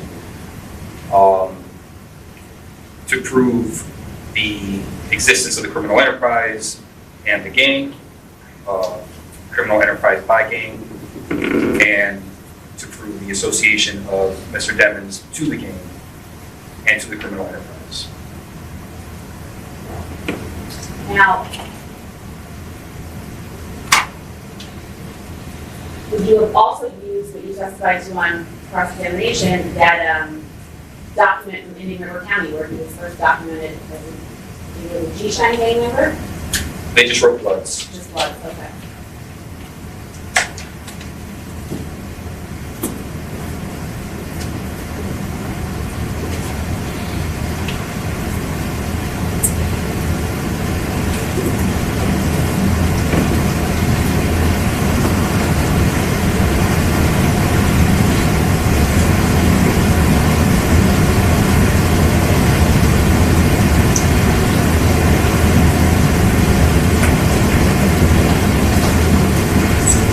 Would you have also utilized the messages that are already in evidence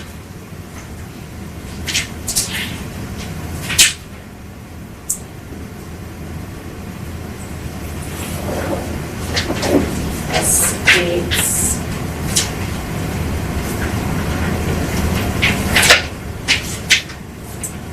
six between Track, his manager, and the defendant, where they're talking about gang membership and gang postings? Yes. To write a warrant for the Gmail account. Yes, the message between Jameis and Francois and Mr. Demons clearly show that Mr. Demons has been involved in the gang life, in the gang culture for quite some time, more than just a couple weeks. He understands the gang culture, Jameson doesn't. And basically explaining to him he doesn't care that this might hurt his business, might hurt his career, might hurt his music. This is what he believes in. It's more important to him than his career. That's what those messages imply. The defendant also has that email address on all the social media platforms. Yeah. Okay.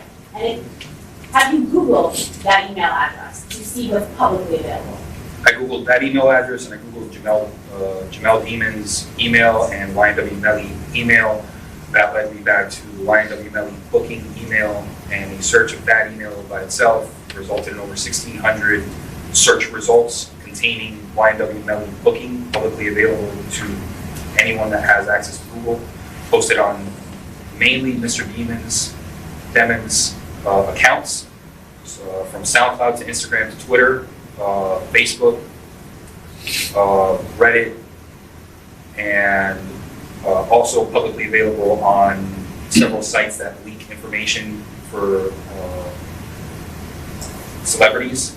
There was a site that leaked celebrity emails, addresses, phone numbers, where all of Mr. Demon's information was available, much like mine was, and publicly available. Okay. And you have also used the other messages, all of which you've entered into evidence here today. All those messages and more. This one is right full of gang knowledge, hand signs, clothing, associations. Associations is the biggest thing. Tattoos and photographs? Tattoos, photographs, videos. I have no further questions on these two warrants. Counsel? Thank you.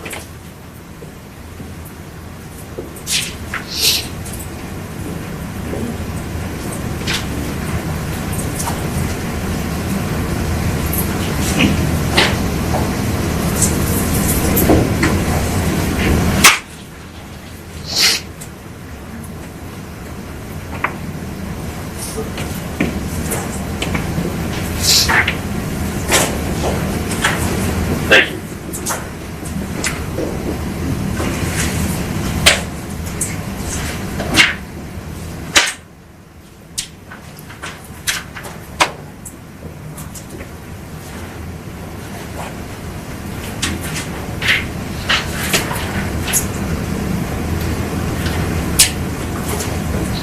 The two search warrants, which is 12 and 13, do you know when they were signed? Not the exact dates, no, sir.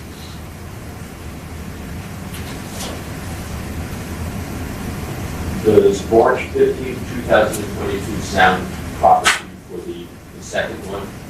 That's And probably accurate. what's it? That sounds accurate. And the first one was January 21st, 2020. If you have it in front of you, I'll take your word for it. Can I see it?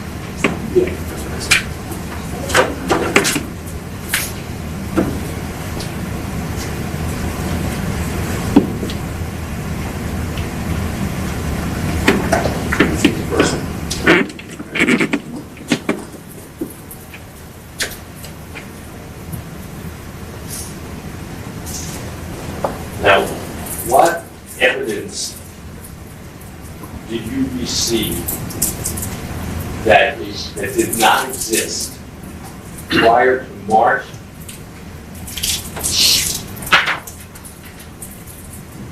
15, 2022, that you would have put in an affidavit? So same question from, Right, what evidence was not available for law enforcement to look at, scour, whatever you want to call it, prior to March of 2022?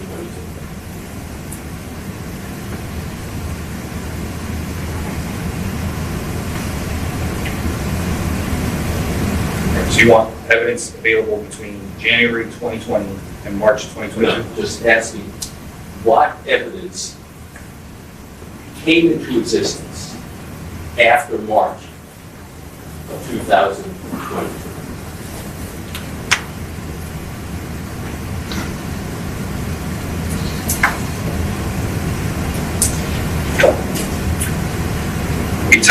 I just testified to the messages between Jaquan Burton and Mr. Demons. I believe that was, no, sorry, I'm getting my years crossed. So I received this, like I said, by the time I received this, the case had been going on for 5 years. So after March 2022, I'd have to go in now and do a search like I did before of all available evidence posted after March 2022. As you sit here right now, you cannot tell us of any evidence that existed that detectives already did not have access to when he wrote his affidavit for search warrant on March 28th, March 15th, 2022? I can't tell you what Detective Murray got access to or not. He would be looking for two different things. I'm testifying to the fact that I would have written a search warrant for gang-related information, gang evidence of the gang. Detective Murray was investigating homicides. He's not looking particularly for any gang evidence. So I don't know what Detective Murray would have been looking for.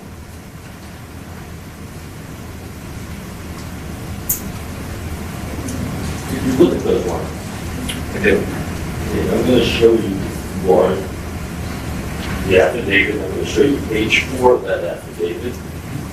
And I'm going to ask you to read number 4. Objection that's outside. I don't know where to go with this. He just testified, Your Honor, that he does not know what Detective Moretti was going to be investigating, and he would be investigating gangs, and Detective Moretti would be investigating the homicide. I think this will clear it up. You said number 4? Yes. Any address books or contacts that show Slowly, Robert. any address books or contact lists showing entries identifying Jamell Demons, Cortland Henry, Christopher Thomas, and or Anthony Williams, and gang members and or associates. So he was dealing with gangs, correct? It appears. Here.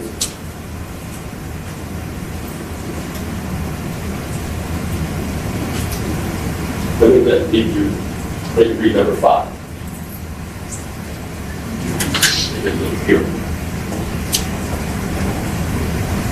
All header information and IP logs tend to show the originating location of sent or received email messages as it related to murder and gang affiliation.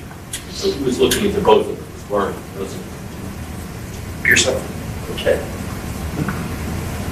And you do not know of, as we sit here right now, any evidence that he did not have access to that could have been put in a warrant that you now say that you could do a warrant for.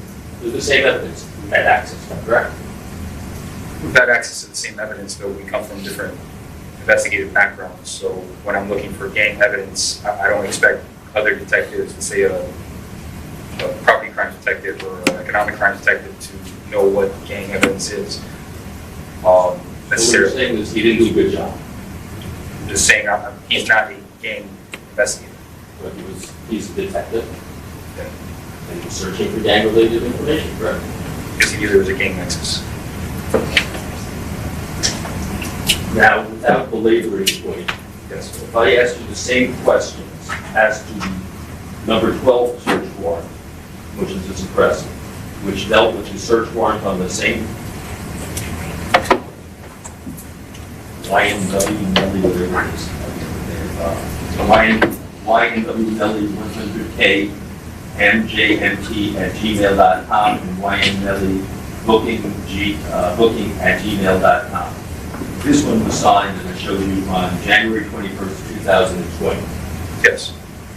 The same questions I asked. You know, as you sit here today, what evidence was gotten after January of 2020 that you would have been putting into your affidavit that Detective Moretti did not have the same access? All the evidence I've testified today, I would include. When did they occur? We'd have to go through each one of Do them. it. Yes. Thank you. I can stipulate to the dates, they're already on the record. Go ahead. It's anything that's within the prescribed time frame of the court's ruling. So that would, all the rulings were, October 26th of 2018 through the date of your client's arrest, or, yeah, the date of your client's arrest, which is in 2019, so February 2009. So all these documents are prior to the 2020 application for the search warrant, correct? Correct. Okay, so Detective Moretti had access to all of these also, correct? Yes. Nothing further. Any redirect? No, Judge.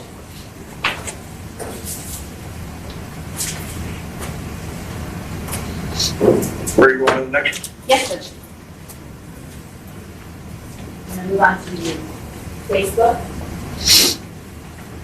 Don't know which one it is.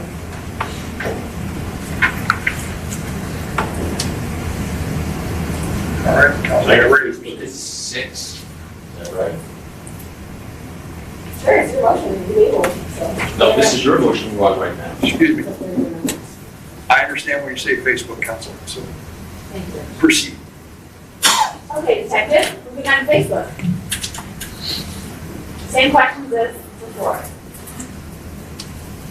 Obviously, you reviewed the Facebook warrant, and there was a Facebook warrant, correct? Yes. You're also aware of the court's ruling currently that we are bound to search only through, from October 26th of 2018 through January 8th of 2019, correct?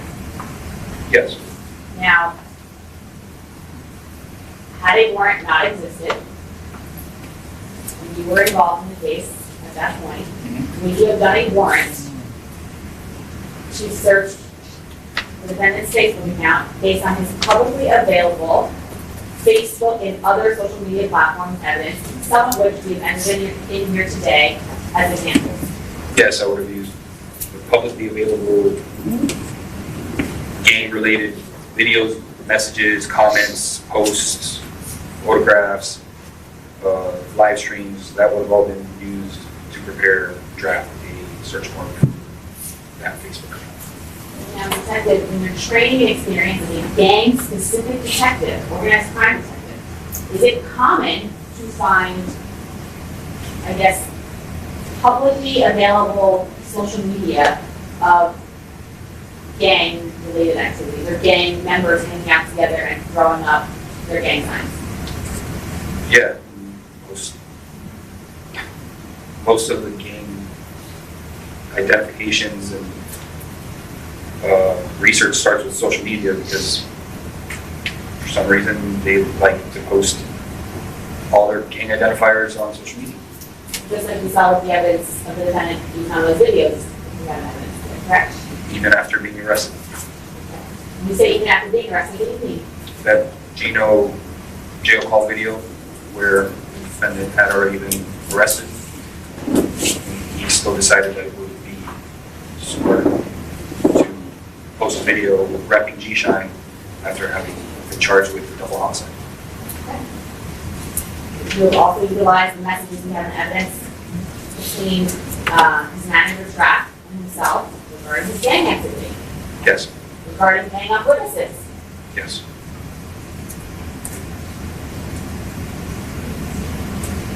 You've also utilized the information you had located on Mr. Williams, because sometimes they can be rival gangs. Right. No further questions? Any cross regarding?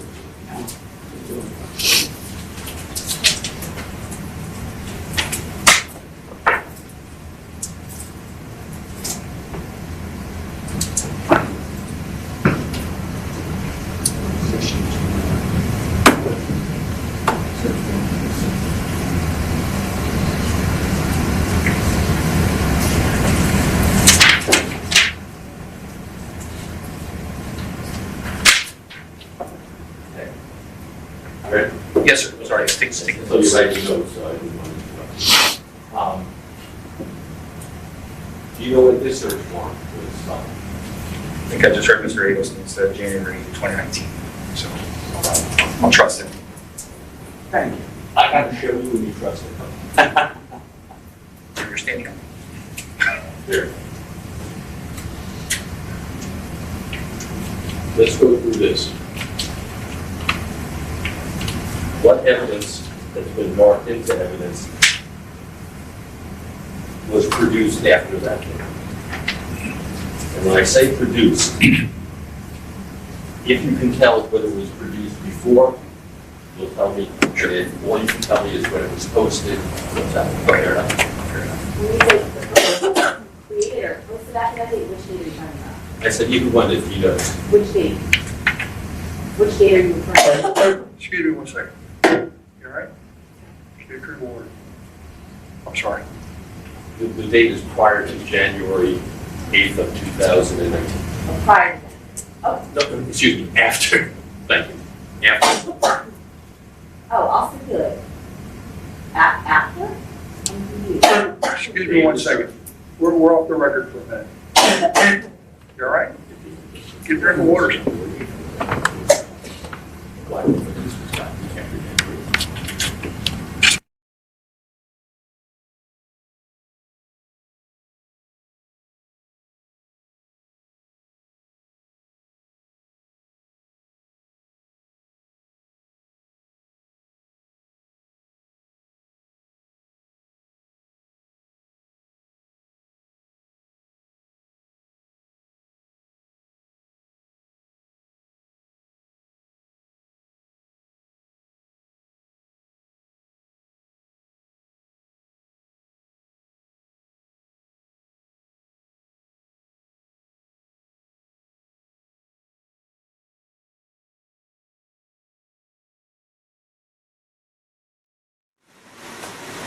All right, we're back on.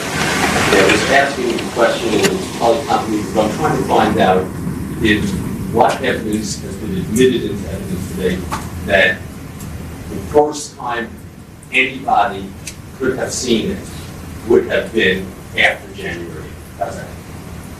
28th.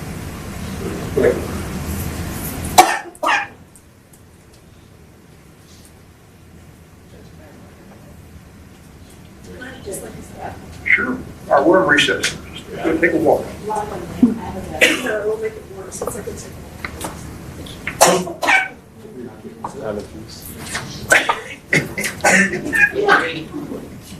Carrie.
Which is Devon's president, defendant Mr. Devon's. Let's go. His counsel, the assistant state attorney, witness remains on stand, Detective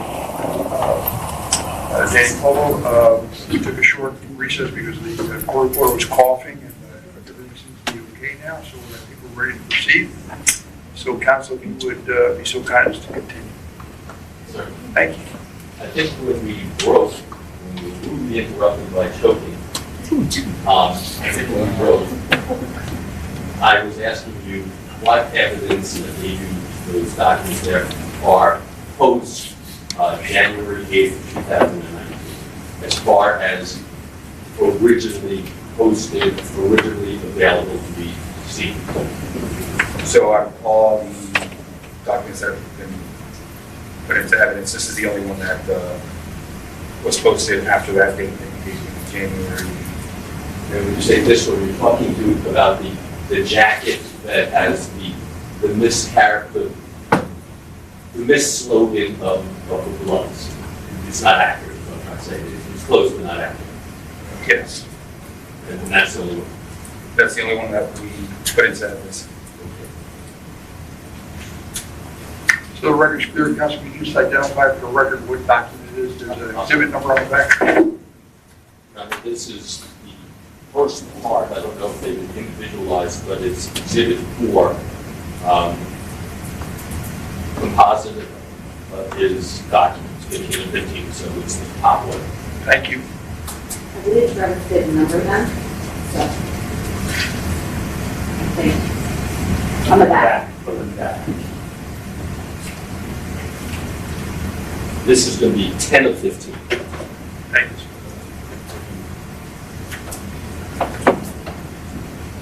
Other than that one picture, what other evidence did you come across that was created after January 8th, 2019 that you would have put in there if you were seeking an affidavit, seeking a search warrant, and you were fulfilling an affidavit? I'm gonna have to go back into my computer like we know. As of right now, you know that. Off the top of my head, no, sir. Nothing further. Thank you. Is there any regret on this issue? No, Judge. If I go to the next one, please. Yes.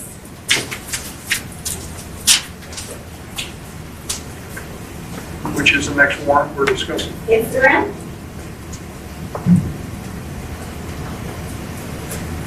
Thank you. Proceed. All right, Detective. Same as before, you're aware that there was an Instagram warrant done in this case by Detective Moretti, correct? Correct. And you understand the court's ruling recently that it was just from October 26th, 2018 through January 15th of 2019, correct? January 15th? Yes. Now, if you had to write a warrant and you go back and do it, would you have relied upon the publicly available information that you have consistently testified to throughout today's proceeding? Your Honor, object against speculation. Judge, understood. It's over. You can proceed. Yes, we've relied upon the same publicly available posts, videos, messages, comments, likes, photographs, all the same things. When you say like, you mean likes as in the like function on Instagram? Right. So that would be the heart and you like it? Yes. Okay. You've testified here today about the defendant's actual Instagram page, correct? Correct. Is that the page that you were referring to earlier today when you said, when you first looked at it when you got on the case, it looked different, and it's been since scrubbed of a lot of the gang-related activity or association? Yes. But the evidence that you're referring to is already documented. So even though it's been taken off his personal page, once it exists on the internet, hard to get it off, right?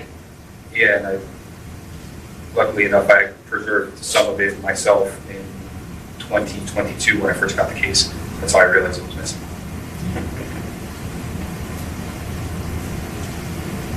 You relied upon the videos that we already have in evidence that we played here today. Yes. You mentioned a video, a jail call that was brought up on cross-examination, the defendant, while in custody, still repping G-Shine, and he's on a call with, who is it?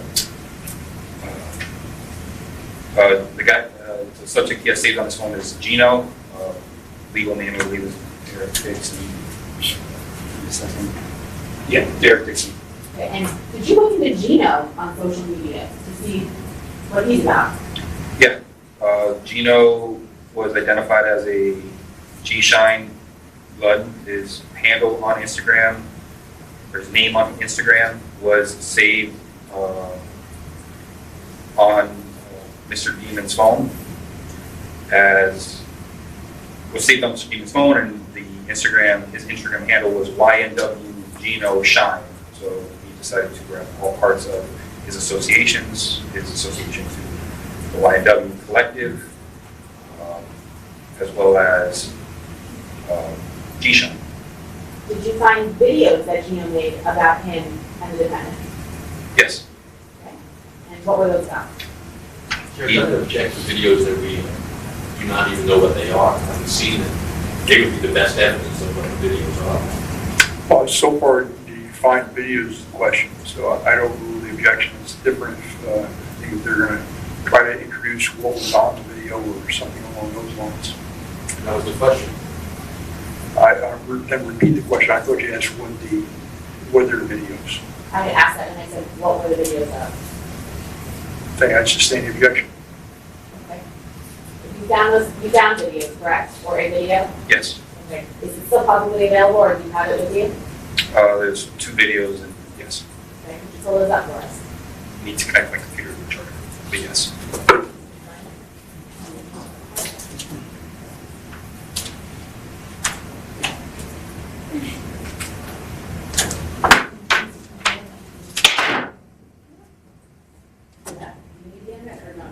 No, I have the using the hotspot. Thank you. Great.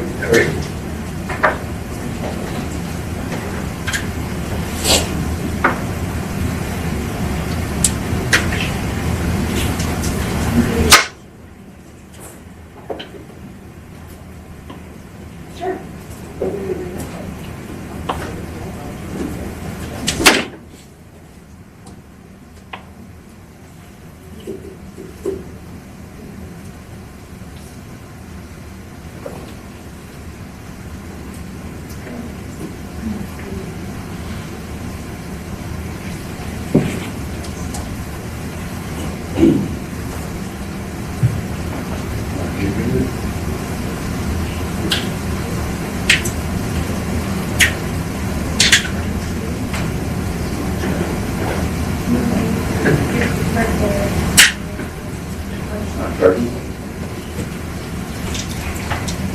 I just need the next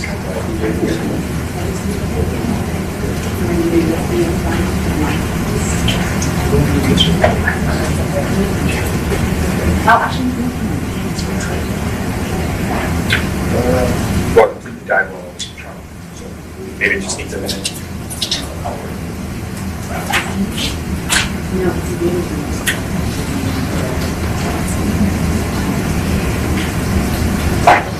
No, it's not. My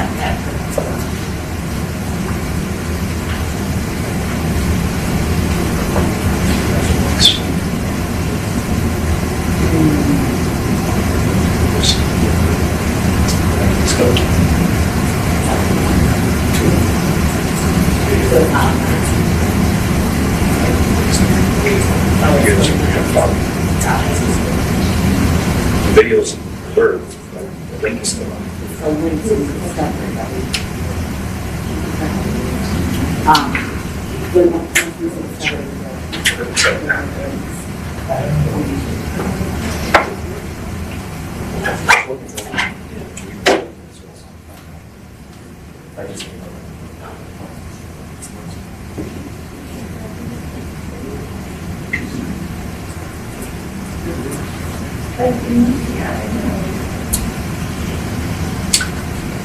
Counsel?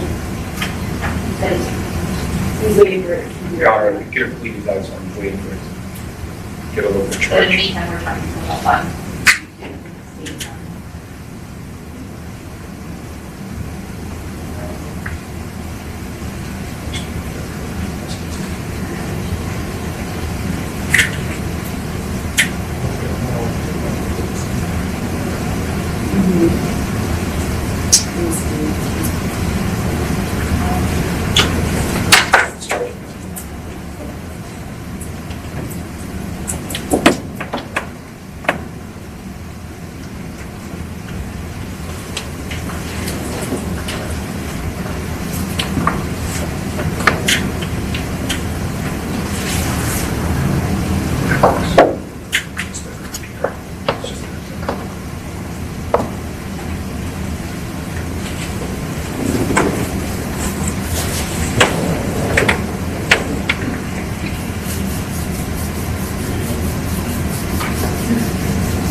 I have the first one. Just, I'm skip that minute mark.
Yeah, I think that's the parties or something like that.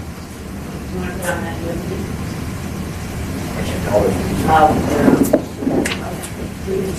Like. All right, let's get back on the record again. This state of Florida versus Devens, President, defendant, this counsel, the assistant state attorneys, the witnesses on the stand. Go ahead, counsel, ask your next questions. Detective, I was just asking you about the Gmail video in which you found publicly available online regarding association with the defendant. And you since I can pull up the video on YouTube. I pulled up the video and I skipped ahead to the 12-minute mark. That's where he discusses his relationship with Mr. Demons. And what's the date of that posting?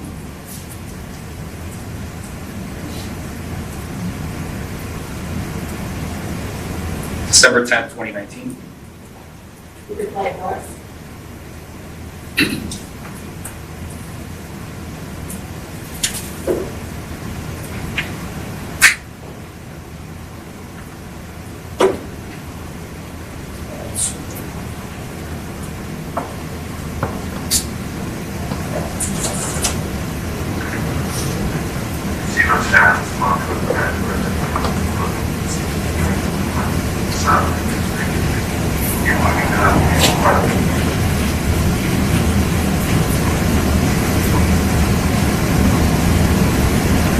You want to put the microphone to it?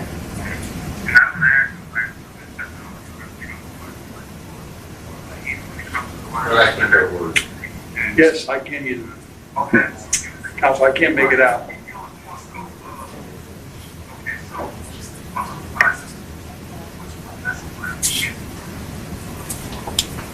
Everybody connected?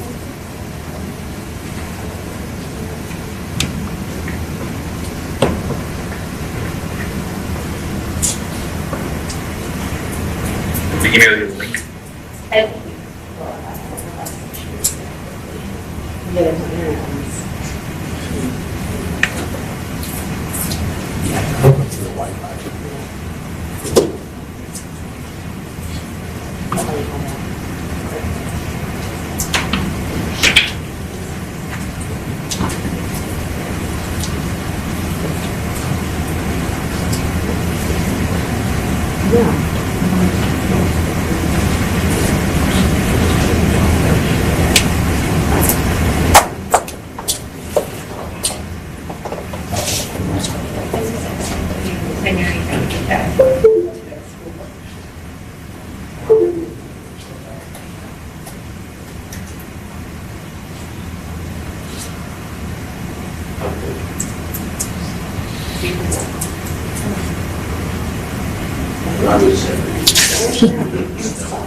So if I go to YouTube as we speak,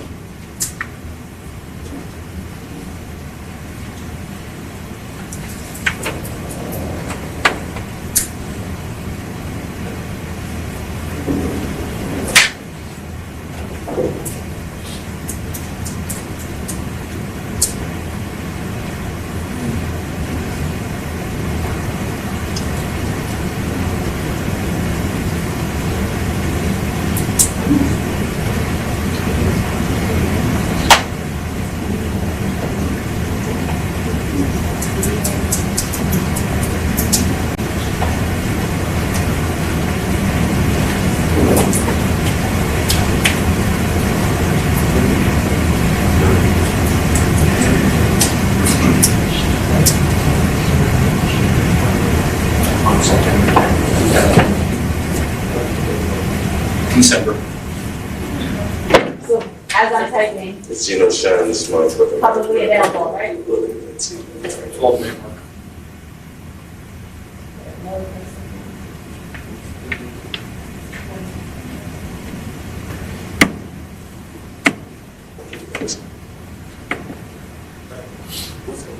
I don't know what we're doing, this is not admitted into evidence. I haven't heard any objections, so if you're objecting to it, I sustain. It's not, you're gonna have it done, have something, have it marked, we can play it. Well, Judge, I'd asked the same courtesy that I've given defense counsel where they couldn't play a video, so I said that they could submit it via link afterwards, and we actually did it for them.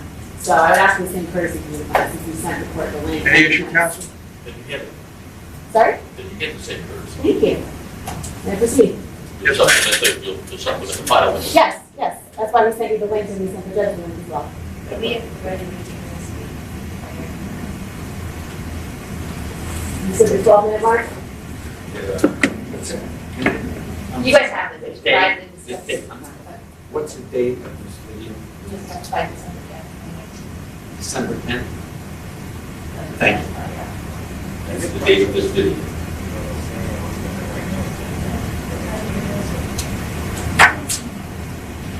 The word says 4 years in which one? You said 12 minutes, correct? Yep.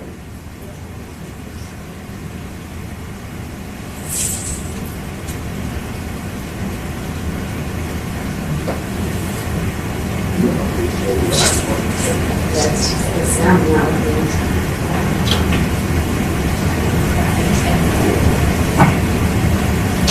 Counsel, I thought you were going to submit it, because I can't hear it. Okay, I'll submit it, Your Honor, then. It's just not working. The sound is just not working.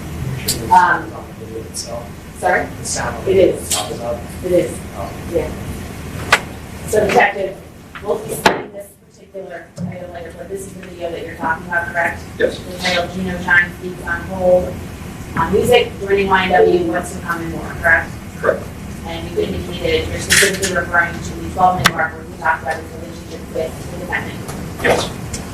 And this particular video is still publicly available to pull up at any time. Yes.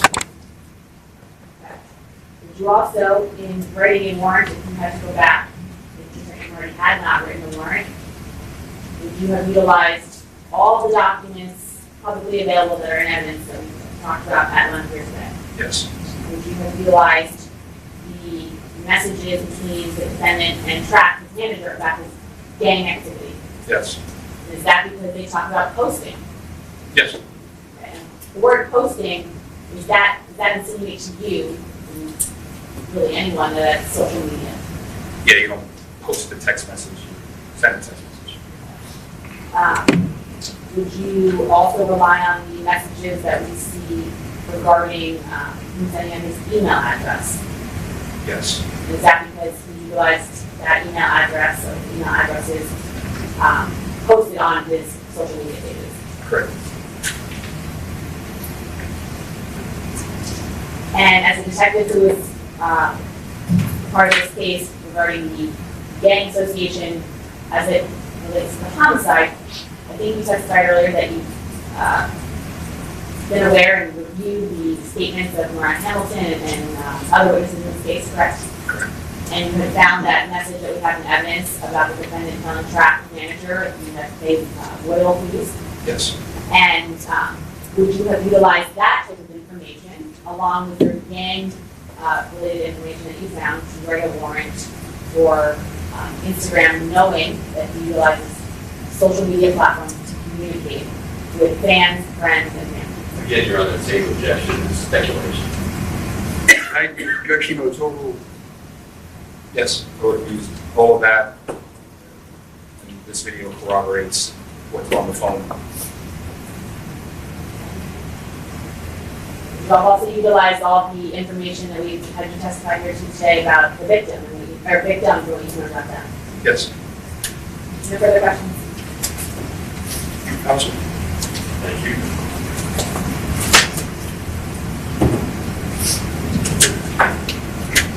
You know the date that this warrant was executed? No, sir.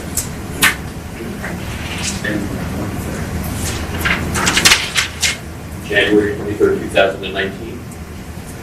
We can show you. I trust.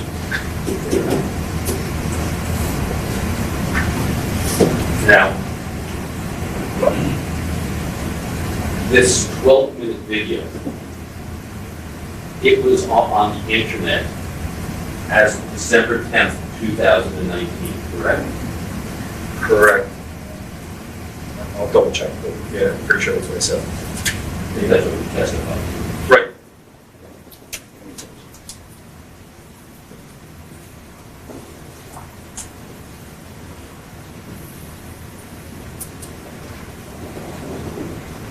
December 10th, 2019. So when that search warrant was issued, the affidavit was submitted, this video was on the internet. You said the search warrant was submitted January 23rd, 2019? Right. Well, this was December of 2019 or 2018? 19. 2000, I'm sorry.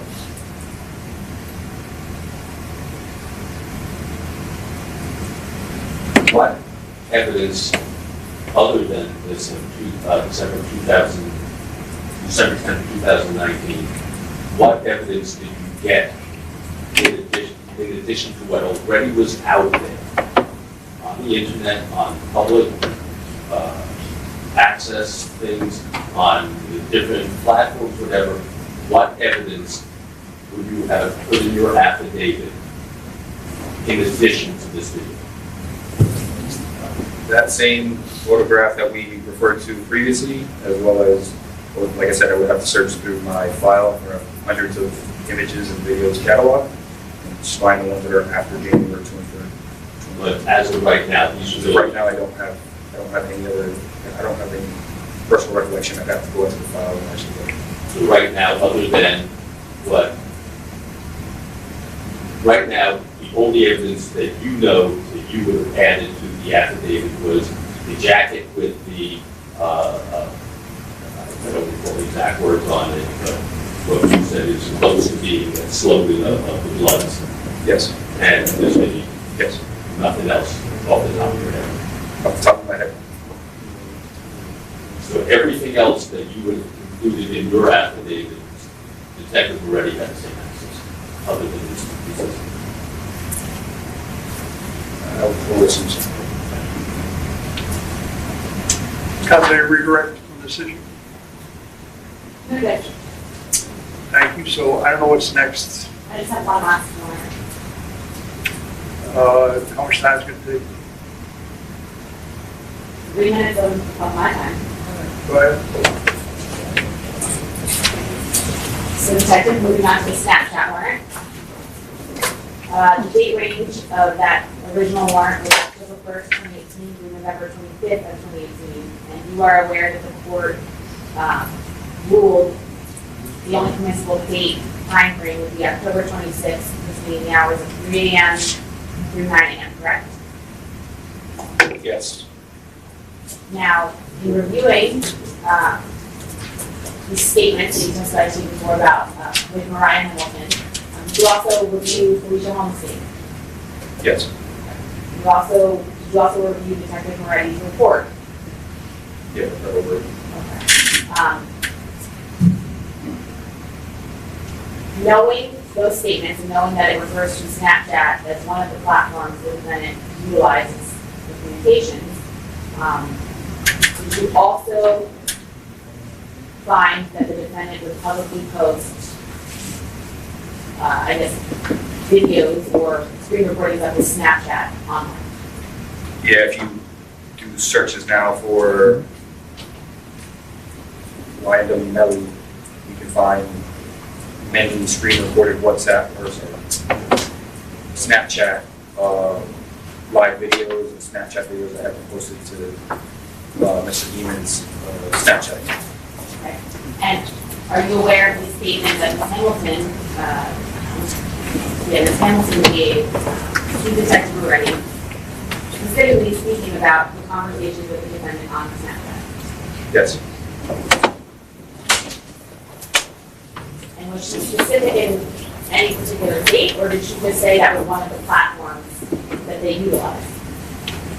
Both. She mentioned that she spoke to him, they had communicated on October 26th, and then that's also one of the primary methods of communication because Mr. Eamon's would block her frequently from cell phones, Facebook, Instagram, all social media. So this type of evidence you utilize as part of your probable cause affidavit that you would submit had you been able to go back? Objection on speculation. It's just stepping on objection. Counsel, it's speculation. I understand it, but for purposes of this hearing, I'm allowing it. Overruled. And Detective Could you have also gone back and done a warrant for Ms. Hamilton's social media account? Yeah, with her statements, yes.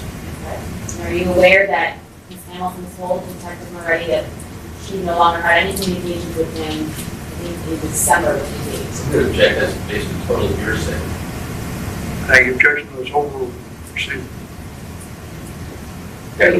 Yes, that is. Okay, so are you also aware from reading Detective Moretti's report that at one point, Detective Moretti heard a jail call that the defendant made while in, I think it's Indian River County, when he was arrested between the homicide date and the rest of this case, where he's talking to his family? I recall that one. Okay. Now, with regards to the gang information that you'd be utilizing, you utilize all of the postings we've talked about throughout today, and that's publicly available, and even available through the permitted scope of the warrants we have now.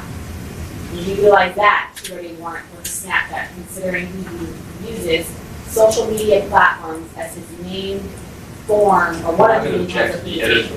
editorializing of what you would consider. I objection to this overruled. Yes, I would take all those facts into account, especially since it came from the person directly communicating with Mr. Deans. You also utilize the messages you found between him and Trackler and evidence regarding his gang's affiliation. Yes, You also utilize the fact that all of his social media accounts and email accounts are publicly available online that he promotes. yes, You also utilize the messages that you found between other people where he's utilizing his email to communicate. yeah, it goes towards showing that he's using not just his cell phone, but multiple platforms to communicate. Would utilize,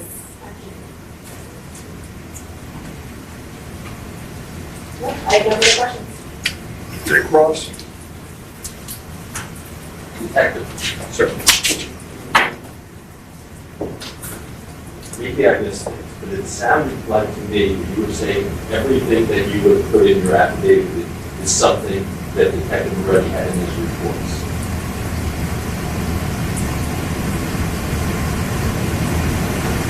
Objection to this statement of the testimony. Overruled. You understand the question you're going to answer? please repeat it. The question was, it sounded to me as it came to the Snapchat. Sure. So you just testified, everything that you would rely on to put in your affidavit, if you were to do a new one, you had gotten from Detective Moretti's report. Some. I said that I would also use the other gang-related evidence that's publicly available. Currently, evidence that we found on the phone from October 26th through February 13th, the new time frame that the court has ruled for the phone, showing that he's using multiple platforms to communicate with subjects. Snapchat shows up as a used application during that time frame. Was that in the affidavit that Detective Moretti did, that you referenced Snapchat and all the other social media things? I believe so. Okay. So he looked into those things also? Right. Not under the gang lens. Not under a gang lens. Not under a specific lens, is what you're saying. Right. Not under the scope of gangs. He was looking at his homicide, as you saw in the other affidavit, gang relation to the homicides and stuff like that, but not specifically to gang, is that what you're saying? Yes, not specifically to Mr. Demon's association to the gang publicly, and things he would post. And you talked to Detective Moretti about that? About why he didn't do these things? No. Objection to outside the scope of this hearing. You said that you know he didn't do these things. How do you know that? I don't know if he didn't do it. Sorry. Say it again. How do I know he didn't do it? Sorry. How do you know that Detective Moretti did not look at these Snapchat, did not look at this, what was available through social media for everybody to see, did not look at Google, did not look at everything? How do you know that? I think that's what I testified. I'm not saying that that he didn't look at any of this stuff. I'm saying he warned that I would be offering, with the information that I had, would be tailored to gangs. Was there anything precluding him from putting that in his warrant? At the time, I don't believe, at the time this warrant, the gang enhancement hadn't been charged, so I don't think he would have been adding.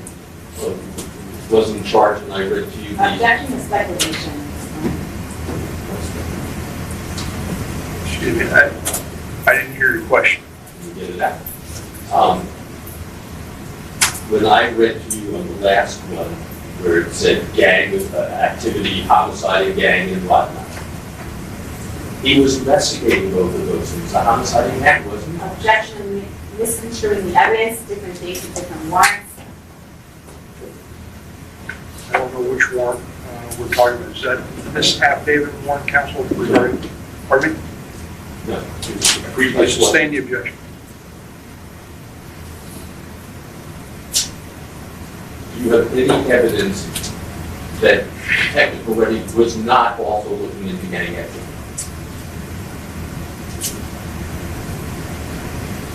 Other than asking on the date of the homicide whether Mr. Henry was a member of a gang,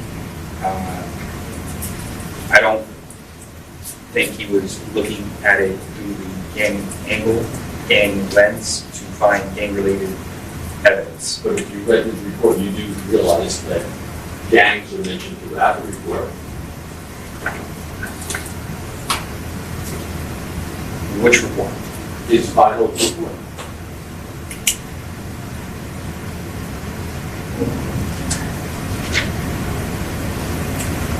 You have to show me that you don't.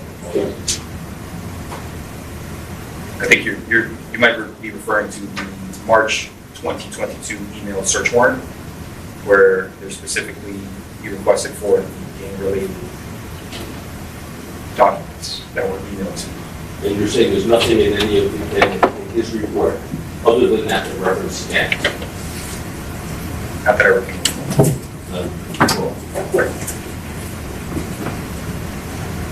What was the evidence that you would put in your Snapchat search warrant that you know was first in existence after December 6, 2008?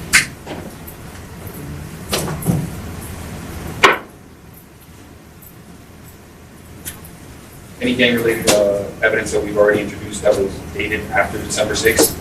Well, you said some of that could have been pre-posted before that. You don't know when all that was posted for the first time.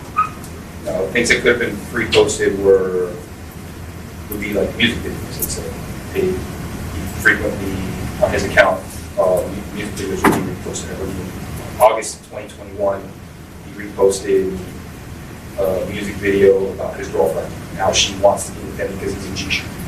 That would be a repost. He was already in custody, so that video would be used, but it was reposted. And it happens to be that he's talking about how his girlfriend wants to be with him because he's a member of G-shirt. So you would have used all the things that were in evidence prior to that are dated prior to December 6, 2008. Along with any other evidence I find and I have already preserved. Which is the video and the jacket. There were. December 6th, if we go through that again, I think. I've said other than there, the video Yeah. and the jacket. Anything after December 6, 2018, from December 6, 2018 through February 13, 2019, anything located on that phone related to gang evidence and using social media to And what was that? also go back to the phone and pull it out. The same thing we were trying to do. So we'd be waiting. Brief redirect. Yes, counsel, you may. Detective, as I stated before on direct examination, the court's order is just for October 26th for about a 6-hour period, correct? For the Snapchat, yes. That's what we're on, Snapchat market right now. Okay.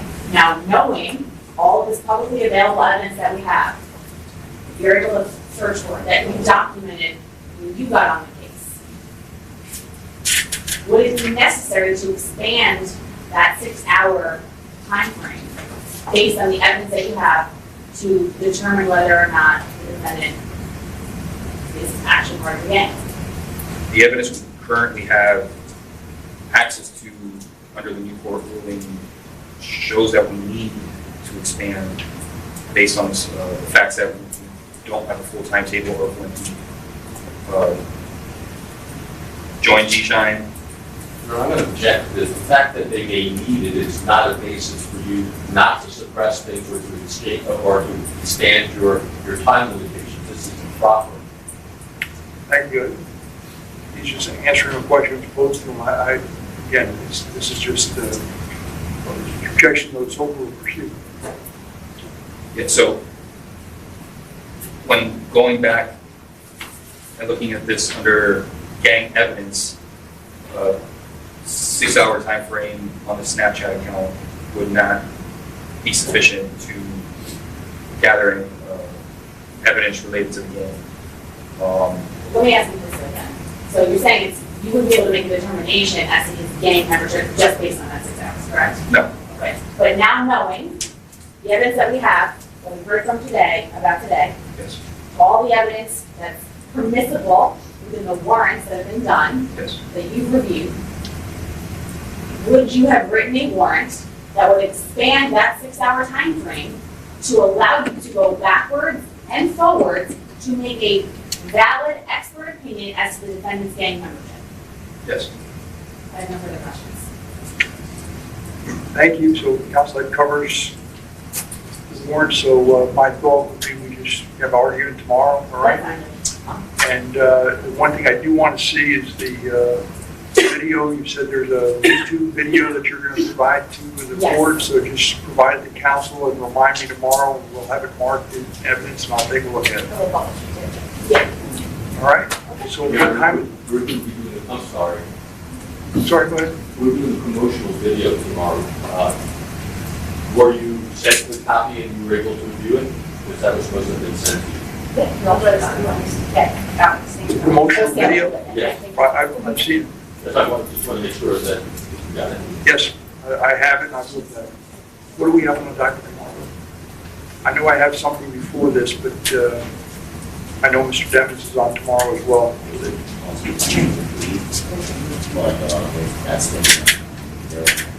Oh, you're on at 10. All right, that's all I was trying to find out, to make sure I didn't have you sitting here waiting.